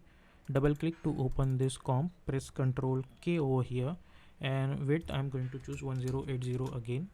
Okay, so we will get this kind of stuff. Now select this, and now again I'm going to choose mesh warp. Again I'm going to follow the same procedure. I'm going to make it 2,2. Select this one, this middle one, and you can move it like this. You can move it like this. Then select this one, you can move it like this, and you can move it like this. So now if you see this animation, we are gonna get something like this. Okay, so now select this CC sphere layer, go to the effect and presets panel and search for drop shadow effect, and simply double click to apply and increase the drop shadow totally up to 400. Okay, distance should be 0, and you can increase the opacity, so you will get this kind of opacity over here. So we will get this kind of effect. You can go inside this text animation, and over here you can select this layers. You can go to the effect and presets panel and search for ramp effect and apply to this white layer like this. So if you see the result in main animation, we will get something like this. Okay, let's make this fit. I'm going to choose radial ramp. Let's bring down this layer to the middle one, and if you see this stuff over here, we are getting this kind of stuff like this. Okay, and you can remove the drop shadow effect also if you want, but I'm gonna stick with this because we need certain depth. So let's go over here and try to bring this properly at the center. and instead of complete black, I'm going to choose a little bit of grayish color. We don't want complete black color over there. And I'm going to select this text animation, which is this layer over here. Right click, go to the reveal layer source project, select this text animation, hit Ctrl D, and by holding Alt I'm going to replace this layer. Double click to open this, select this white solid, and we will delete this gradient ramp. We don't want that ramp for this layer. Okay, and you can go to the CC sphere effect, and let's go to the shading. If you increase this diffuse to 40 and ambient to a little bit, let's say 70, and diffuse 40, so you will get this proper sphere. Okay, then you can press Ctrl Y on your keyboard and create one white solid background, so we will get this kind of effect like this. Then you can right click new and create one null object. You can select all of this and make it apparent with this null. Select this null, press R for rotation.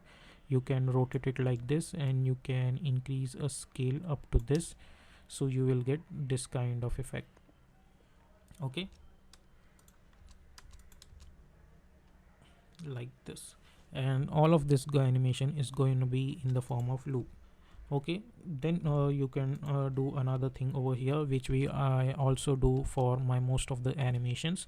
I'm gonna right click new and create one adjustment layer, and I'm going to apply one tint effect on it, and double click to apply, and I can swap this color over here, and or instead of that, you can choose different color for this, like this.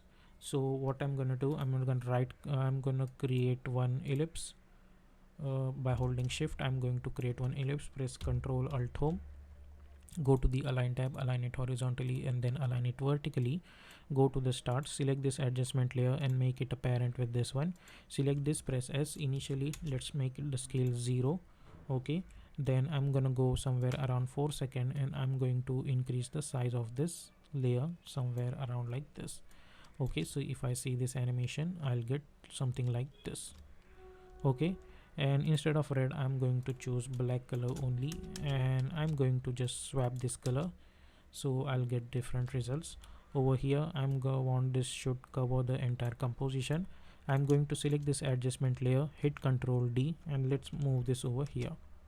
Okay, so I'll gonna get this kind of animation like this. So this is how you can create this kind of dynamic text reveal animation inside of After Effects.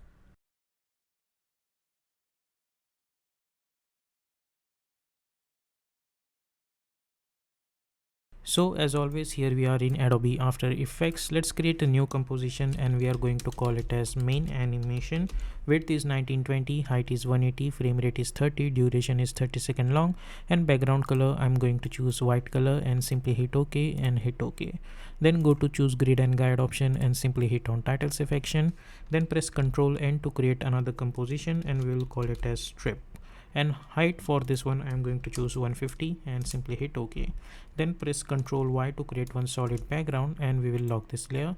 Then I'm going to select my rectangle tool, and I'm going to choose black color for the stroke and simply double click over here, and stroke width I'm going to choose 10 pixels. Then go to the rectangle path and unlink this scale, I mean size, and let's scale this over here and also scale this over here. Okay, and let's lock this. Now our stroke is ready. Now we will type our text. I'm going to select this text over here, and you can type whatever text you want. I'm going to type simple text like motion design over here, and for the text color I'm going to choose black color.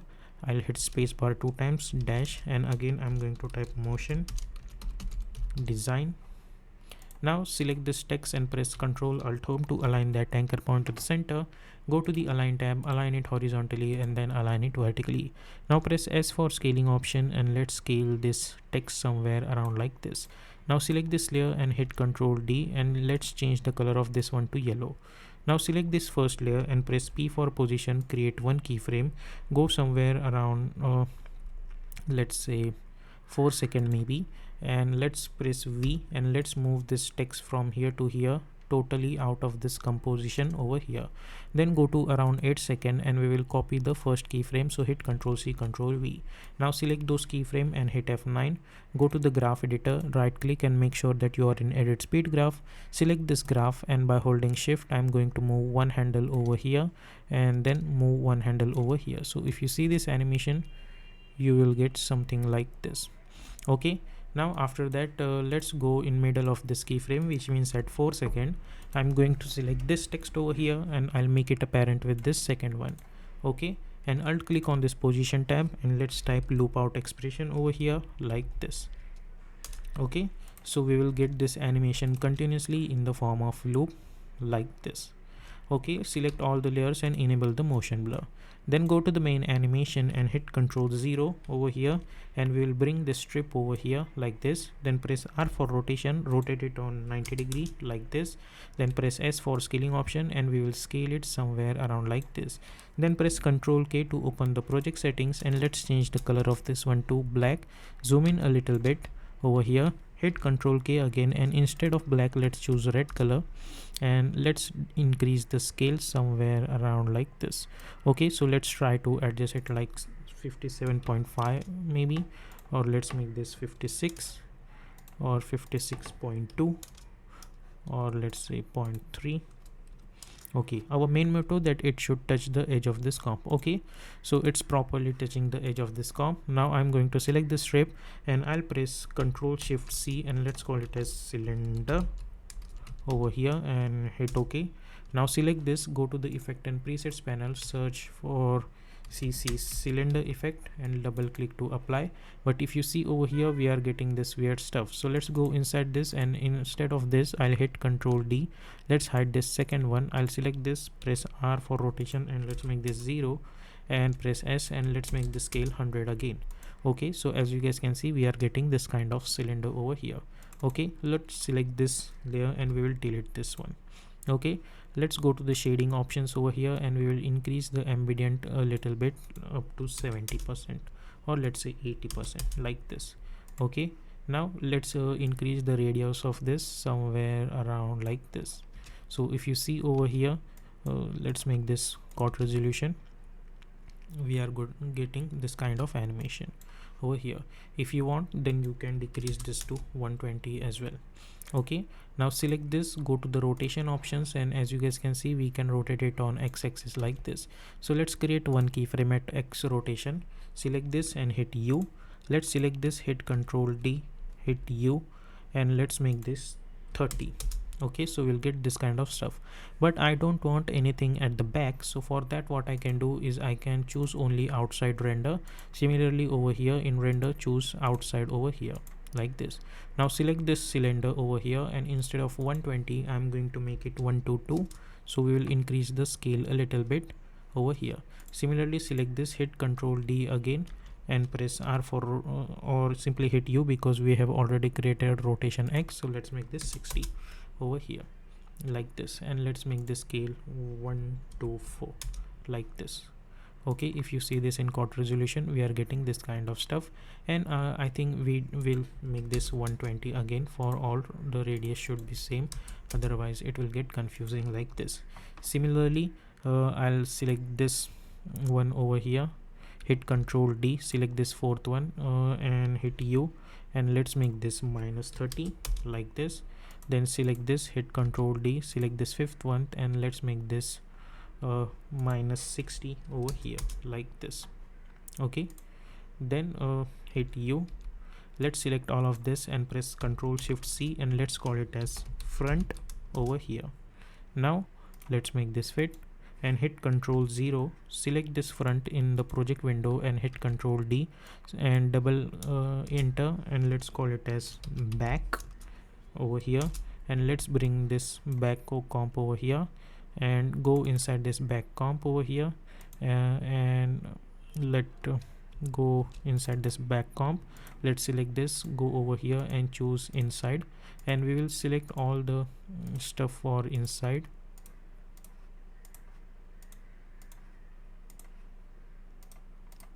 like this. Okay, so we are getting this kind of stuff. If you see this in quad resolution we are gonna get this kind of animation over here like this. Now let's go inside this back. Select the cylinder, right click, reveal layer in source project, and we will select the cylinder and we will hit Ctrl D to duplicate it. Select all of these 5 layers, and by holding Alt I'm going to replace it. Then go inside this, select this strip, right click, reveal layer in source project, select this strip, hit Ctrl D, and by holding Alt I'm going to replace it. Then go inside this and let's uncheck this, select this white color and press Ctrl Shift Y, and let's make this color to black one. Similarly, select this stroke, go to the color, choose white one, select this two text and change the color to black one.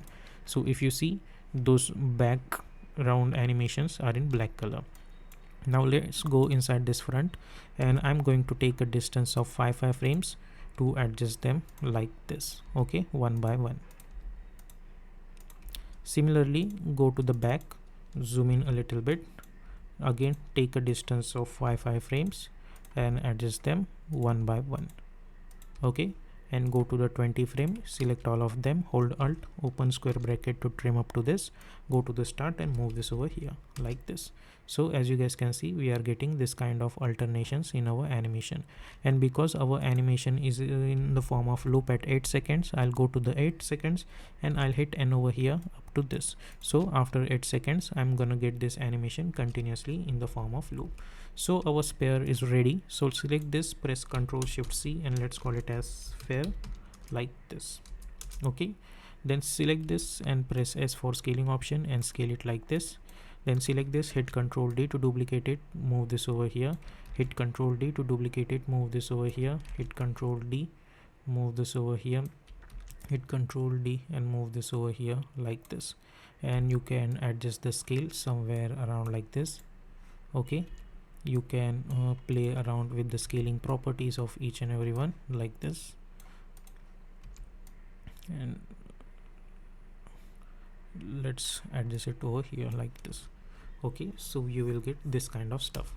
Now select all of them and press R for rotation, create one keyframe, then go to somewhere around 8 seconds over here, and let's make this rotation 1 over here, let's make this -1 over here, let's make this 1 -1 and 1. Okay, so what will happen along with this, if I go to the start and if I hit play, I'll get this kind of alternative rotation animations over there. Now let's make this full resolution over here, select all of them and press Ctrl Shift C, and we will call it as animation over here, and press Ctrl Y to create one white background like this and bring this at the back. Select this first one, go to the effect and presets panel and search for drop shadow effect and double click to apply, and let's increase the drop shadow somewhere around like 200 over here, and distance to 20 or let's say 40, and opacity 20 or something like this. Okay, so you'll get something like this. Now over here another thing I can do is that I need certain kind of animation at background as well. So for that I'm going to select this ellipse and I'll delete this stroke, I don't need that, and I'm going to choose black color for the stroke, and by holding shift I'm going to create one ellipse. Now select this ellipse, press Ctrl Alt Home to align that anchor point to the center, go to the align tab, align it horizontally and then align it vertically, and let's bring this backward. Now initially let's make this 0 or something, create one keyframe, go to around 4 seconds, and we will increase the size until it's going to cover the entire portion. Then select this, hit Ctrl D, with the help of open square bracket I'll move this over here, and this time change the color of this one to white one, and let's make this quad resolution like this. Okay, so now we will get this animation continuously in the form of loop like this. Okay, so this is how you can create this kind of typographic animation.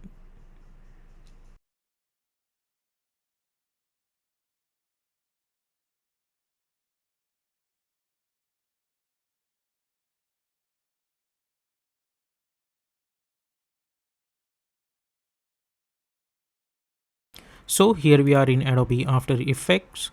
we will create a new composition. We will call it as main animation. Width I'm going to choose over here is 1920, height 1080, frame rate is 30, duration is 1 minute long, and background color is white color, and simply hit OK. Then go to choose grid and guide option and simply hit on title selection. Then I'm going to press Ctrl N to create another composition. I'll call this comp as strip. In width option over here I'm going to type star into 6, and star 6, which means 1920 into 6. Height is 1080, frame rate is 30, duration is 1 minute long, and simply hit OK. Then go to choose grid and guide option and simply hit on title selection again, like this. Now hit Ctrl K again to open the project settings. Now over here height is 1080. Let's do one thing, we will make this 250 and hit enter, so we'll get this kind of strip. Now press Ctrl Y on your keyboard to create one solid background and hit OK, and we will lock this layer. Then I'm going to select my text tool and I'm going to type my text. You can type whatever text you want. I'm going to type, let's say, motion graphics, hit spacebar dash, select this, hit Ctrl C, hit Ctrl V, Ctrl V. Go to the align tab, align it horizontally and then align it vertically like this. Press S and let's increase the size of it somewhere around like this. Now select this and press P for position. Select this, hit Ctrl A, select the second layer, create one keyframe at the start, zoom in a little bit. Let's go to around somewhere 16 frames over here, and from here to here I'm going to move this text layer out of this composition like this. Okay. So if you see this, now we will get this kind of stuff. Now select those keyframe over here. Let's move this over here around 6 seconds. I'm going to select this and I'll make it apparent with this second layer. Now alt click on the stopwatch and type loop out expression on it like this. So what will happen, we will get this animation continuously in the form of loop at 16 seconds. Okay, now right click new and I'm going to create one adjustment layer. Go to the effect and presets panel and search for tint effect and double click to apply and swap this color. Now go to the start, press S, create one keyframe, zoom in a little bit. Let's go to around let's say 2 seconds, create another keyframe, and now unlink this option and let's make this 0 initially. Select those keyframe and hit F9 like this. So if I see, I'll get this kind of animation over here like this. Now you can do reverse also. Simply select this, right click, keyframe assistance and time reverse keyframe, so you will get this animation in opposite direction like this. Now select this and hit Ctrl D, hit U, go over here and move this over here and swap this color. So we will get not swap this color but keep it like as it is like this.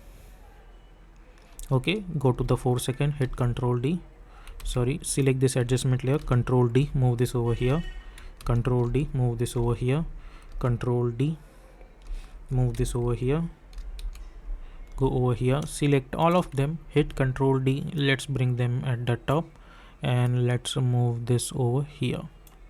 Hit Ctrl D, let's bring them at the top and let's move this over here. Select this, hit U, go over here, select them and move them over here like this and hit U. Okay, so we will get this animation continuously in the form of loop, and if you see at the 16 second we are getting this animation in the form of loop.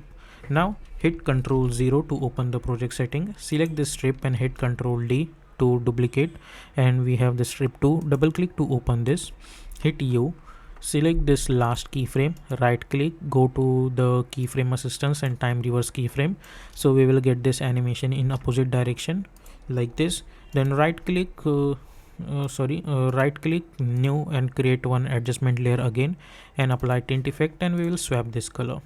Okay, so we will get this animation in opposite direction. Now we will get something like this. Now hit U, I'm gonna go around 16 frames over here like this. I'll hit N, right click, trim comp to work area. Similarly go to the strip, hit U, go to around 16 frames, 16 seconds, hit N, right click, trim comp to work area. Now let's go to the main animation comp and hit Ctrl 0. I'm going to select my strip 1 and I'll bring this over here. I'll press S, unlink this and decrease the scale. I'll go somewhere around over here, around 16 seconds. Right click, go to the time and choose time enable remapping. Create one keyframe before this last keyframe. Delete this last keyframe. Alt click on the stopwatch and type loop out expression on it like this. Zoom out and let's increase the duration of it like this. Go to the align tab and align it at the bottom. Zoom in a little bit. Hit Ctrl D. Make sure to enable this snapping and we will bring this over here. Hit Ctrl D and basically we will create this kind of duplicates.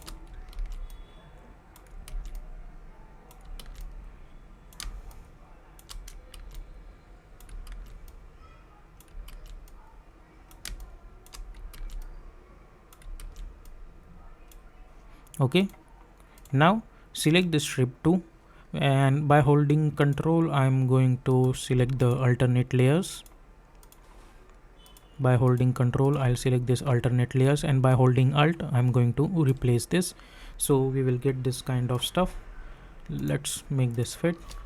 So as you guys can see we are getting this animation in opposite direction also. Now hit U and as you guys can see we have this animation. If you go to the 16 seconds, as you guys can see after 16 seconds also we are getting this animation continuously in the form of loop. Then you can go inside the strip over here. You can go and select your rectangle tool and we will delete this fill and we are going to choose black color for the stroke and choose 1 to 2 pixels and double click to apply this and create rectangle. Select this and go to and move this over here. Go to the scaling option, unlink this. Let's make this 95 on this, or let's say 90, and on this axis also let's make this 95 or something, or let's say 98 or let's say 99. Okay, now select this and let's increase, let's make this 80 on this side. Okay, let's select this and increase the stroke width to 3 pixels. Now select this, hit Ctrl A, go to the strip 2, select this, hit Ctrl V and go to the start. We will get something like this. So now as you guys can see, if I make this full resolution we are getting this kind of stuff. Now let's make this in quad resolution. Now select all of them and enable the 3D icon. Then right click, new and create one camera and angle of view is 49 and simply hit OK. Right click, new and create one null object. Convert this null object into 3D. Select this camera and now make it a parent with this null. Now select this null, press R for rotation. I'll rotate it on Y axis somewhere around like this. Then on X axis I'm going to rotate it like this.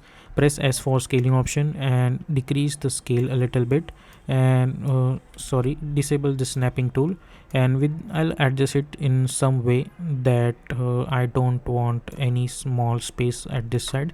So press R for rotation and let's rotate it on Y axis somewhere around like this and try to adjust it over here like this. Okay, and now as you guys can see we are getting this kind of animation over here. Now what I want is I want alternation in this animation. So what we can do, I'm going to select this, or let's go inside the strip over here. Let's select this text layer, hit U. As you guys can see we have applied position keyframe animation, so select those keyframe and hit F9. Let's go to the graph editor. Select this graph. By holding shift I'm going to move a little bit over here. As you guys can see influence is 51.29.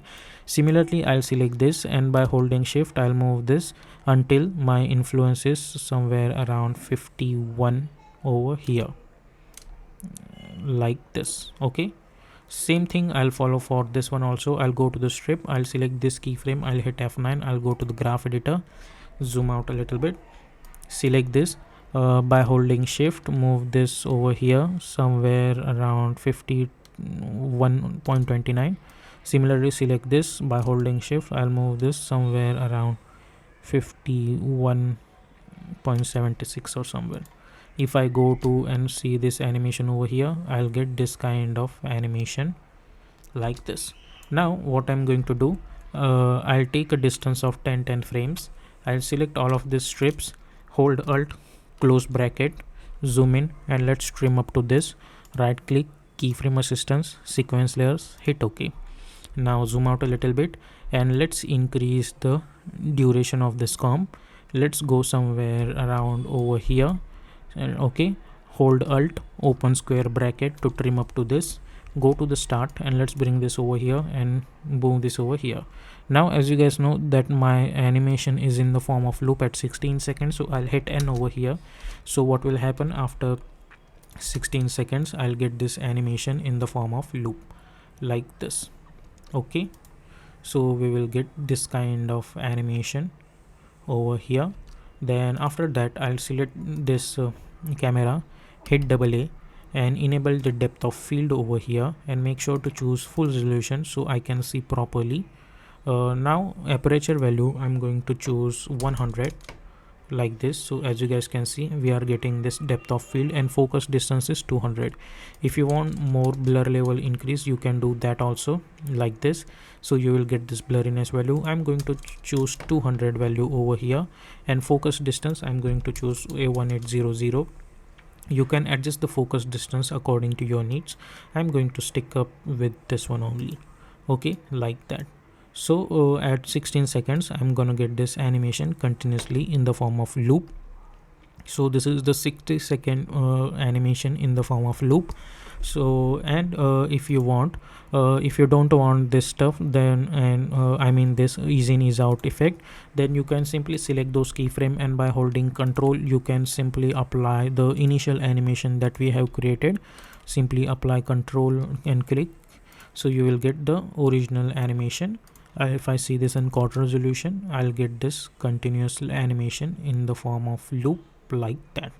Okay, so this is our animation. Now what I want is that I want to animate the focus distance as well, and that is also in the form of loop should be. So I'll select this camera, hit double A, and I'll create a one keyframe at focus distance, and I'm going to make a distance of 2500.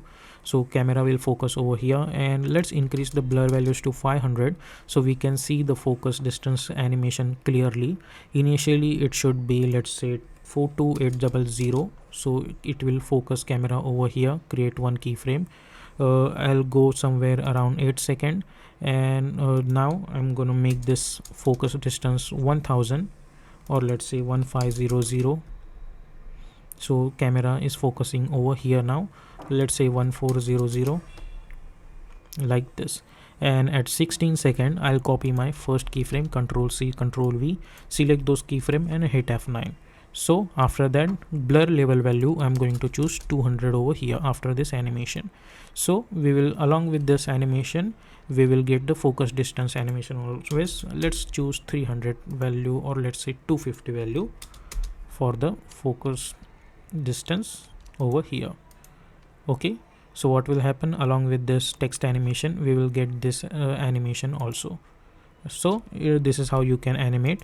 Now by chance if you feel that this focus distance animation is too long, so what you can do to make this in the form of loop, simply go to around 8 seconds, select those focus distance keyframes. By holding alt you can move those keyframes up to this. Okay, then you can alt click on the stopwatch and you can type loop out expression on it. Okay, so you will again get this animation in the form of loop. So this is how you can create this kind of looping text animation inside of After Effects.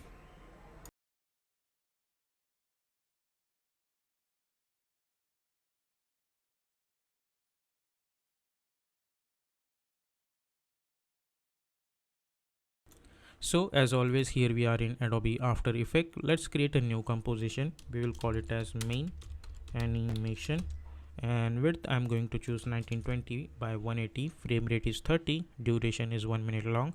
Background color is black color, and simply hit OK. Then go to choose grid and guide option and simply hit on title section. Then I'm going to press Ctrl N to create another composition. I'm going to call it as strip, and width is 1920 and height I'm going to choose 250. Frame rate is 30. Duration is 1 minute long, and background color is black color, and simply hit OK. Then select your text tool over here, and we are going to type our text. I'm going to type dash strip brush. Okay, now select this, press Ctrl Alt Home to align that anchor point to the center. Go to the Align tab, align it horizontally and then align it vertically. Press S for scaling option and scale it somewhere around like this. Okay, like this. Now select this layer. Let's decrease the scale a little bit. Select this layer, hit Ctrl D, select the second layer, go to the character menu. We will delete this fill. We are going to choose stroke, and stroke width we are going to choose 0.5. Now select this second layer, hit move this downward and move this over here like this. Okay, and instead of 0.5 let's choose 0.1. Okay, then I'm going to select my rectangle tool over here and we will simply double click, then go to the rectangle one, rectangle path one, unlink this, decrease the size from here and decrease the size from here like this. And let's go and remove this title section. So we are gonna get this kind of strip. You can select this third layer, press T for opacity and change the opacity to 50. Then press Ctrl Y on your keyboard and we are going to choose black color and let's bring this downwards. So this is my strip. Go to the main animation. We will bring this strip in our main animation comp. Then press R for rotation. We will rotate it on -90°. Press S for scaling option and we will scale it somewhere around like this until we will touch this line. Okay, now select the strip, go to the effect and presets panel and search for CC reptile effect and simply double click to apply. Then we will go to the expand value over here and we will increase this expand value to 2000 and expand up value also to 2000. Okay, now select the strip, press P for position, create one keyframe, then press Ctrl R to bring our ruler and bring this ruler over here like this, and it should touch the edge of this text. Okay, somewhere around like this. Now select the strip, press P for position, go to around 1 second and we will move this from here to here like this. Okay, let's bring this properly over here, then bring this over here. Okay, now alt click on this stopwatch and type loop out expression on it. Okay, and let's make this fit, and if you hit play we will get this animation continuously in the form of loop. Now let's move this ruler. Select this strip, press Ctrl Shift C and we will call it as side, and move all attributes into the new composition and hit OK. Select this side, go to the effect and presets panel and search for CC cylinder effect and double click to apply. Then go to the rotation property and we will rotate it on Z axis. So let's make it +90 over here. Then rotate it on X rotation and let's rotate it like this. Okay, then press S for scaling option and scale it somewhere around like this. Okay, let's make this scale 60. Then select this side, hit Ctrl D, select this second layer and we are going to delete this CC cylinder effect. Press R for rotation and convert this layer into 3D. Then we will rotate it on Z axis. Let's make this +90. Then we will rotate it on minus 45, let's say, or let's say -30 like this, and we will move this on Z axis somewhere around like this.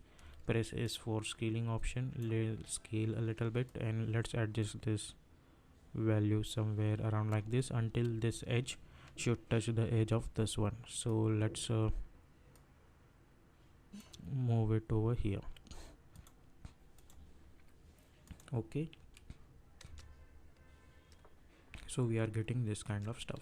Now if you see over here the weird stuff is happening over there, we don't want that. So we are going to select this first layer, we will go to the rotation properties and we will change the Y rotation somewhere around like this, so the error is gone. Then let's make this fit. We will select this side, right click, reveal layer in source project, select this side and hit Ctrl D to duplicate it, and by holding Alt I'm going to replace this side with this first layer. Then double click to open this, hit U, select those keyframe, right click, keyframe assistance and time reverse keyframes. So now if you see this animation, we are getting in reversible format. Now I want the animation where this strip should be first white, then because of this rolling it becomes black. So what I'm going to do, I'm going to go inside this side strip, I'll right click new, and I'm going to create one adjustment layer. Go to the effect and presets panel and search for tint effect and simply double click to apply and swap this color. And I'm going to move this adjustment layer in the over here where it should touch the middle line. And if you go to the main animation comp right now, we will get this kind of stuff. You can select this and move this a little bit over here like this. So now it will feel like we are getting this kind of stuff. Let's rotate it. Let's rotate it on y-axis more.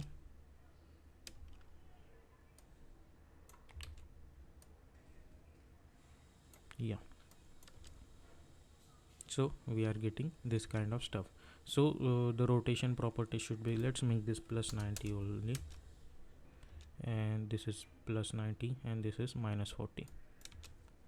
Okay, we are getting this kind of animation. We are almost close. Then press Ctrl Y to create one solid background, and I'm going to choose white color for the background and bring this downwards. And let's lock this layer.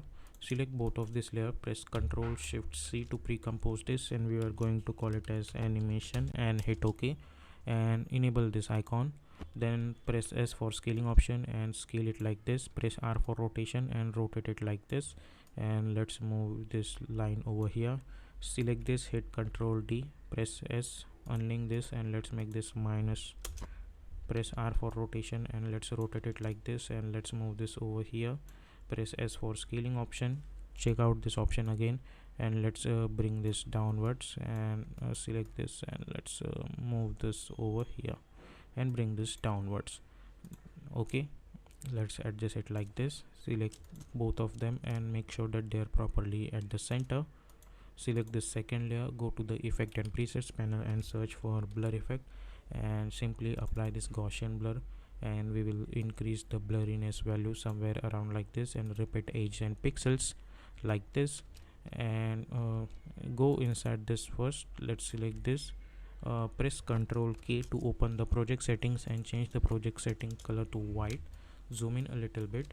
We have to make sure that this is touching edge properly. Yeah, over here if you disable this icon over here, we are getting properly like this. Make sure to enable this line over here only. For this one I'm gonna go with somewhere around like this. Okay, so if you see this, now we are getting this kind of animation like this. If you want, you can select this layer, you can go to the effect and presets panel and search for drop shadow effect and simply double click to apply. Increase the softness to 100, or let's say 200. Let's say 400. Copy this drop shadow effect, select this layer and hit Ctrl V. Okay, then you can go somewhere around 6 seconds also and hit N. So if you see this, now we are getting this kind of animation that is also continuously in the form of loop like this. And over here you can right click new and create one adjustment layer. You can apply tint effect over here and you can swap this color if you want, but I would not recommend that. So if you want to change the colors, you should select this adjustment layer, hit Ctrl X, go inside this and hit Ctrl V and swap this color over here. So you will get this kind of stuff. Okay, so but I'm gonna stick with this animation only like this. So this is how you can create this kind of kinetic typographic animation inside of After Effects.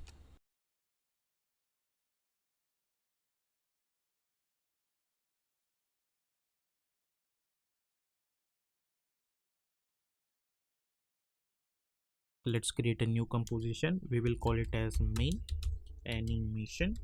Width is 1920, height is 180, frame rate is 30, and duration we are going to choose, let's say 1 minute like this. And background color we will choose white color and simply hit OK and hit OK. Then go to choose grid and guide option and simply hit on this title section. Press Ctrl N to create another composition and we will call it as M. Now go to the width option and let's choose width 800, height 800, and this portion should be like this only, and simply hit OK. Now after that, go to the shape options and we are going to choose rounded rectangle. We will delete the stroke, we don't need the stroke. Then we will go to the fill option and we are going to choose black color for this and simply hit OK and double click to create this kind of rectangle. Now resolution, let's choose full. Go to the rectangle, go to the rectangle path and let's increase the roundness up to 100 like this. Then size over here, let's decrease the size somewhere around like this. Okay, now let's minimize this. Now select this layer, hit enter and let's call it as rectangle. And over here, go inside this and create one keyframe at size like this. Select this, press P for position, create one keyframe. Now select this and hit U, zoom in a little bit. Let's go to around 1 second over here, create another keyframe. Let's make this size 700 like this, or let's say 750 like this. Go to the start and let's make this size 50 like this. Okay, now select those keyframes and hit F9, so we will get something like this. Okay, now I'm going to select my text tool and I'm going to choose let's say Poppins font. I'm going to choose Poppins semi bold version and type M. Let's select this and let's choose, see what we will choose, light version. Let's say select this, press Ctrl Alt Home to align that anchor point to the center. Go to the align tab, align it horizontally and then align it vertically. Press S for scaling option and scale it like this. Now let's go to the character menu and instead of light, let's choose thinner version of this font like this. Now select this, press Ctrl Alt Home like this. Go to the align tab, align it horizontally and then align it vertically. Now let's do one thing, we will make the scale 100 only and select this, go to the character option and we will increase the font size like this. Okay, yeah, this looks good. So font size we are going to choose 700. Now select this, press Ctrl Alt Home, go to the align tab, align it horizontally and then align it vertically like this. Now go to the start, select this M, press P, create one keyframe. Go over here, create another keyframe, go to the start and we will bring this downwards and select those keyframe and hit F9, so we will get something like this. Okay, now go to the graph editor, select this graph. By holding shift we will move one handle over here and then we will move one handle over here. So if you see, we will get something like this. Let's do one thing, select this, let's move this a little bit over here. If you are not getting this kind of graph, simply right click and make sure that you are in edit speed graph. By default sometimes you are in edit value graph which looks like this, so we need to choose edit speed graph and then adjust this graph to like this. So we'll get this kind of stuff and let's move this a little bit over here like this, or let's say over here. Okay, then take a gap of few seconds, like go around 2 seconds over here. Now select this rectangle, press P for position, create one keyframe, go to around 3 seconds and we will move this rectangle out of this composition like this. Okay, now select those keyframe and hit F9, go to the graph. Now we will select this rectangle, we will hit Ctrl D, we will hit U and we will move this rectangle over here and we will delete all of this keyframe. Okay, now this is our rectangle 2. Just for the sake of knowing, I'm going to change the color of this one to yellow. Then go to around 3 seconds over here. Now select this rectangle and make it a parent with this rectangle. Now select this, delete this initial position keyframe, select those position keyframes, go to the graph editor, select this graph. By holding shift we'll move one handle over here and one handle over here. So if you see, we are getting this kind of animation. Okay, like this.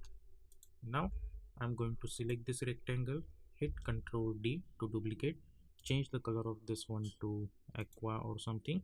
select this, hit enter, and let's call it as mask.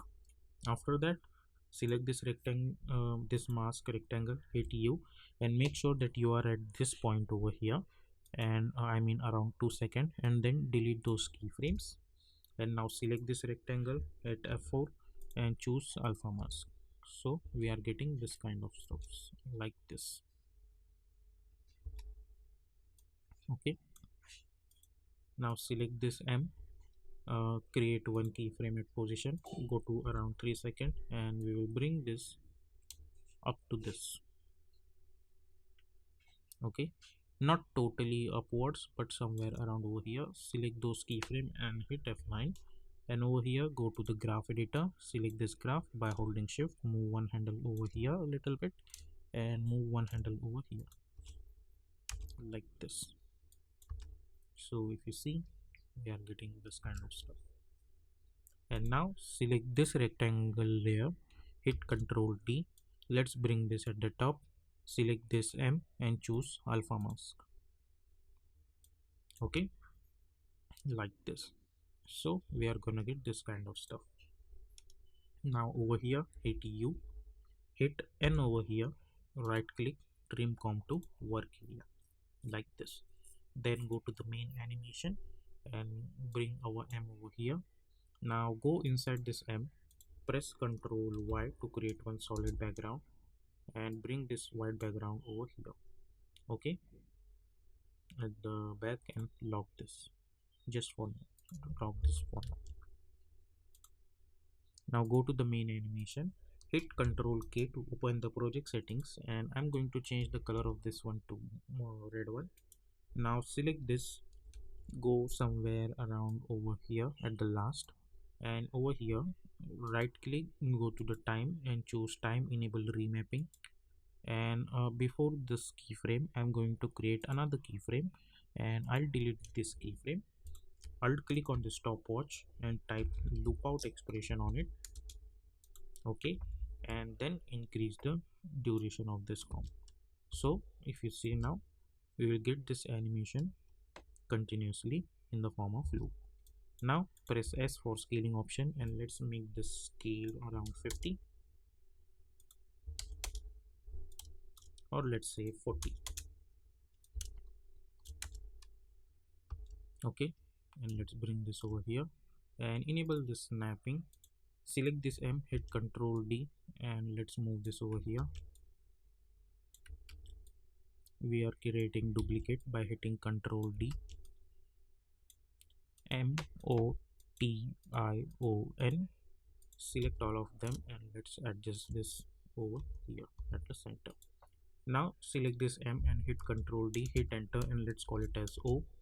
Go inside this, select this text and change this text to O. Ctrl D, hit enter, and let's call it as T. Double click, let's call it as T. Hit Ctrl D, I. Go inside this and let's call it as I. O we already have, so select this, hit enter, and let's call it as N. Double click to open this and let's call it as N. And now we just need to replace it. So select this O by holding Alt, replace it. Select this, replace it. Select this by holding Alt, replace it. Select this by holding Alt, replace it. Select this and by holding Alt, replace it. Okay, so if you see, we will get this kind of animation. Now we are going to take a distance of, let's say, 5 frames or 10 frames maybe. Let's take a 20 frames, let's take a 10 frames distance, and let's see how does it looks. We are getting this kind of animation. Okay, or let's take a distance of 8 frames, or let's say 5 frames.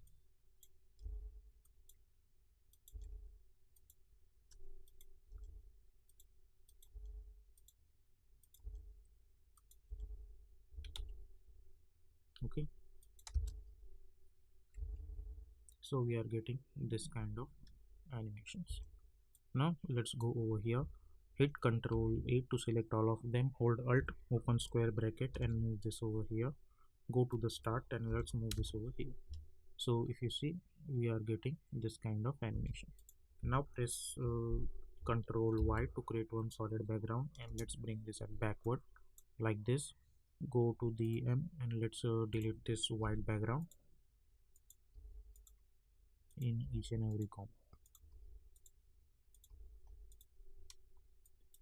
So if you see, we are getting this kind of animation. Now select all of them and press Ctrl Shift C and let's call it as motion and hit OK. Select this, hit Ctrl D, let's bring this at the top, hit Ctrl D, let's bring this over here. Okay, now again let's take a distance of 20 frames, select this, move this over here, select this, move this over here, or I think we need to adjust them properly line wise. So this one should be first and this one should be over here. So now let's move this over here, go to 20 frame, move this over here like this. So now they are line wise.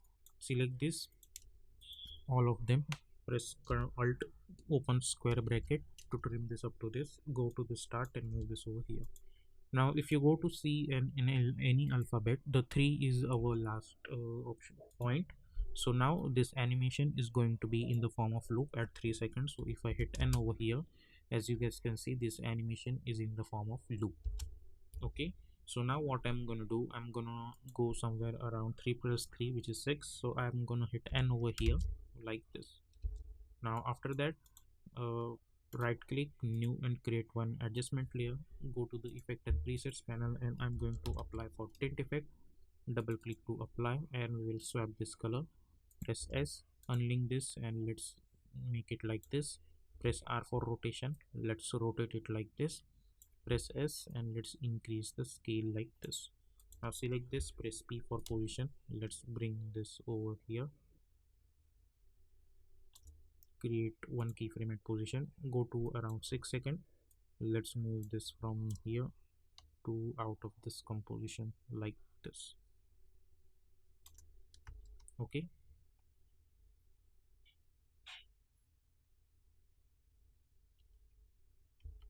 now right click, new and create one adjustment layer again and apply tint effect and swap this color. Then again go to the ellipse and create one shape layer. To ellipse, press Ctrl Alt Home to align that anchor point to the center. Go to the align tab, align it horizontally and then align it vertically. Then press F4, select this adjustment layer and choose alpha maps. Now go to the start, select this shape layer, press S, initial scale should be 0, create one keyframe, go to around 3 seconds and let's increase the size of this somewhere around like this. Okay, so if you see this, we are getting this kind of stuff. Then at 3 seconds over here, we are going to select this adjustment layer and this adjustment layer, I mean shape layer, hit Ctrl D and with the help of open square bracket, simply move them over here like this. So now we are going to get this animation continuously in the form of loop. So this is how you can create this kind of animation inside of After Effects like this.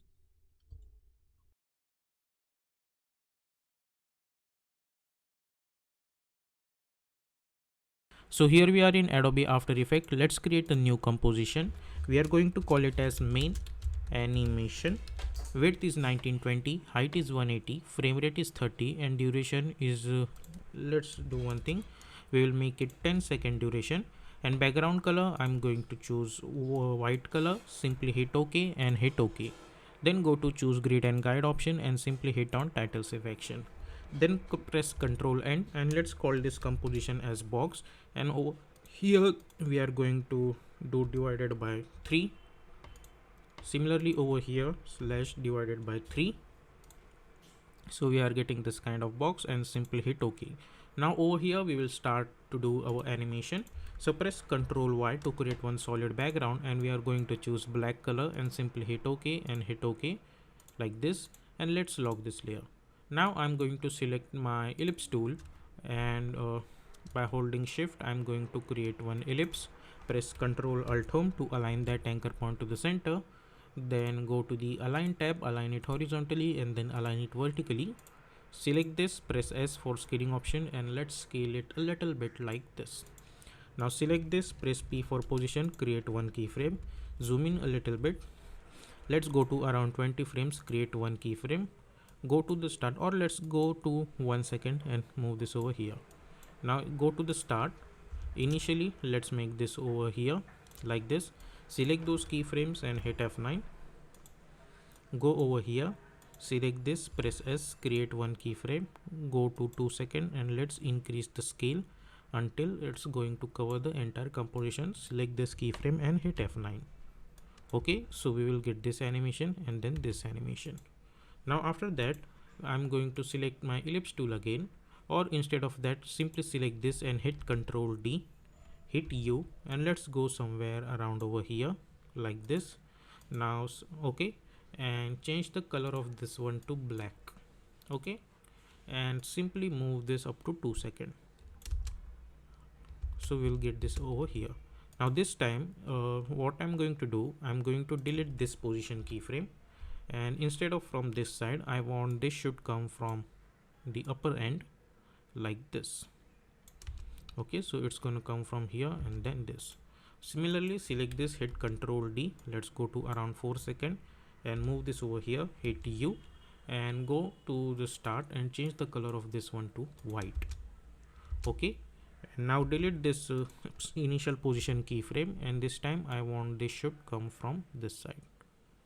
Okay, so you will get this and then this. Similarly select this, hit Ctrl D and simply move this up to 6 seconds, hit U,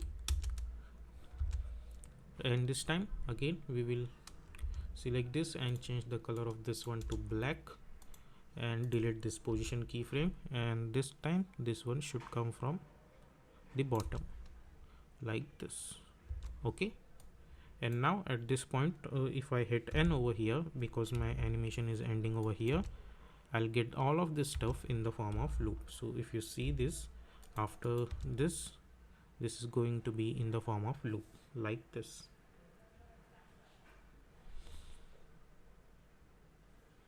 Okay, now what we are going to do over here, let's hit U for all of them, and between this scale keyframes I'm going to select this and move this over here with the help of open square bracket. Similar thing I'll follow over here, select this and move this over here. Similar thing I'll follow over there, select this and move this over here like this. Let's see how does it looks.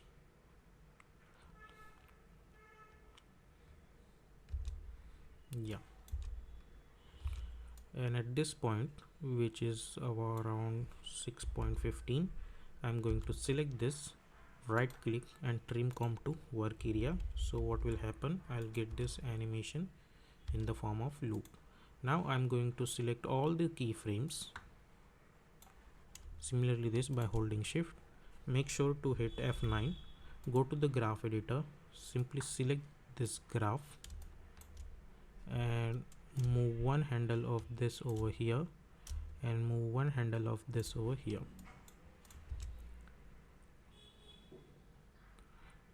Like this. So we will get this animation continuously in the form of loop. Now go to the box and select this and move this box over here. Now make sure to move your pointer over here, because this is going to be your looping point, and hit N over here. Okay, now after that select this and press Ctrl Alt T to open the time remapping scale. And so as you guys can see, we have one keyframe at start and one keyframe at end, and now we will create one keyframe before the last one, and we will delete this last one like this. Hold Alt on the stopwatch and type loop out expression on it. Okay, So what will happen if I increase this, if I increase this, I'll get this animation continuously in the form of loop. Okay, like this. Now what I'm going to do, I'll hit Ctrl K to open the project settings, and I'll increase the duration of this to 30. Zoom out a little bit, and let's increase the size of this. Okay, but final time over here is at this point, because if you go inside this at this point, which is around 16.15 frames or something, my animation is in the form of loop. So we will end our time over here only. Okay, and now all we need to do is we need to just adjust them according to our composition. So select this, go to the align tab, align it left, then align it top. Select this, hit Ctrl D, and by holding Ctrl you can simply snap it, or instead of that make sure to enable this snapping option. Select this, hit Ctrl D, simply move this over here. Similarly select this, hit Ctrl D, try to move this over here, hit Ctrl D, hit Ctrl D. So I'm going to adjust it like this. Because of your snapping option is on, you can get it like this. Okay, so now if you see this, you will get this kind of animation. And now what we can do over here, we can take a distance of 1 second as well, or you can take a distance of 20 frames as well. So with the help of 20 frame distance, with the help of open square bracket, I am going to move them over here like this, like this, like this, and like this, and select all of them, and let's try to move them over here. So if I see this stuff, I'll get this kind of animation inside of After Effects, and that is also going to be in the form of loop. Okay, so let's make this full resolution, and this is the kind of abstract looping animation you can do. Then another thing you can do, you can select all of them, press Ctrl Shift C, and you can call it as looping animation, and hit OK. Now if this is just another additional stuff, if you want to do, you can do that. You can go to the effect and presets panel, and you can search for sphere effect, CC sphere, and you can double click to apply, and you can increase the radius if you want. So you will get this kind of stuff. You can go to the shading, increase the ambient, or let's reduce the diffuse and increase the ambient value. I'm going to reduce the diffuse like this. Okay, as you guys can see, and then you can go inside the rotation option also, and you can create multiple rotation also, but it looks quite weird, so I think we need to skip this procedure. This is just an extra one. So you can do this, or you can go to the box option also like this, and you can go over here, you can select your rectangle tool, and over here I'm going to delete this fill, I don't need that, and on the stroke I'm going to choose white color, and simply double click on it like this, and go to the stroke width, and let's choose 20. Okay, and whenever white colors over here, go to the drop shadow effect, go to the effect and presets, and add drop shadow, and increase the softness like this. Okay, so you will get something like this, and if you want, you can decrease the stroke width as well, so you will get something like this. Okay, so this is also you can do, or what you can do, let's say for example, if I increase the stroke width up to 20, then select this, hit Ctrl D, and this time let's choose alpha mask over here, and or let's say alpha inverted mask for example. Select this, and let's decrease the stroke a little bit like this. So now if you see, we are gonna get this kind of pattern. Okay, so this is also you can do, it's totally up to you. So this is how you can create this kind of looping animation inside of After Effects like that. And you can go to the drop shadow over here, I mean in the box composition. As you guys can see, now this is a white one on the black one, So you can apply drop shadow effect over here, and instead of shadow color black, you can choose white and increase the softness of this, and also increase the distance to 100, or let's say 50. I think let's choose 10 only, or let's say 20. Okay, and change the opacity to 30, and select this drop shadow, hit Ctrl C to copy. Select this black one, hit Ctrl V and change the color of this one to black. Similarly, select this, hit Ctrl V, drop shadow. Select this, hit Ctrl V and change the color of this one to black. Okay, so what will happen, we will get a little bit of depth in our animation like this. Okay, so this is how you can create this kind of looping animation inside of After Effects. And just because if you want to add some little bit more amount in this, you can right click new and create one adjustment layer. You can go to the effect and presets panel, apply tint effect on it and simply swap this color, and then you can go and select your ellipse tool. Select any color if you want, select one ellipse, press Ctrl Alt Home to align that anchor point to the center. Go to the align tab, align it horizontally and then align it vertically, and choose this adjustment layer and choose alpha mask.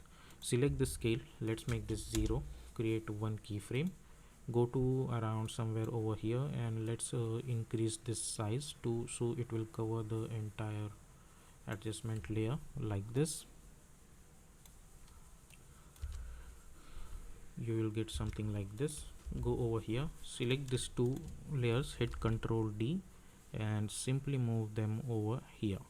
Hit U like this and make sure this should be over here only like this. So you will get the stuff in the form of loop. As you guys can see, we are getting this animation in the form of loop the way we want. So this is how you can create this kind of creative looping animation inside of After Effects.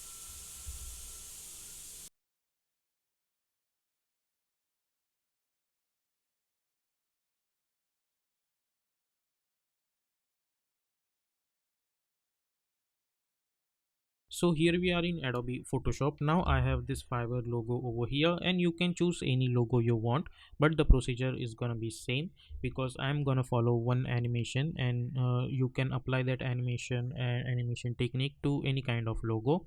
Okay, so first of all we need to separate this logo from this background. So for that, what you can do, simply go to the select option in Photoshop, and over here you will get this option called color range, and with the help of that we will pick up this white color for the background, and fuzziness we are going to choose 200 and simply hit OK like this, and simply hit Control or simply hit delete and hit Control D to duplicate it.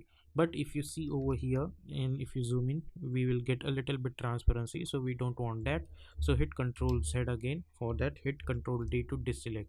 Over here we will see, go to the select, we will go to the color range, we will pick up this color, but fuzziness we are going to choose 170 and simply hit OK, and let's delete and hit Control D. So now if you see, we are not getting any transparency over here and we have proper separate logo. Now I'm going to select my rectangle selection tool over here, and I'm going to select this R, hit Control X to cut it, create a new layer and press Control Shift V to paste this over here, which means paste in place, and we will hide this. Same procedure we will follow for this R also. I'm going to select this R, hit Control X to cut it, create new layer, press Control Shift V to paste in place, and we will hide this. We will follow this procedure for each and every alphabet like this. Now over here we need, if you select my rectangle tool, as you guys can see I cannot select properly, so hit Control D to deselect, and I'm going on my keyboard to select my pen tool, and I'm going to select this E like this. Okay, after that hit Control Enter, hit Control X to cut it out, create a new layer, press Control Shift V to paste in place like this. Okay, and hide this. Then after that we will select this, hit Control Enter, Control X, create a new layer, press Control Shift V and we will hide this. Then press M. We will select this eye, hit Control X to cut it out, create a new layer, press Control Shift V. So each and every alphabet is properly on the separated layer like this. Now we will save this file and we will go to the After Effects. We will create a new composition. We are going to name it as main animation, and width is 1920, height is 180, frame rate is 30, duration is 1 minute long, and background color is white color, and simply hit OK. Then we will go to choose grid and guide option and simply hit on title selection. Now I'm gonna go in my ellipse tool and I'm going to choose black color for this fill, and I don't want any stroke, and I'm going to select my ellipse tool, and by holding shift I'm going to create one ellipse. Now select this ellipse, press Ctrl Alt Home to align that anchor point to the center. Go to the align tab, align it horizontally and then align it vertically. Now select this text layer, shape layer, press P for position. Initially let's bring this downwards, create one keyframe at position, go somewhere around 20 frames, and I'm going to move this keyframe over here, Y position keyframe somewhere around over here, then go somewhere around 1.10 frames, and we will bring this downwards. Now select those keyframes and hit F9. Go to the graph editor, select this graph by holding shift, move one handle over here, one handle over here, one handle over here, select this and move one handle over here. So if you see, we will get this kind of animation. Now select those keyframe and by holding alt I'll bring this animation up to 20 frames only, or let's say around 1 second. So if I see like this. Now after that I'm going to select this layer and hit Ctrl D, hit U, and let's delete this keyframe, and press V and simply bring this over here and move this over here. Then press S for scaling option, create one keyframe over here. Let's go to around 2 seconds and we will increase the size of this like this. Now select those scaling animation keyframe and hit F9. Go to the graph editor, select this graph by holding shift. We'll move one handle over here and move one handle over here like this. Then after that select this, hit Ctrl D, go to the start, hit U, and we will delete those keyframe. Then I'm gonna go in line tab, align it horizontally and then align it vertically, and we will choose, let's say, red color for this. Now just for our reference, select this, press P for position, create one keyframe, go to around 2 seconds, create another keyframe, go to the start, bring this out of this composition like this. Also press S, create one keyframe, hit U, go over here, create another keyframe, go to the start, and let's make this scale somewhere around 400, and let's bring this upward like this, and select those keyframes and hit F9. Go to the graph editor, select this graph by holding shift, we will move one handle over here and move one handle over here like this. Okay, then after that select this and let's change the color of this to white like this. Then somewhere around over here, hit page down button one time, create one keyframe at scale, go few frame forward, and let's increase the scale until it will cover the entire composition. Select those scaling keyframes and hit F9. Go to the graph editor, select this graph, by holding shift we'll move one handle over here and then we'll move one handle over here, so we'll get something like this. So if I see, I'll get this kind of animation. Then I'm gonna press Ctrl Y to create one solid background. Sorry, press Ctrl Y to create one solid background and make sure to choose uh, what we call white color, and simply hit OK and hit OK, and we will bring this downwards. So select all of this animation stuff and press Ctrl Shift C to pre-compose this, and we will call it as animation.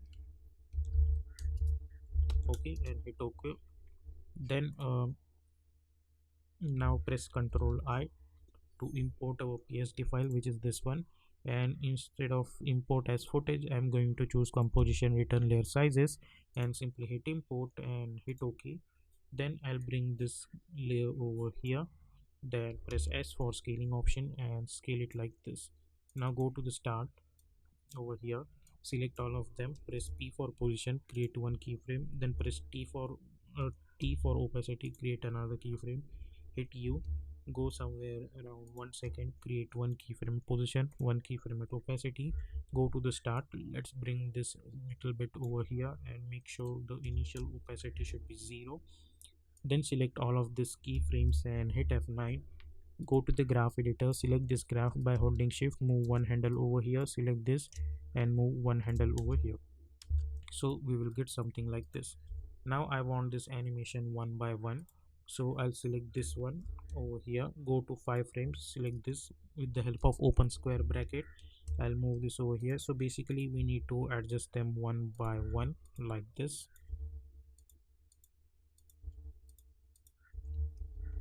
Okay, so if you see, we are gonna get this kind of stuff,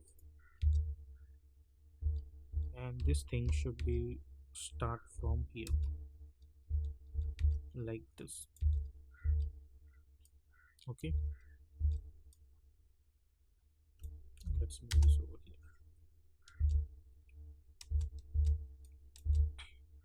And if you think the animation is quite slow, then what you can do, you can take a distance of 2 frames also like this. 5 frames it's too slow, so I'm going to take a distance of 2 frames like this. So it should start from here. Okay, then I'm going to select this. I'll go to the effect and presets panel and I'll apply tint effect on it like this. Go few frames forward, and over here instead of black we are going to choose this green color. So with the help of this picker I'm going to pick up this color.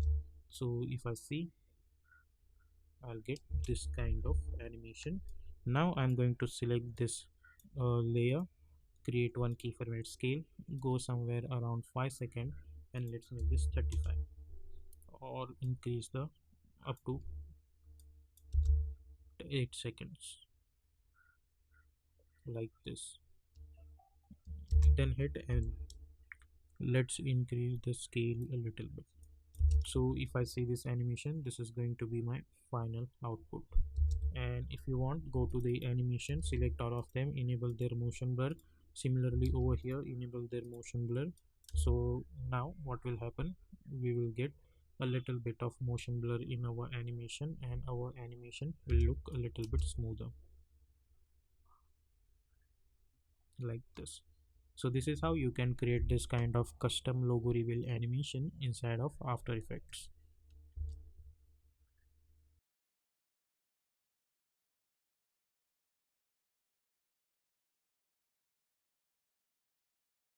So here we are in Adobe After Effects. Let's create a new composition. We will call it as main animation. Width is 1920, height is 180, frame rate is 30, duration is 1 minute long, and background color is white color, and simply hit OK. Go to choose grid and guide option and simply hit on title selection. Then I'm going to select my ellipse tool, and by holding shift I'm going to create one simple ellipse. Now select this ellipse, press Ctrl Alt Home on keyboard, go to the align tab, align it horizontally and then align it vertically. Now after creating this ellipse, I'll select this, hit enter, and let's call it as circle. Sorry. Okay, then I'm going to select my rectangle tool. I'll zoom in a little bit and I'm going to create one rectangle like this. Select this, press Ctrl Alt Home again, and in contents we have this rectangle one, hit Ctrl D, go to this rectangle 2, rectangle path, and unlink this, and size I'm going to choose 5, and size over here I'm going to choose 200, and change the position somewhere around over here like this. We will select this, hit enter, and let's call it as hammer. After that, select this, press Y on pen behind tool and move this anchor point over here. Okay, like this. So we have this stuff. Let's hide all of them. Now I'm going to select my text tool and I'm going to type M. I'm going to delete the stroke and I'll choose fill. I'm going to choose Poppins font, but you are free to choose whatever font you want. I'm going to select this M, press Ctrl Alt Home to align that anchor point to the center. Go to the align tab, align it horizontally and then align it vertically. Now select this and let's move this over here. Hit Ctrl D. I'm going to create duplicate and I'll adjust it over here. Hit Ctrl T to select your text tool and change this text to O. Select this, hit Ctrl D, press T, and let's move this over here. Select this, hit Ctrl D, let's call it as I. Select this, press P and adjust the position. Select this O, hit Ctrl D, bring this at the top, and we'll move this over here. Then select this, hit Ctrl D, and let's call it as N. Select this and let's move this over here. Okay, now select all of them and let's try to adjust it properly at the center like this. Then press Ctrl Alt Home to align that anchor point to the center like this and hit U. So this is going to be my text, so let's hide them for now. Or instead of that, let's do one thing. Select all of them and press P for position, create one keyframe. Then press S for scale, create one keyframe. Then press R for rotation, create another keyframe. Okay, like this. Now go to somewhere around 1.20 frames, create another keyframe like this. Then we will go to around 3.10 frames, we will create another keyframe like this on all of these three properties. Then after that, at this point over here, I'm going to adjust their position like this over here, this over here, this over here, this over here, this should be over here, and this should be over here like this. Let's move this over here. Then over here I'm going to adjust the scale also. I'm going to choose different scale for this one. Let's suppose like this, for this one like this, for this like this, for this, and for this. So it will automatically change the keyframe over here. Then I'm going to select my rotation tool. I'll select this, I'll rotate it like this one like this, this one like this, this one like this, and this one like, sorry, select this and rotate it like this. Okay, then we will go to the start, then we will select all of them and we will go to the align tab, align it horizontally and then align it vertically. Also this time scale I'm going to choose 10. So if you see this now, we will get this kind of animation but which looks weird. So first of all, select all of this keyframe, right click, go to the keyframe interpolation and we need to choose linear like this, and then hit F9. Then right click, go to the keyframe interpolation, instead of bezier choose linear like this. Sorry, no. Okay, let's do one thing. Select all of them first of all and select their keyframes and hit F9. After that, only press P for position and only select position keyframes, then right click, keyframe interpolation, and over here as you guys can see the spatial interpolation is auto bezier, we need to choose linear. So now if you see, we will get something like this. Okay, now we will hit U over here, select all of this alphabet and hit U. Now first of all we will select all of this keyframe, then we'll go to the graph editor, right click and make sure that you are in edit speed graph. Then we will select this handle, by holding shift we will move one handle over here, then select this portion and we will move one handle over here. Then we will select this much portion, by holding shift we will move one handle over here and we will move one handle over here. So if I see this animation now, we will get something like this. Now after that we need to adjust their position one by one. So let's select this one and let's move this over here, this one over here, this one over here, this two should be over here, and this one should be over here. So if I see this animation now, I'll get this kind of stuff. Okay, also go to the start over here, rotation should be 1, so we'll get something like this over here. And if you want, it's not necessary, you can make this rotation 1 again, or let's say -1. Sorry, instead of 1 you can add -1 over here. Similarly over here you can add this value -1, -1, -1, -1, and also -1. So if you see this, we will get this kind of animation. Now after that, hit U and go over here. Now we need to create stroke animations for this. So select your pen tool, then we will create one line over here and one line over here, and we need to add stroke width. So add stroke color, go to the fill, and we will make the stroke width 10 pixels like this, or let's say 5 pixels only should be good. Then I'm going to select this, hit Ctrl D, hit and select your pen tool, make sure, and you need to simply move this anchor point over, point over here. Then select this, hit Ctrl D, make sure that your pen tool is selection, and when you're gonna move your mouse pointer you can easily move it like this. Then select this, hit Ctrl D, move this over here. Select this, hit Ctrl D, move this over here. Select this, hit Ctrl D, move this over here like this. Then after that, select this, go to the add, go to the trim path, make this trim path end value 0 initially. Hit U, go over here, select this and make this end value 100.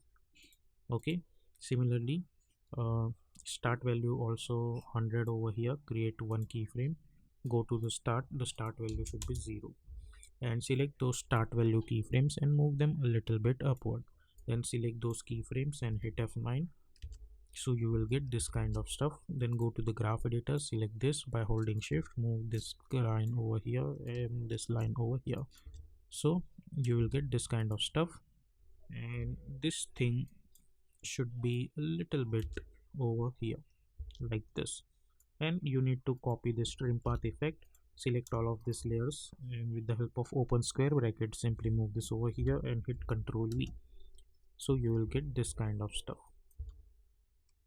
Okay, then select all of them and move this over here, and I'm going to hit page down button 2 times and adjust it over here, and I'll add one by one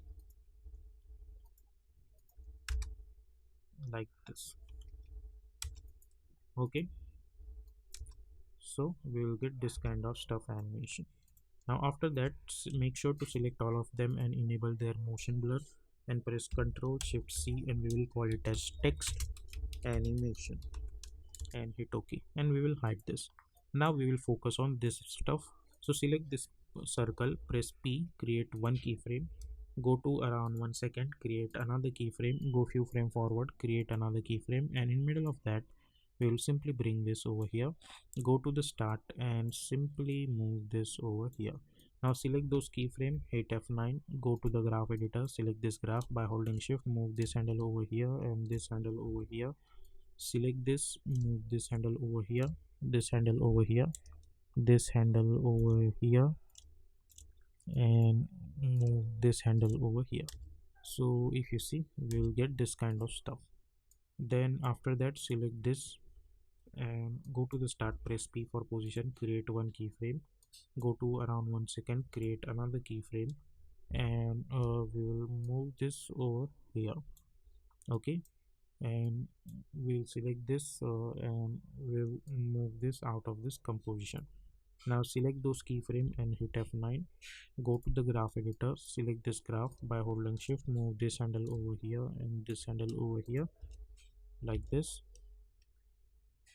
Then at this point I'll press R for rotation, create one keyframe over here, I'll rotate it like this, then somewhere around this.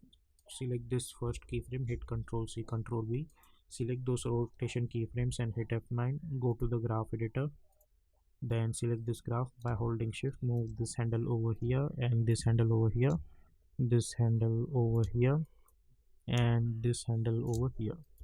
So we will get this kind of animation. Okay, and then at this point I'm going to select this text animations, and with the help of open square bracket I'll move them over here, or before over here only. Okay, then select this hammer, press P, create one keyframe over here, go few frame forward, and let's bring this totally downward. Then select those position keyframes, hit F9, go to the graph editor, select this graph. By holding shift we'll move one handle over here and one handle over here, like this, and select this circle, uh, press Ctrl Shift D to split this, and we will delete this layer at this point, like this.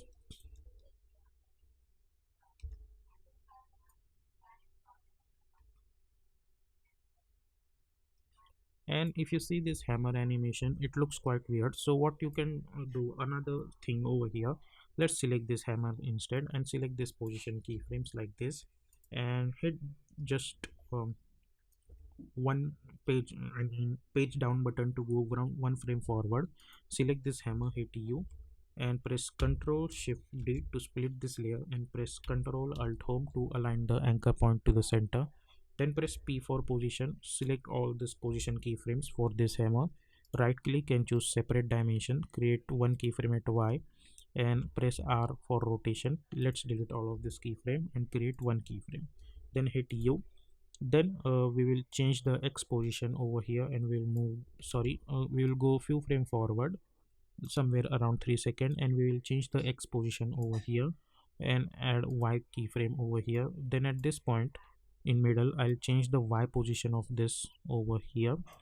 Then select this Y position, hit F9, go to the graph editor, select this graph. By holding shift move one handle over here and one handle over here, and one handle over here, select this and move one handle over here, like this. Okay, similarly I'll go somewhere around over here, and we need to rotate it, so I'm going to make it 2 rotation, like this. So I'll get this kind of animation.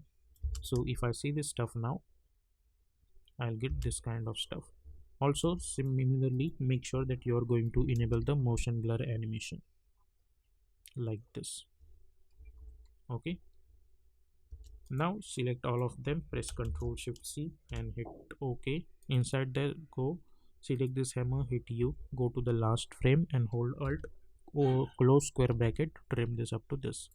Now go to the start, press S, create one keyframe somewhere around up to let's say, go over here, move this scaling keyframe over here, and let's make this 80, and let's move this up to here 8 seconds. So along with that we will get the scale animation. Go over here and hit N, then press Ctrl Y to create one solid background and bring this backward.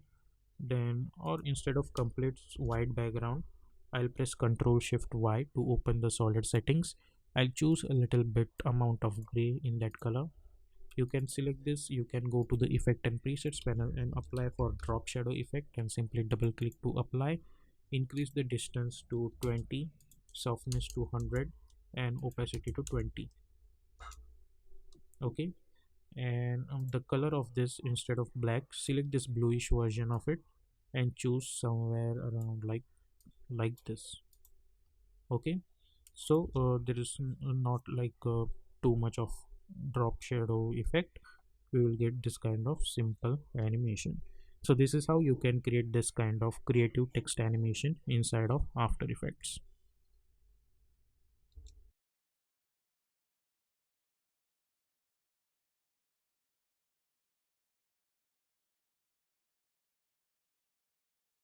So here we are in Adobe After Effects. Let's create a new composition. We will call it as main animation. Width is 1920, height is 180, frame rate is 30, duration 1 minute long, and background color is white color, and simply hit OK. Then go to choose grid and guide option and simply hit on title selection. Then I'm going to press Ctrl N to create another composition over here. and width we are going to take 700 and height 100 and simply hit OK. So we'll get this kind of composition. And let's type our text, and for the font I'm going to choose Monstera. You can choose whatever font you want. And now we will type our text. So let's type make, and let's choose black version of this font and increase the font size. Let's make this full resolution. Go to the align tab, align it horizontally and then align it vertically. Select this, press Ctrl Alt Home to align that anchor point to the center. Hit Ctrl K to open the project settings, and let's type make over here. Okay, select this, go to the align tab, and over here we are going to choose align right. Okay, select this and let's a little bit move this over here. Now select this mix and hit Ctrl D, double click to open this, and this time let's bring this at the center and we will change the text self.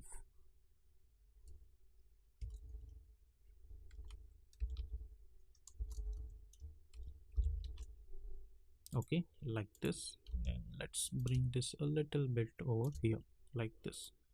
Also copy this text, hit Ctrl K to open the composition settings and apply it over here.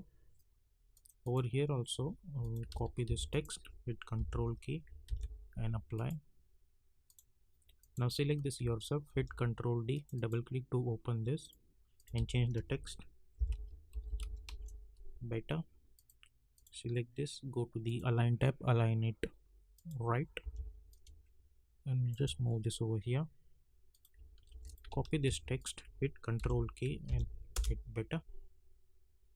Hit Ctrl D, double click to open this and type every day. Select this, go to the align tab and align left, and just move this a little bit over here. Okay, now hit Ctrl K and type every day over here. Okay, so this is our 4 text. Now we will animate this layers.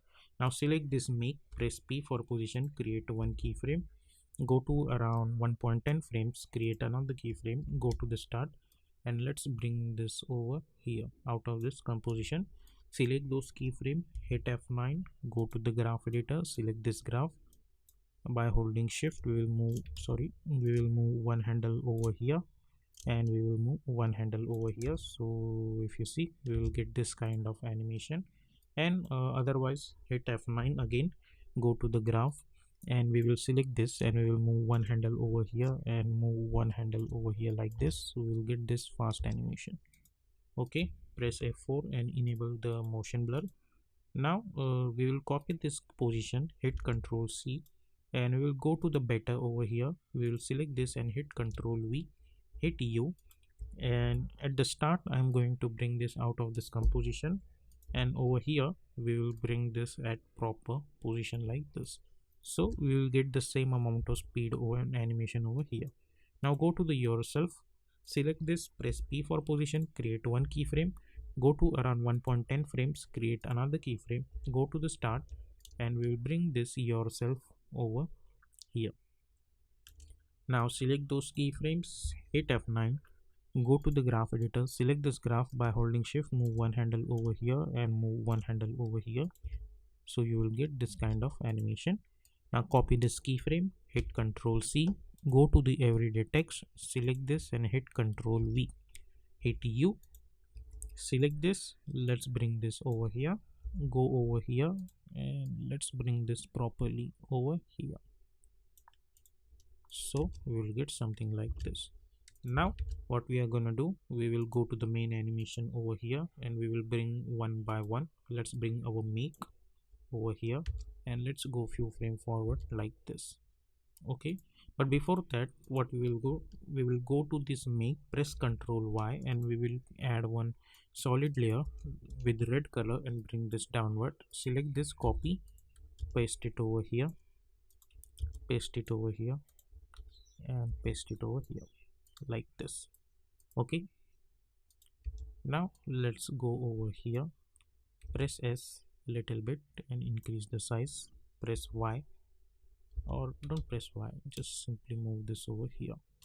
Now hit Ctrl D, make sure to your snapping is on, and we will bring this over here.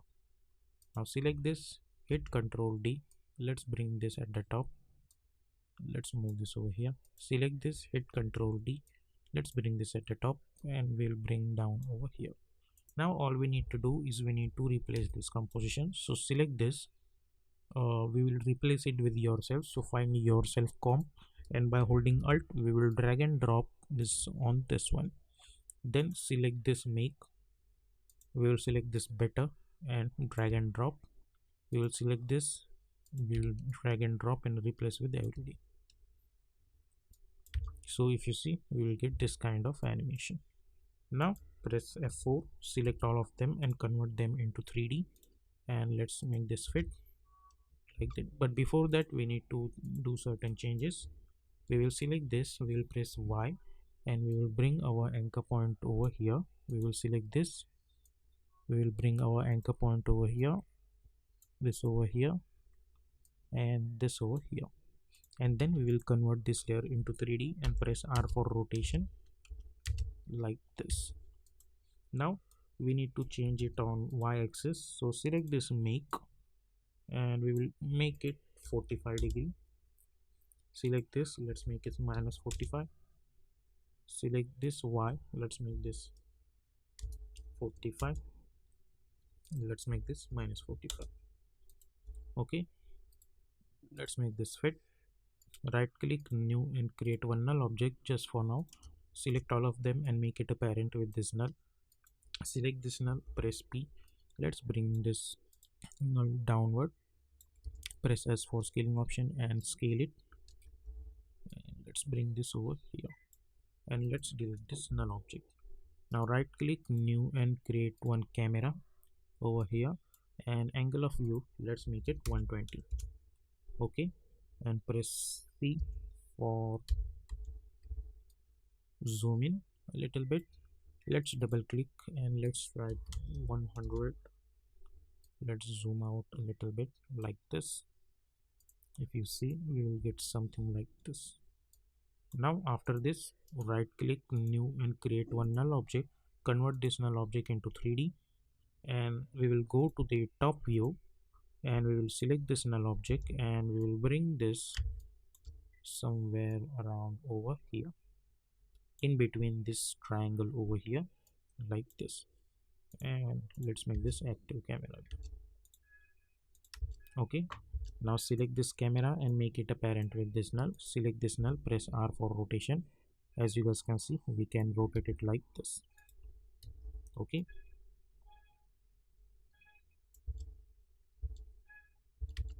now select this, let's rotate it like this.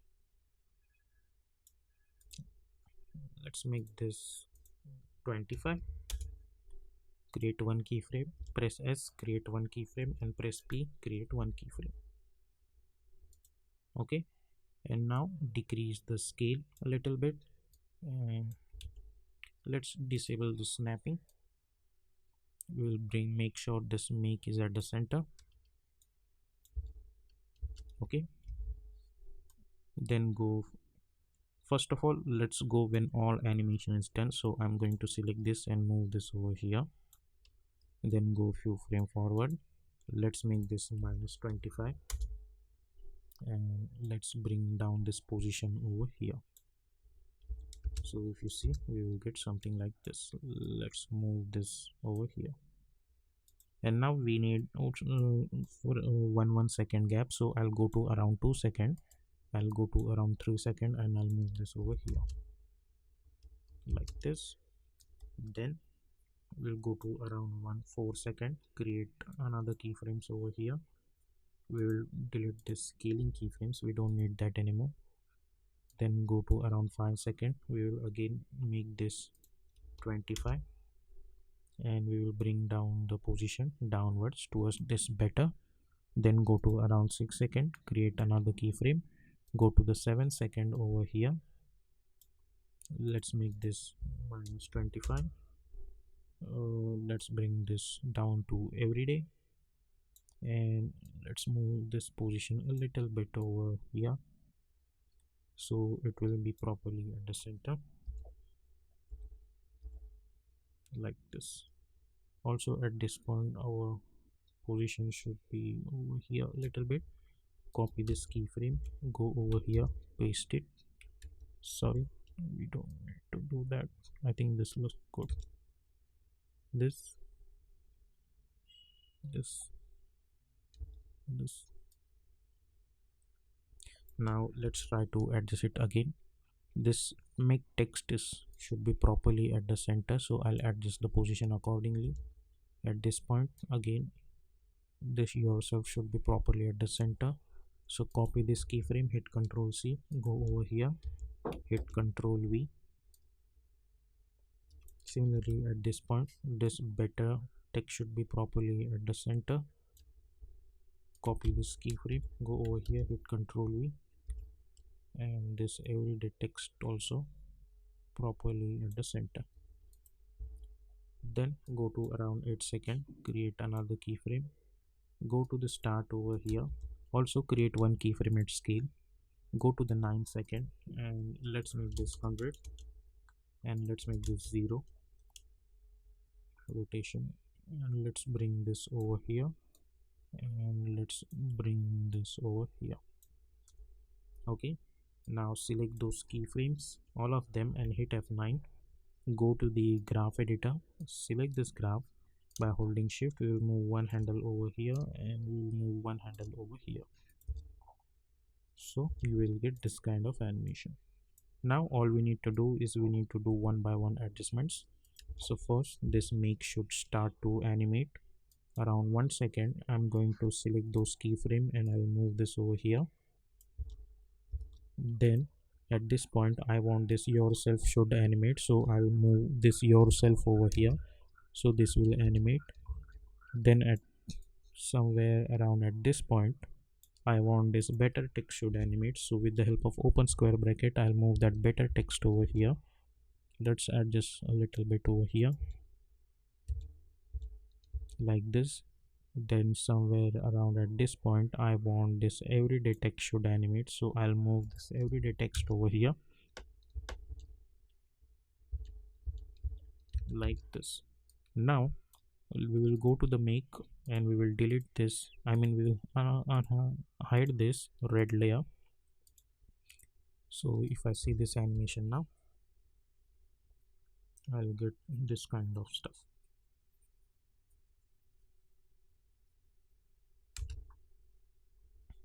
Okay, now we will double click to open this, not double click but double A, and we will enable depth of field like this, and let's increase the aperture value to 200 like this, and blur value to 200 also. Let's increase the focus distance somewhere around 2000, or let's say 1000.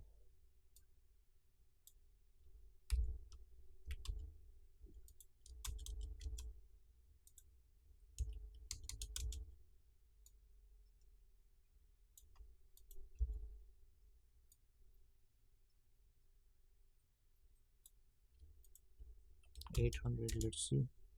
Yep,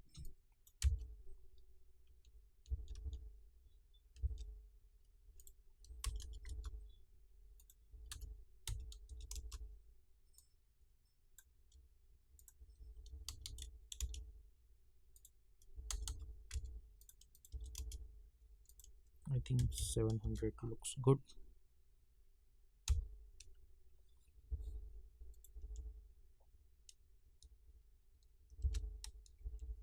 Or let's say 500.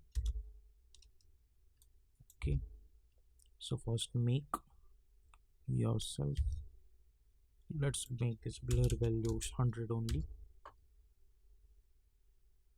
better, then everyday,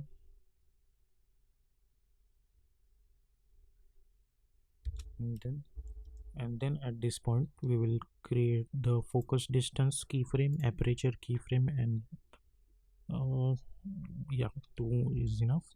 And then we will change the focus distance to 800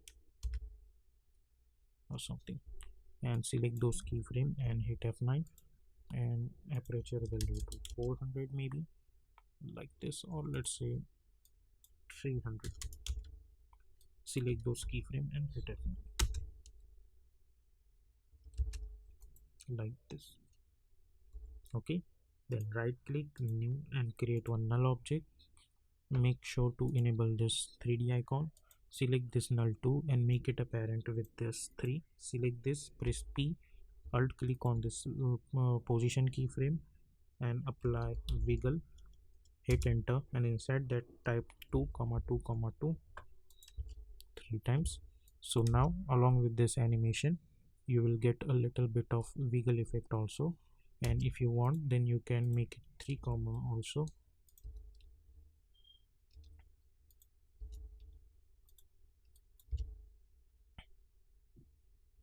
like this.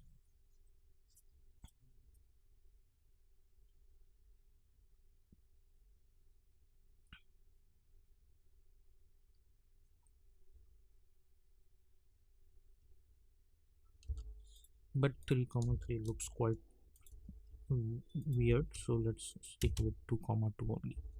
So yep, this is how you can create this kind of 3D text animation inside of After Effects, like this. And if you want, then another thing you can do, you can select all of them, hit Ctrl D, and let's bring them at backward, and change the color of this one to red for example, and press P. I'll go to the top view and I'm going to change the Z position over here, and if you go to the active camera you will get extra layers like this. Okay, and press Ctrl Shift C and let's call it as extra, and enable this icon, and I'm going to convert this layer into 3D.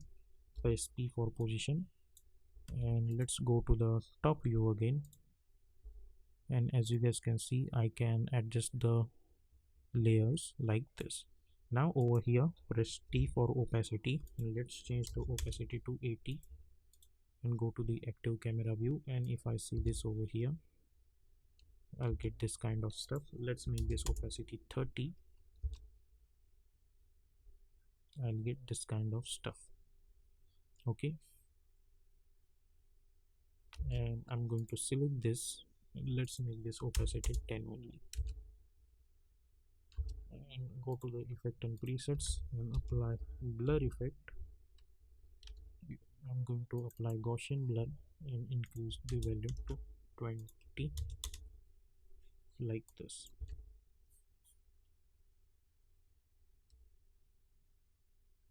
And if you want you can press P and you can change the position of it. So this is how you can create this kind of 3D text animation inside of After Effects, like this.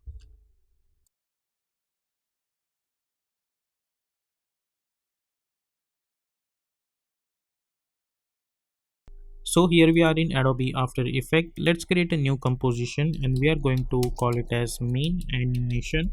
Width I'm going to choose 1920, height I'm going to choose 180, frame rate is 30, duration is 1 minute long, and background color is black color, and simply hit OK.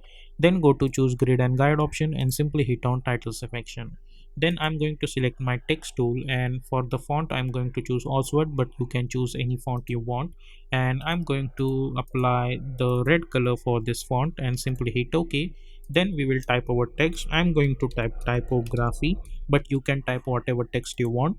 Select this layer, press Ctrl Alt Home to align that anchor point to the center. Go to the Align tab, align it horizontally and then align it vertically. Now after that, select this layer, we will hit Ctrl D to duplicate it. Select the second layer and we will lock this layer. Now select this layer, And let's delete all of this alphabets. Simply select this T and we will go to the character menu and we are going to choose white color. Now select this white color, simply move this over here like this. Okay, then select this, hit Ctrl D to duplicate it. By holding shift I'm going to move this over here and choose this to move y. Hit Ctrl D, move this over here, and we are going to call it as P. Okay, then adjust it properly. Hit Ctrl D to duplicate it, press V for selection tool. By holding shift I'm going to adjust it over here and Ctrl T to select your text tool and type O. Okay, and with the help of arrow keys you can adjust it.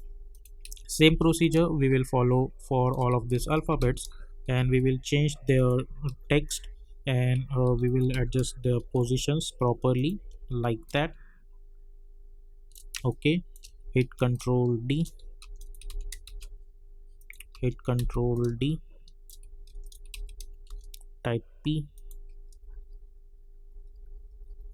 hit Ctrl D, move this over here, type H, adjust the position, and last type Y and simply move this over here. Okay, and let's delete this extra T layer, we don't need that, and let's make this fit. Okay, select all of them, press P for position, create one keyframe, go to around 1.20 frames, create one keyframe, then we will take a gap of 10 frames, create another keyframe, then go to around 4 seconds, create another keyframe. Now let's go to the start, press V, and by holding shift I'm going to bring this layer at the top, then go to the last keyframe and we will bring this layer at the bottom like this. Okay, now select those keyframes and we will hit F9, then we will go to the graph editor, we will select this graph. By holding shift move this handle over here. Okay, select this and move this handle over here like this. Okay, so if you see this, now we will get this kind of animation over here. Now after that, alt click on this stopwatch of this position and apply loop out expression over there. Hit Ctrl A, and to select this hit Ctrl C to copy this. Alt click on the stopwatch and press Ctrl V to paste it. Same procedure we will follow for all of this. Okay, simply hold alt and apply Ctrl V to apply that expression. So what will happen after 4 seconds, we will get this animation in the form of loop. Now let's go to 4 seconds and we will hit end, so our animation is gonna end there. Simply by hitting Ctrl A, select all of them and make sure to enable this motion blur like that. Now hit U to minimize it. Now I'm going to take a distance of 5 frames and I'll select this Y, move this over here, go 10 frames, move this over here, 15 frames, move this over here. So basically I'm taking a distance of 5 frames to, you know, create this animation. Then select all of them, go to the start and simply move this over here. Okay, like this. Now select all of them, press Ctrl Shift C to pre-compose this, and let's call it as fill and hit OK. Now select this, hit Ctrl D up to let's say 18 times. We want 18 duplicates of it like that. Okay, then over here as well we will take a distance of 5 frames and we will adjust it one by one. But how we can adjust? Simply select this 18th layer first, then by holding shift select first layer, hold alt, close bracket, close square bracket, I trim this properly up to 5 frames, right click and choose keyframe assistance, sequence layers and hit OK. Sorry, but if you see this is starting from here, but we don't want that like that. So what we will do, we will hit Ctrl Z. Let's say first we will select this first layer, then by holding shift select this 18th layer, right click, keyframe assistance, sequence layers, hit OK. Okay, so you will get this kind of effect. Then select this and simply move this over here, then go somewhere around over at this point, then hold alt, open square bracket to trim up to this, go to the start and simply move this over here. So what will happen, we will get this animation in the form of loop. Now what I'm going to do, I'm going to select this fill over here and hit Ctrl D to duplicate it, double click to open this fill, select all of these alphabets and I'm going to choose black color for them and in this stroke options over here I'm going to choose white color, and stroke pick width I'm going to choose 3 pixels. Now by holding control I'm going to select this second, fourth, sixth. Basically I'm choosing alternate layers over here, and by holding alt I'm going to replace it with this fill, so we will get this kind of animation. Okay, now let's do one thing. We will select this fill two layers, let's say. Okay, by holding control I'm going to select that, and from here I'm going to change their color to yellow, and I'll lock this layer so I can understand that these are the black colors, white, black and white stroke layers. Now I'm going to select this fill layer, not this first one but this third one, and I'm gonna go in my effect and presets panel, and I'll search for fill effect and double click to apply. And this time I'm going to choose this green color over here, and make sure it should be the light green, and simply hit OK. Now copy this fill effect, hit Ctrl C, select this fifth layer, hit Ctrl V. We will go to this option and we are going to choose a little bit darker version of this and hit OK. Then I'll select this layer, hit Ctrl C again. I'll apply this seventh layer, hit Ctrl V. We will choose again a little bit darker version, hit OK. Select this fill effect again, Ctrl C to copy. Select this ninth layer, hit Ctrl V to paste it, and we will choose again the darker version. So basically we are gonna do a little bit darker and darker and darker, like that. Hit OK. Again select this, hit Ctrl C, select this 13th layer, hit Ctrl V, select the little bit darker version again, Ctrl C to copy, select this layer, hit Ctrl V. We will choose a more darker version of the screen. Select this, hit Ctrl C, and select this last, hit Ctrl V again, and we will choose again a darker version of the screen. So now if I see this animation, I'm gonna get this kind of effect over here, like that, and that is also going to be in the form of loop, like this. Okay, so as you guys can see, we will get this kind of stuff. Now let's unlock all these layers over here. Select this first layer. I'm gonna go in my effect and presets panel, and I'll search for drop shadow effect and double click to apply, and we are going to choose softness 100 and distance 0 and opacity also 100. We will copy this drop shadow effect, hit Ctrl C to copy, select all of these layers and hit Ctrl V to paste it. So we will get this kind of, and this animation also going to be in the form of loop. So this is how you can create this kind of creative text animation inside of After Effects.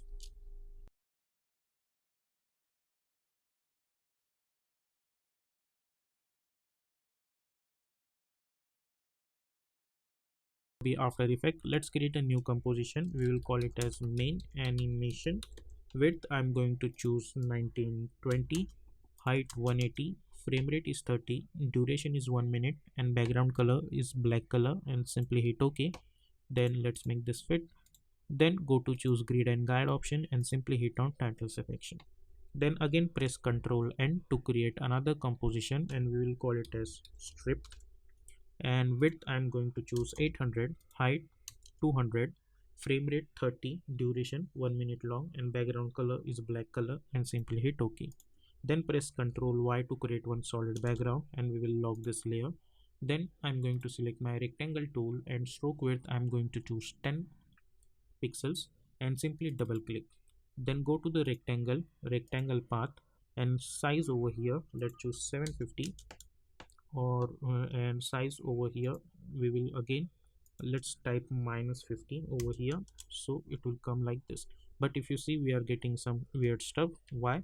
Because before we do anything like that, we need to uncheck this linking option. So over here let's make this 750, and over here let's make this 150, so we will get this kind of stuff. Then after that, select the text and type motion. You can choose whatever font you want. I'm going to choose this one. Select this motion, go to the align tab, align it horizontally and then align it vertically. Press Ctrl Alt Home to align that anchor point to the center. Now select this shape layer and hit Ctrl D. Select this third layer and select your selection tool, and let's make this stroke width 20, like this. Now select this motion, press S and increase the size of this text like this. Okay, select this one layer, second layer, and choose white color for the stroke. And yeah, Now select this motion text, hit Ctrl D. Let's hide the second one and type text over here like design. Select this, go to the align tab and align it horizontally. Select this motion text, hit Ctrl D, bring this at the top. Now let's select this one, zoom in a little bit. Let's go to around 1 second, press P for position, create one keyframe, go to around 2 seconds, and let's move this out of this composition like this. Okay, now select those keyframe and hit F9.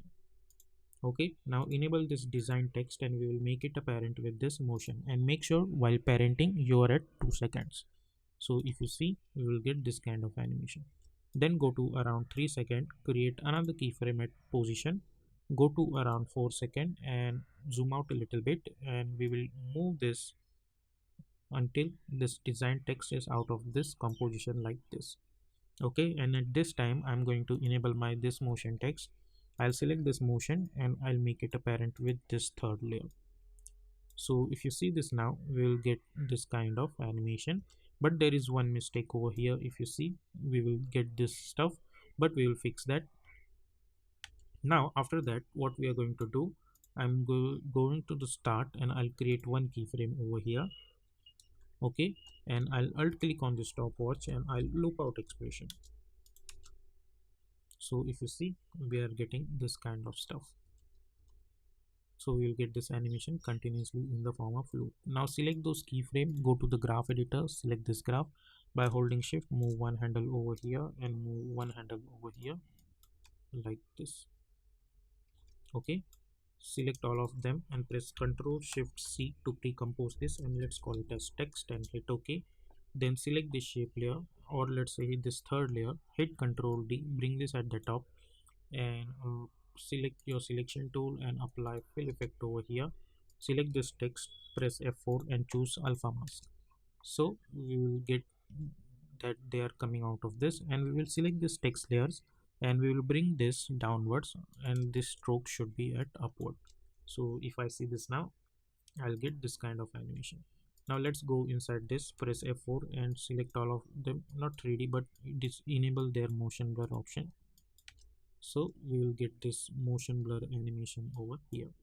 Okay, now after that, select all of them over here, hit Ctrl K to open the project settings and change the color to white.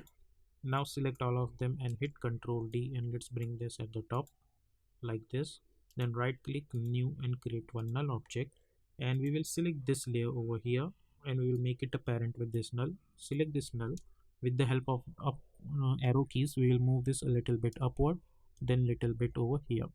Now select all of this remaining text layers, I mean these uppermost layers, then go to the character menu and we will delete the fill and we will add black color over for the stroke, and for the stroke we will choose 0.5 or let's say 0.3. Okay, so if you see this now, we will get this kind of stuff over here. Okay, like this. Then we will go to the main animation over here, then we will bring our strip like this over here. Now go to the strip, and if you hit Ctrl K over here, as you guys can see, the height of this strip is 200. So what we are going to do, we will create, let's close this, we will create another composition, and over here height and width I am going to choose 200 only. Then press Ctrl Y to create one solid background. Then I'm going to select my rectangle tool and let's delete this fill, we don't need this fill, and I'm going to choose stroke and choose black color for the stroke and 20 pixels, and double click to create this, and then press S for scaling option and scale it like this. Then select this, hit Ctrl D and choose white color for the stroke, and we will choose 10 pixels over here. Okay, hit Ctrl K to open the project settings and let's call it as box. Okay, like this. Now select this strip, hit convert this layer into 3D, or let's do one thing, select this, hit Ctrl D. By holding Ctrl, I'll adjust this over here, hit Ctrl D, adjust it over here, hit Ctrl D, adjust it over here. Make sure that you are holding Ctrl so it will properly snap, or otherwise what you can do, simply for example hit Ctrl Z. select this and enable this mapping option. So whenever you're suppose if you're hitting Control D, then you can properly snap over here. Hit Control D, snap this over here. Hit Control D, properly snap this over here. Now select this one specifically. Select your pen behind tool and move this anchor point over here. Select this, move this anchor point over here. Select this and move this anchor point over here, and let's make this fit. Now select this one and let's make it a parent with this fourth. Select this one, make it a parent with this third. Select this one and make it a parent with this second one. Now convert all of them into the 3D. Now select this third one, press R for rotation, and we need to rotate it on x-axis. So let's make this -90. Select the strip, press R, let's make this -90. Select this strip, press R, and let's make this -90. Okay, and if you see this in custom view, you will get something like this. Select this, press R, sorry, make it -90. Okay, now I'm going to bring my box over here and convert this layer also into 3D. Let's go to the active camera view, and we will move this over here, and I'm going to select my pen behind tool and I'll bring the anchor point over here. Okay, so I can rotate it on y-axis like this. So I'm going to make it -90. Now if you go to the custom view, you can see it's over here, and let's go to the top view. Okay, and press Ctrl Alt Home, so the anchor point is gonna be at the center. Then move this over here and make sure that it should touch the edge of this stuff, and you can go to the back view or you can go to the right view also to check out whether they are properly aligned or not. Now go to the top view again, select this box, hit Ctrl D, and we'll move this over here also like this. So if you go to the custom view, you will get this stuff over here. Now after that, let's go to the left view, then select all of them and disable the parenting. No need to parent with anyone. Then right click new and create one null object and convert this null object into 3D and bring this at the center of this. Then select all of them and make it a parent with this null. Select this null and let's move this over here at the center. Now let's go to the active camera view. Now if you select this null object and if you press R, and as you guys can see, you can rotate it wherever you want like this. Okay, now I'm going to create one keyframe at X or and let's go to around 4 seconds because my animation is ending at 4 seconds, or let's say at 8 seconds. 4 plus 4 is 8, and I'm going to make it one complete rotation. Okay, so I'll get this kind of animation. Now over here also, what we are going to do, we need a distance between these animations. So I'm going to take a gap of 10 frames. So select this strip with the help of open square bracket, move this over here, go to 20 frame, move this over here, go to 1 frame, select this, move this over here, select all of these 4 layers and simply bring them at the start. So we will get this kind of animation. Okay, now select all of this, press go to the start, press Ctrl Shift C, and we will call it as main box. Okay, then enable this icon and convert this into 3D layer. Press R for rotation and we will rotate it on Z axis like this, -90. Press S for scaling option and scale it like this. Then go to the top view and first we will bring this over here. If you want, then let's make this scale 45. Okay, and let's bring this scale over here and then press Y for pen behind tool and we will bring our anchor point properly at the center of this composition like this. Okay, and let's go to the sorry, let's make this fit. Now select this, press R for rotation, then we can rotate it like this. Now on Y position over here, Alt click on the stopwatch, type open and square bracket, inside that type rotation. Okay, or simply type rotation over here, open and square bracket 0, after that plus, then type 30 and into index. Okay, like this. So if you hit Control D few times, you will get this kind of duplicates. Okay, so now if you go to the active camera view, we will get this kind of animations. Okay, now what we are going to do, we will select all of them, and again we need a gap of 10 frames.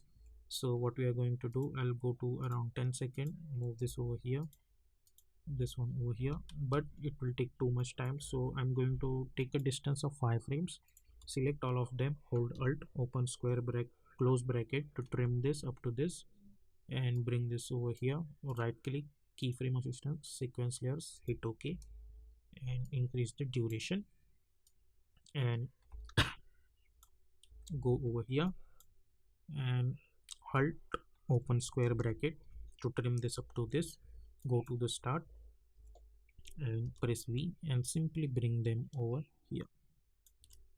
So over here as well, you can see there is a difference between their animation. Okay, now select all of them and press Ctrl Shift C, and we will call it as main. Let's type collection of main boxes and hit OK. Again enable this icon and convert this layer into 3D. Now we will add camera in our scene, so go to the new and we will add camera and hit OK. Right click, new, and create one null object. Let's hit enter and let's call it as controller. Sorry for my spell mistake, but you can understand. And let's make it a parent with this controller and convert this null object into 3D. Select this controller camera, press R for rotation, and rotate it on X rotation like this. Okay, you will get this kind of rotation over here. Now select this box collection, hit Control D, press S, and let's increase the scale to 130, or let's say 150. Press P for position and let's bring the position downwards like this. Okay, if you want, you can go to the not top view but left view, for example. So as scaling is 150, let's check out the position like this. Again hit Ctrl D, press S, this time next scale 200, press P for position and bring the scale downwards. Okay, hit Ctrl D, press S, let's make the scale 250, press P for position and let's bring the scale downwards again like this. So if you go to the active camera view, you will get this kind of stuff over here.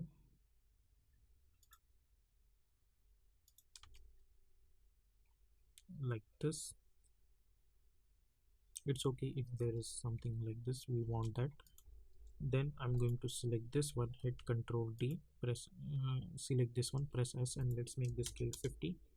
Then press P for position and bring this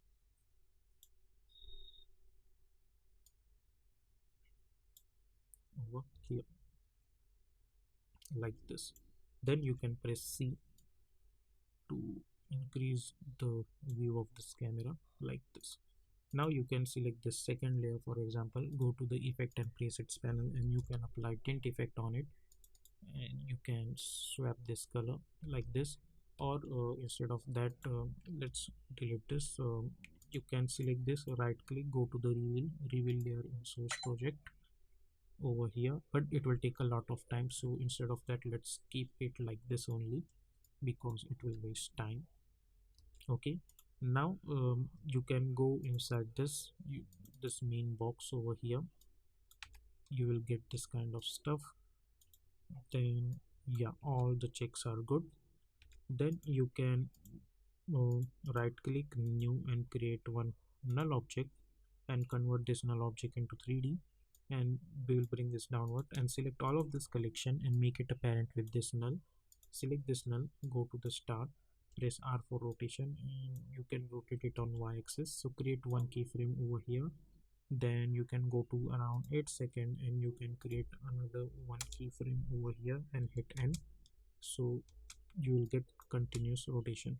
This is not going to be in the form of loop, but this is kind of a maze we have created like this. And if you want this text should be properly visible, then you can go to the left view and you can adjust this layers a little bit.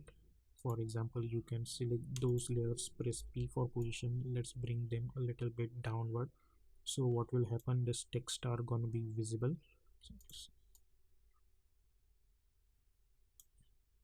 like this. Let's make this active camera. Okay,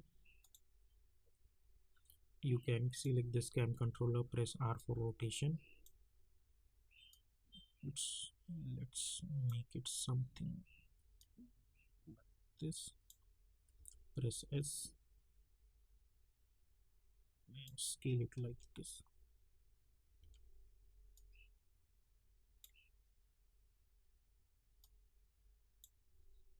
Then we can also rotate it like this.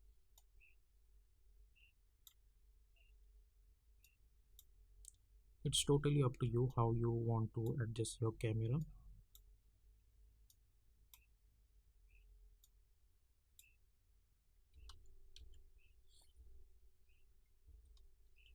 Then I'm going to select my camera.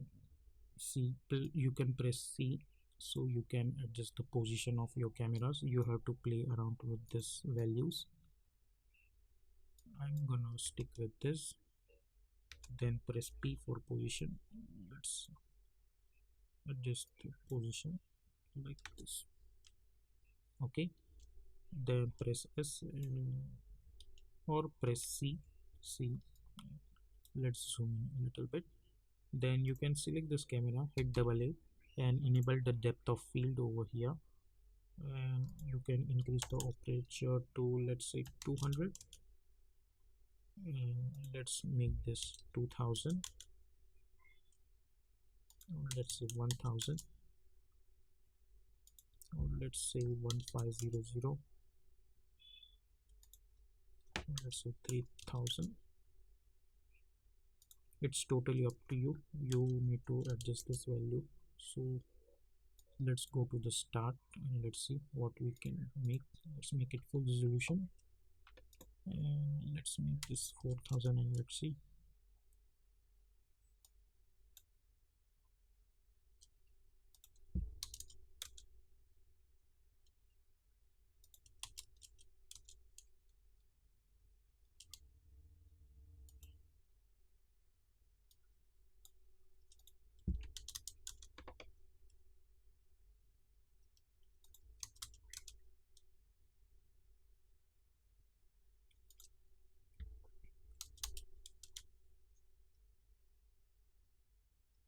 Okay, so after adjusting too much sizes, I have come to this value that let's make this 2000.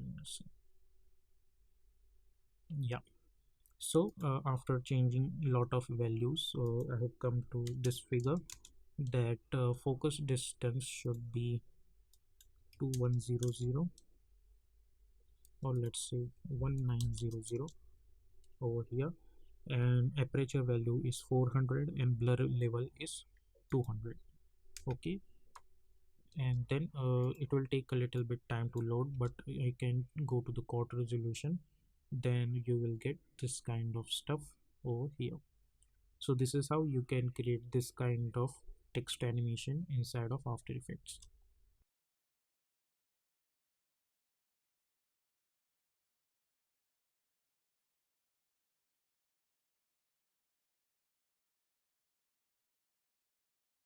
So here we are in Adobe After Effects. Let's create a new composition. We are going to call it as main animation.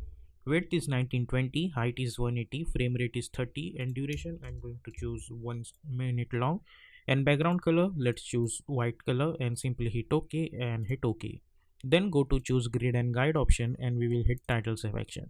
Now I'm going to type my text, and over here font I'm black color font I'm going to choose, and I'm going to choose Poppins font. You can choose whatever font you want. I'm going to choose black version of this font and I'm going to type M. Okay, let's make this full resolution. Now select this M and let's increase the font size a little bit. Go to the align tab, align it horizontally and then align it vertically. Press Ctrl Alt Home to align that anchor point to the center. Select this, hit Ctrl D and let's type O. Hit Ctrl D, let's type T. If you hide this, as you can see we are typing different letters. Hit Ctrl D, let's hide this, let's type I. I'm going to select this O, hit Ctrl D and let's bring this at the top, which is O. Hit Ctrl D and change this text to N. Okay, so we have this 6 alphabets for our text motion. Now we will adjust this line by line. Select this O, let's move this over here, then select this T, let's move this over here, select this I, let's move this over here, select this O, let's move this over here, select this N, let's adjust it over here. Okay, and now let's make this fit. Now select all of them and let's bring them properly at the center. Okay, so this is our text. Now select all of them, press P. By holding shift I'm going to select the position keyframes of each and every one. Right click and choose separate dimension. Okay, so this is our first thing. Now select this M over here, press Y to select your pen behind tool, zoom in a little bit, and by holding Ctrl I'll snap this anchor point over here like this. Okay, now select this M and press P for position. Create one keyframe at Y. Zoom in a little bit. Let's go to around 1 second. Create one keyframe. Go to around 1.20 frames. Create another keyframe. Now at 1.10 frames, I'm simply going to bring this a little bit upward. And at the start, I'm going to move this out of this composition like this. Okay, or instead of that, let's do one thing. We will just move this over here only. Now select those keyframes and hit F9 to ease those keyframes. Go to the graph editor, right click and make sure that you are in edit speed graph. Now select this graph first handle. By holding shift move this handle over here and move this handle over here. Then select this, move this handle over here, this handle over here. Select this, move this handle over here, this is over here, and this is over here. So if you see, you will get this kind of animation. And if you want, let's do one thing. We will move this a little bit upward like this. Okay, then at this point I'm going to select this O, and let's, with the help of open square bracket, I'll move this over here. Press P for position. Create one keyframe at Y position. Go somewhere around over here. Create another keyframe and let's move this O somewhere around over here. Zoom in, make sure that it should touch the edge of this O. Okay, like this, and go to the start, and over here I'm going to change the Y position of this out of this composition, and select this Y position keyframes and hit F9. Go to the graph editor, select this graph. By holding shift move this handle over here and move this handle over here. Okay, so you will get this. So first this and then this. Now at this point, when this touching this, let's go to the graph. Let's see, we will make it completely like this.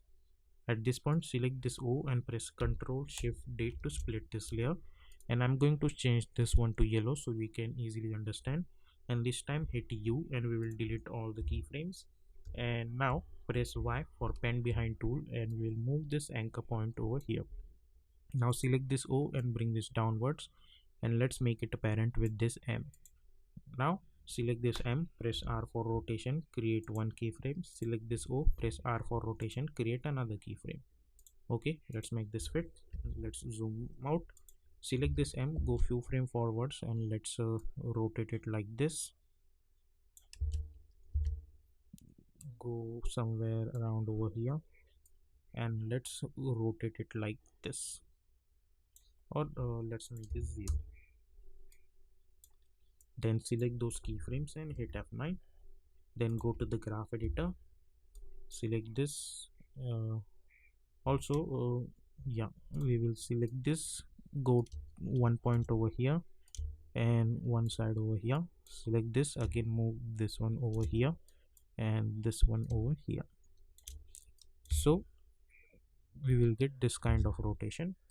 Similarly, we'll go over here at this point, select this O and rotate it like this, and this point let's make this 0. Select those keyframe and hit F9. So you will get this animation over here. If you want, then you can rotate it completely like this. It's totally up to you.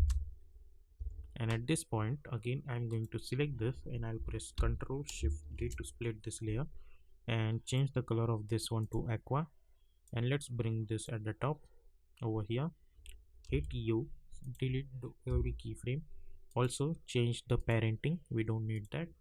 Then select this, press P for position, create one keyframe at X and one keyframe at Y. Select all of this above layers, and with the help of open square bracket, move them over here. Press P for position, create one keyframe, Y on Y position keyframe. Press R for rotation, create one keyframe. Then press S for scaling option, create another keyframe, and hit U.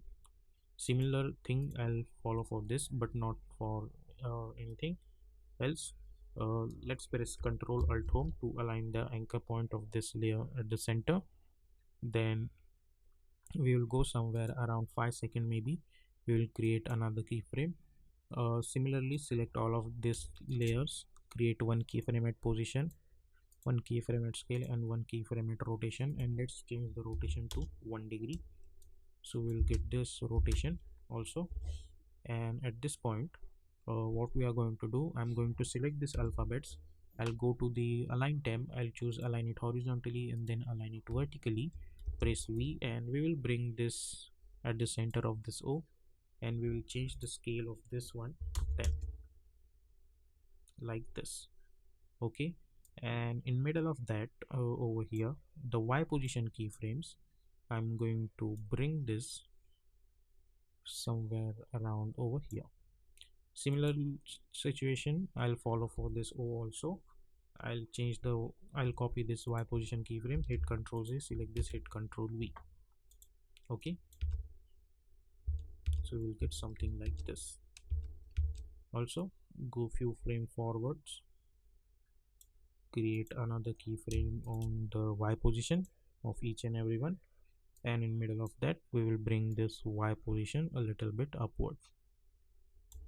Okay, over here we need to adjust the stuff, so I'll change the position over here a little bit. Copy this Y position keyframes at the last also.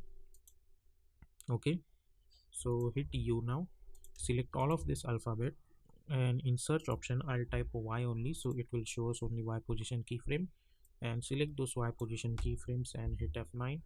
Then go to the graph editor, we will select this graph by holding shift, move one handle over here, select this and move one handle over here, select this and move one handle over here, select this and move one handle over here, select this, move one handle over here, one handle over here, one handle over here, and one handle over here.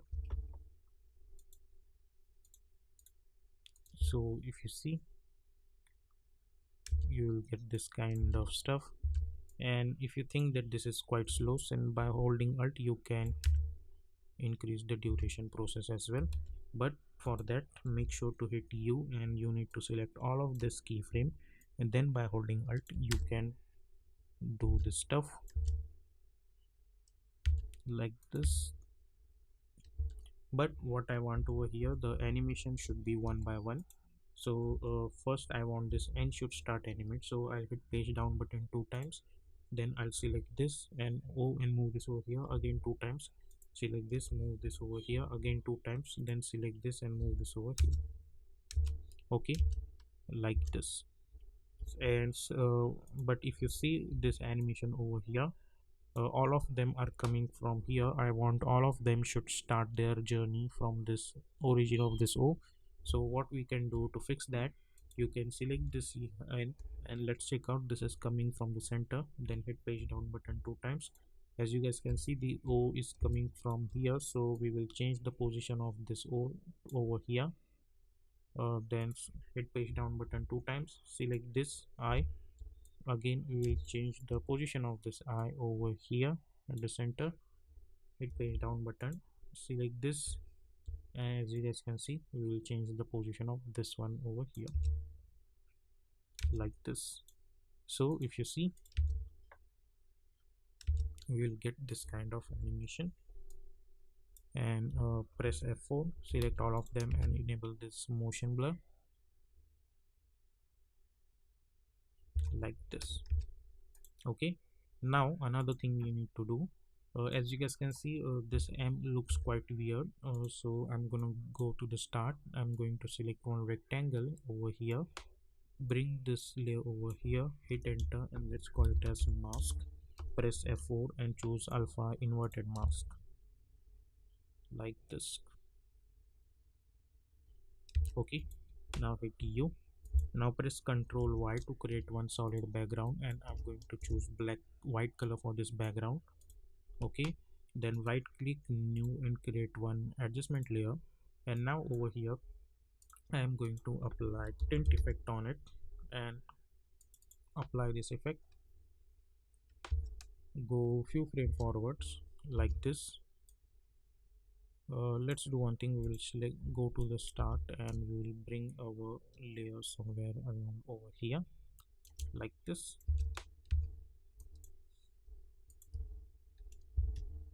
So now whenever I am going to touch the ground, I want the color of this animation should change, so I'll create one keyframe at map white and one keyframe at map back black 2. Hit U, hit page down button 1 time, and we will swap this color like this. And similarly, whenever this O is going to touch this M, I'm going to create one keyframe on each, hit page down button 1 time, and we will swap this color. So if you see, like this. Similarly, when this is going to touch this, I mean going to reveal these letters, I'm going to create another keyframe, hit page down button, again swap this color. And when this ball is gonna touch the ground, create one keyframe each, hit page down button, again create swap color. So if you see this now, this, and this. Okay, and if you want, then you can disable this motion blur also, so you will get this kind of stuff.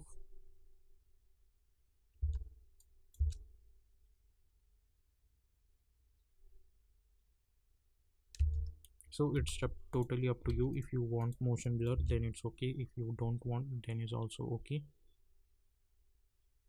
like this. So this is how you can create this kind of text animation. You can choose whatever font you want. I have just used for the reference, but you are free to choose whatever font you want.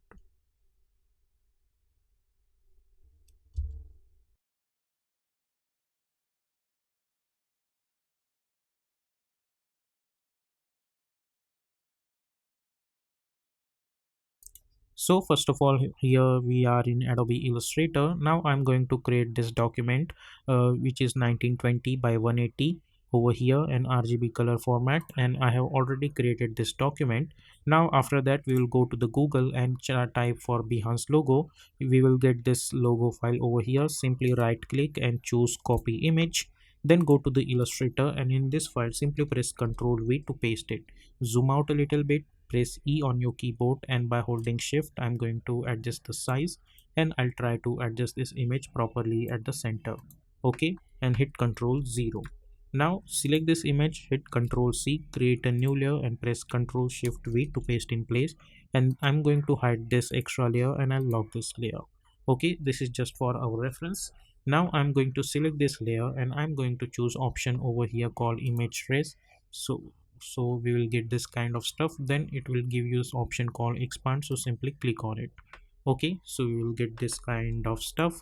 After that I'm going to enable this image over here, which is this one. So as you guys can see, this is our original image and this is our black and white image. So let's lock this blur original image, and now I'm going to select this image over here, which is the black and white. Then I'm going to press as you guys can see over here, we have this shape builder tool. So shortcut key is shift plus M. So simply click on it, and by holding alt I'm going to click over here, over here, over here. We will reduce, basically we are reducing this black stuff, we don't need that. Okay, like that. Now after that I'm going to select this layers and I'll choose black color for this. Okay, and let's hide this, and we will hide this one also. So as you guys can see, this is properly a separate vector layer. Then right click and choose ungroup. Then we will select this B, hit Ctrl X, create a new layer, press Ctrl Shift V. We will double click and name it as B. Same procedure I'll follow for this E high over here. Hit Ctrl X, new, press Ctrl Shift V. I'll call it as box only, just for the reference. You can type whatever you want. Select this, hit Ctrl X, sorry, select this much, hit Ctrl X, create a new layer, press Ctrl Shift V. Double click, but if you see over here we are, if I select this portion is also getting selected, so there is some problem over here. We will fix that later. Select this, hit Ctrl X, new layer, press Ctrl Shift V, double click, and let's call it as E, and we will hide this layer. Then we will select this H, hit Ctrl X, new layer, press Ctrl Shift V, double click, type H and hide this. Select this, hit Ctrl X, new layer, press Ctrl Shift V, double click, type A, you hide this. I'm going to do this procedure for this N as well, this C, and this is E. Okay, now as I said that there is some problem in this over here. So as you guys can see, we have this extra stuff, we just need to delete it. We don't need anything like that. And this is our heat. Okay, so this is our layers that we need to animate. So I'll save this file, okay, in Illustrator. Then I'll go to the Adobe After Effects. We will go to the new composition and we will call it as main animation. Width is 1920, height is 180, frame rate is 30, duration is 1 minute long, and background color is white color, and simply hit OK. Then go to choose grid and guide option and simply hit on title selection. Then press Ctrl I on your keyboard to import your Illustrator file. I'll select this Illustrator file. I'll go to the import as, instead of footage I'm going to choose composition, return layers and sizes, and simply hit import, and simply bring this layer over here. Now double click to open this comp, hit Ctrl K to open the project settings, I mean composition settings, and choose white color, hit OK, hit OK. Now select these layers and try to adjust it properly at the center, somewhere around like this. Now this is our reference layer, we will just keep it as it is and we will lock this. Select all of these layers over here, make sure that you are adjusting properly. Then right click, go to the create and shape from vector layer, so it will create the shape layers. Let's bring them at the top. We will select this Illustrator layers, we will lock this layer, we don't need that anymore. Okay, or right now I don't want those things over here, so it will look crowded. So select all of these layers and click on this icon over here. Okay, Then if you click on this hide all layers, which is shy, so simply click on it, then they are hide, they, it will hide over here. They are available over here, but you cannot see in the compositions. So select all of them and enable I am lock them, and make sure this icon is clicked, and then click on this shy options, which will hide that. Okay, then select all of this, and in search option I'm going to type path. So what will happen, we will get the path keyframe. So simply click on the path keyframes on each and every one over here, like that. Make sure that you are clicking on each and every path options of each and every layer, like that. Over here I haven't choose this. Okay, so I think I have clicked on all of that. Hit U so you can see all of those. And over here I'm going to increase the size of this comp, because right now we need to focus on this one. So let's zoom in, let's go to around 1 second, and again I'm going to create a keyframe on each and every one. Go to around 2 seconds, again create a keyframe on each and every one. Now let's create the animation. I'm going to select this B. Initially I'm going to select their path, zoom in a little bit, and let's click on this icon. So we will focus on this one only. Make sure that you are choosing your selection tool, then select this path keyframes only. uh, Click on this one, and by holding shift, double click on this one and move this over here, like that. If you didn't understand, simply select those keyframe, double click on this path, and simply move this over here, like that. Then go over here, select these keyframes. Okay, make sure that you are choosing selection tool, and we will select this much portion, and by holding shift I'll move this over here. Okay, so now if I say this animation, first I'll get this and then this. Okay, then we will lock this layer. Then we have to focus on this E. Then we will hide all of them. First of all, I'll select this E, I mean this whatever it is box. Initially double click, and let's do one thing. I want this one should go up, and bring this over here. Go over here, then select this much portion, and by holding shift I'm going to bring this upward, like that. And then I'll get this. So if I see this animation for this, I'll get this kind of stuff. So this is for the top portion of this, and let's hide this. Now we will focus on this E. Simply select the initial keyframes, enable this icon. Initially I want this E should be over here. Then at this point, zoom in, select this much portion of this E, and simply, sorry, by holding shift I'm going to move this over here. So if I see this, I'll get first this and then this. Okay, and let's hide this. Now this edge, I'm gonna go and select this edge, double click, and initially it should be downward. Then at this point I'll select this much area, and by holding shift I'll bring this downward, so I'll get this. Okay, then let's hide this edge. Then I'm going to select this uh, initial keyframe of this A, double click, move this over here. At this point select let's say around this much portion, and by holding shift sorry, move this much portion over here, so we will get this kind of stuff. Then hide this. Then we will select this N. We will initially select this, double click and move this over here, like this. At this point simply double click this much portion and shift hold and move this upward, and let's hide this as well. Then we have this C. For this C I'm going to select this initial keyframes, double click, and let's bring this downward, or simply move this over here. Then at this point select this much portion of the C, and let's bring this downwards. With the help of down arrow keys also you can adjust it according to your needs. And let's hide this. Now this E, the only thing remaining over here is E.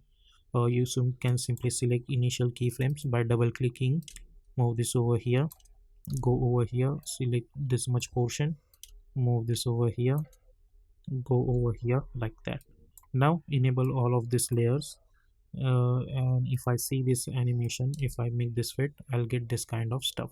But obviously this is not how we want. So simply select all of these keyframes and hit F9. Then go to the graph editor, select this graph, zoom in a little bit. Okay, let's move this over here. I'm going to select this by holding shift. I'll move this handle over here, select this and move this handle over here, select this, move this handle over here, select this and move this handle over here. So if you see this animation, I'll get this kind of stuff. So this is one way to do. Or you can do another thing, that select this graph by holding shift and move one handle over here and move one handle over here. So it's totally up to you how you want to handle it. That I'm gonna handle it somewhere around like this. Now hit U, select all of this keyframe, and by holding alt I'm gonna drag them up to 1 second. Okay, so I'll get this kind of stuff.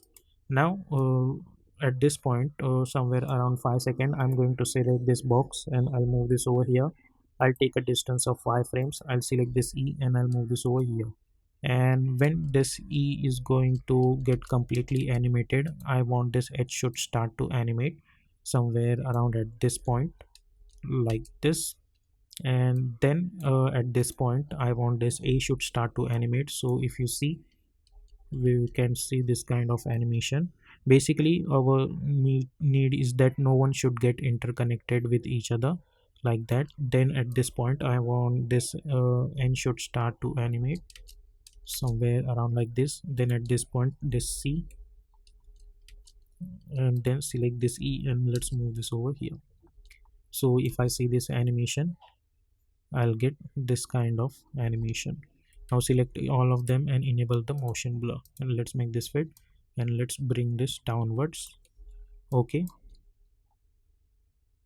so we will get this kind of animation. Okay, and now let's disable this shy layer. Okay, and we will delete all of this alphabetical layers, we don't need that. I'm going to select all of these layers. I'll press Ctrl Shift C and let's call it as Behance animation and hit OK. And let's enable this layer. Press Ctrl Y to create one solid background, and I'm going to pick up this color and hit OK. And let's hide this, and we will hide this layer.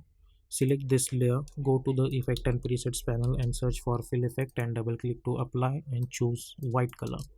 Okay, so if I see this animation, I'll get this kind of stuff. So if you're happy with this animation, you can keep it as it is. I'm gonna add a little bit more stuff over here. I'm going to select this layer, hit Ctrl D up to 2 times, select this third layer, and instead of this white color for this fill, I'm going to pick up, let's say, this color over here.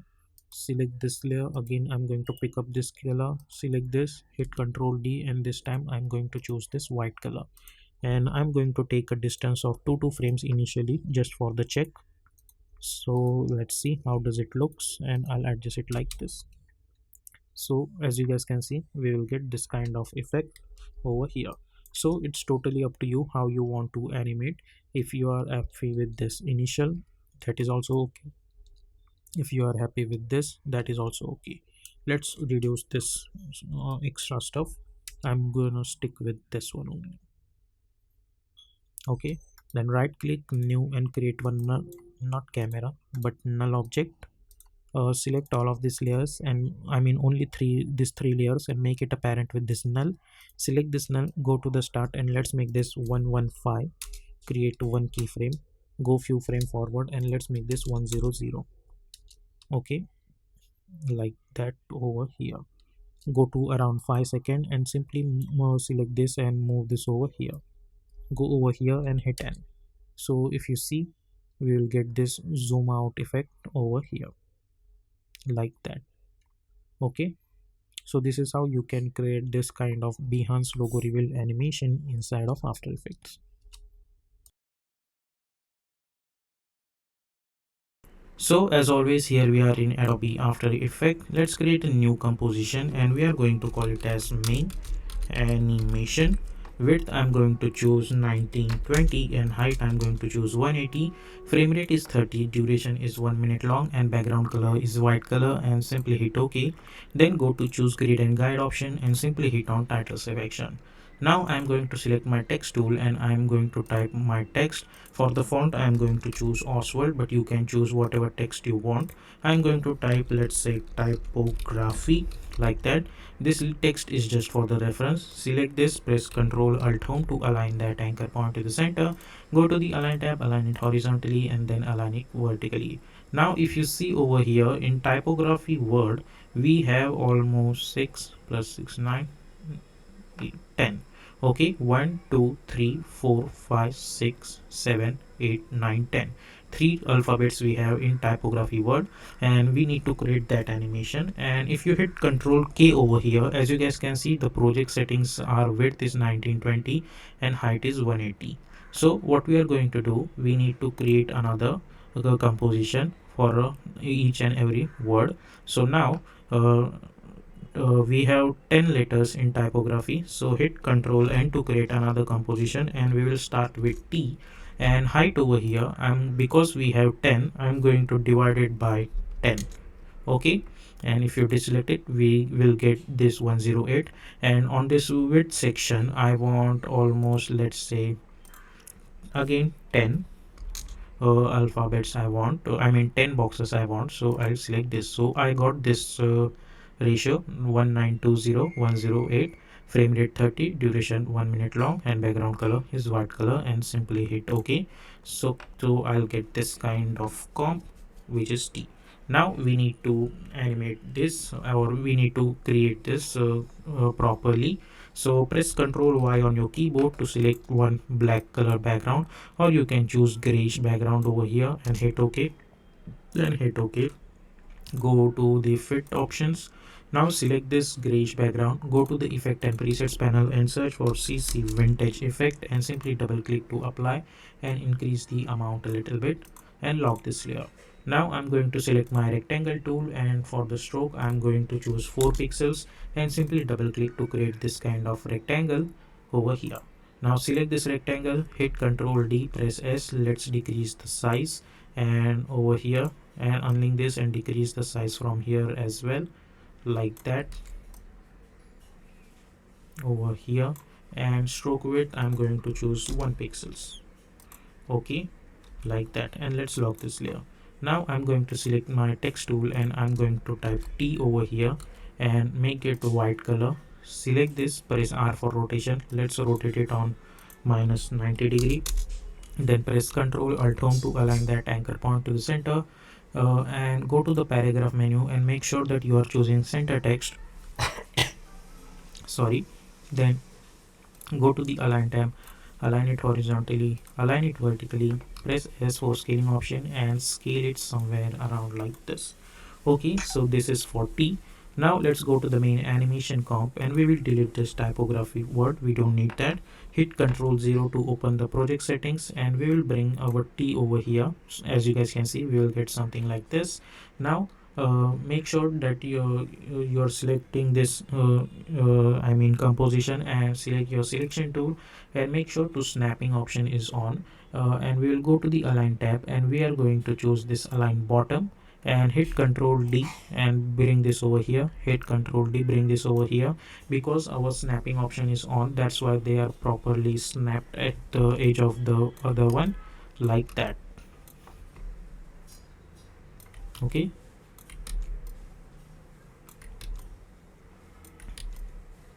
like that. Okay, we are getting something like this. Now I'm going to create my I'm going to rename each and every one. So select this, hit enter. Sorry, we will type over, hit enter, and let's type Y. Hit enter and type P. Hit enter and type O. Select this, hit enter and type G. Select this, hit enter, type R. Select this, hit enter, type A. Select this, hit enter, type P. Select this, hit enter, type I. Select this, hit enter and type Y. Okay, like that. Now we have this typographic text properly. Now we need to create actual one. So still in the in our project window we have this T. Hit Control D, hit enter, and let's type Y. Then double click to open this. Select this, select your text tool and type Y over here. Okay, and in main animation comp I'll select this Y, and by holding Alt I'm going to replace it. Similar procedure we will follow for this P. Select this, hit Control D, hit enter, and let's type P. Go inside this, type P. Go to the main animation comp, select this P, and by holding Alt replace it. Similar, I'll select this P, hit Control D, hit enter. Let's type O. Double click to open this, select this and type O, like that. If you see this P, this is touching this edge, so simply bring this a little bit over here, so it should not touch this. So yeah, it looks good. Now in O we have this O. Select this O layer, and by holding Alt we will replace it. Then select this O in project window, hit Control D, hit enter, and let's call it as G. Double click to create it. Let's type G over here, like that. Select this, and by holding Alt replace it. Select this G, hit Control D, hit enter. Let's type R. Double click to open this, type R. As I said, replace this R. Hit Control D, hit enter. Let's call it as A. Double click to open this, type A. By holding Alt replace A. Then we already have one P over here, so simply select this P and replace it. Then double click, hit enter. Let's call it as H. Double click, open. Let's make it H. Try to adjust the position properly at the center. Then select this H, and by holding Alt replace it. Then we already have one Y, so at last we will replace it over here, like that. Okay, so our compositions are ready, which is typography. Now we need to adjust it like that. So select all of them, go to the align tab, and we are going to choose align left, or which is not happening, so we need to make this manually, like that. Make sure to touch this. So to get a proper line, what we can do, simply hit Control K to open the project setting of this main comp and choose red color. Select all of them and try to touch this properly, like that. Okay, then select all of them and hit Control D, so it will create a duplicate of each and every layer. And by holding Shift I'm going to move this layer over here, and we need to make it sure that there should be not any gap between these alphabets, so we need to fill up that. Again I'll hit Control D. By holding Shift I'm going to move this over here, like that. Make sure that there is no any gap. Okay, then deselect it. Hit Control A to select all of them. Hit Control D to, or instead of that hit Control Z. We will do not select all of them. Make sure that you are selecting this much, so it will select the topmost layers of each and every one. Hit Control D. We have to do this procedure manually. By holding Shift I'll adjust it like this. Okay, again hit Control D. Try to adjust it properly. There should be no gap. Again hit Control D. There should be no gap. Again hit Control D.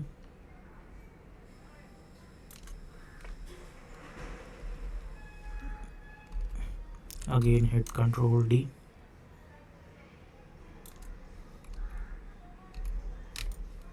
Again hit Control D.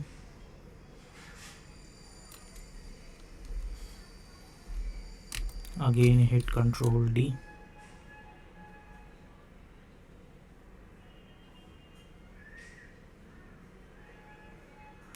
Like that. Again hit Control D and make sure it should touch this line. Okay, and let's make this fit. Now after that we will select all the Y letters and press Ctrl Shift Y and let's call it as Ctrl Shift C and let's call it as Y and hit OK, and make sure to enable this icon. Select all of these H layers, press Ctrl Shift C and let's call it as H and hit OK, and let's click on this icon. Then we will select all the P, press Ctrl Shift C and let's call it as P. Select this A and press Ctrl Shift C and let's call it as A. Select all the R's, Ctrl Shift C and let's call it as R. Select this, press Ctrl Shift C and let's call it as G. Select this and press Ctrl Shift C and hit O. Select this, press Ctrl Shift C and let's call it as P. Select this, press Ctrl Shift C and let's call it as Y. Select all of them, press Ctrl Shift C and let's call it as T. Now select all of them and make sure that they are unhide and make sure to click on this icon. Now after that, select all of these layers and press P for position, create one keyframe. Then go somewhere around 2 seconds or let's go to the start first of all and let's bring this over here like that. Okay, and make sure to choose title section so we will get this that they are properly at the center like this. Okay, then I'm going to press Ctrl R to bring this ruler over here, zoom in a little bit and make sure this touch this line over here. Then go to around 2 seconds, select all of them and we have to move this in such a way that the next one should touch this line. Okay, with the help of arrow keys as well you can adjust it, and let's make this fit. It's okay if they are going outward a little bit, that is not a problem. Now if we see this animation, I'll get something like this. Now select all of this animation and hit F9. Go to the graph editor. Let's select this graph by holding shift, move this handle over here and move this handle over here like that. So if you see, we will get this kind of animation like that. Now after that, I'm going to take a distance of 5 frames. Select this and let's move this over here. Okay, select this. You can hit Ctrl X Ctrl V as well. Select those keyframe, Ctrl X Ctrl V. Go to 20 frames. Select this, Ctrl X Ctrl V. 25 frames. Select this, Ctrl X Ctrl V. Go to 1 second, Ctrl X Ctrl V. Ctrl X Ctrl V. Ctrl X Ctrl V. Ctrl X Ctrl V. Now go to the start and let's select keyframes on the start of each and every one. Then similarly go to the last keyframe over here and we need to create a keyframe on each and every one over here as well. Okay, then alt click on the stopwatch and type loop out expression over here. Copy this loop out expression on each and every one.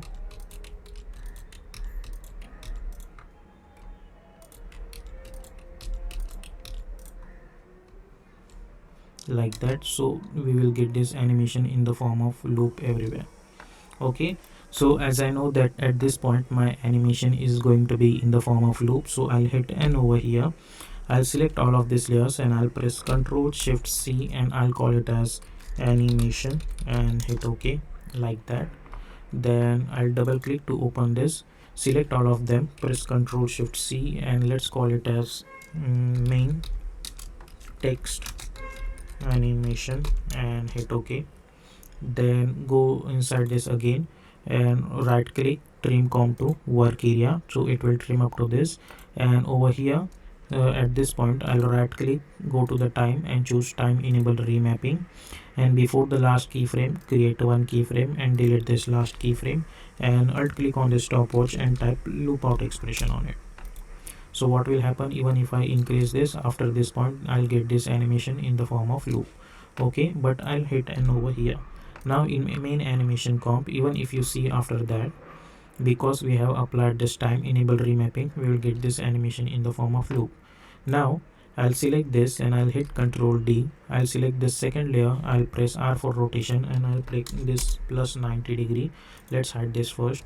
Press S for scaling option and we will scale it like this over here. So I'll get this kind of animation in the form of loop over here like that. Okay. Now I'll select this over here. I'll select this letter and I'm gonna go in my effect and presets panel and I'll search for CC cylinder effect and simply double click to apply. Then we will go to the rotation options and we will rotate it on Z axis, let's say 90 like that. Okay, so as you guys can see we are getting this kind of stuff over here like this.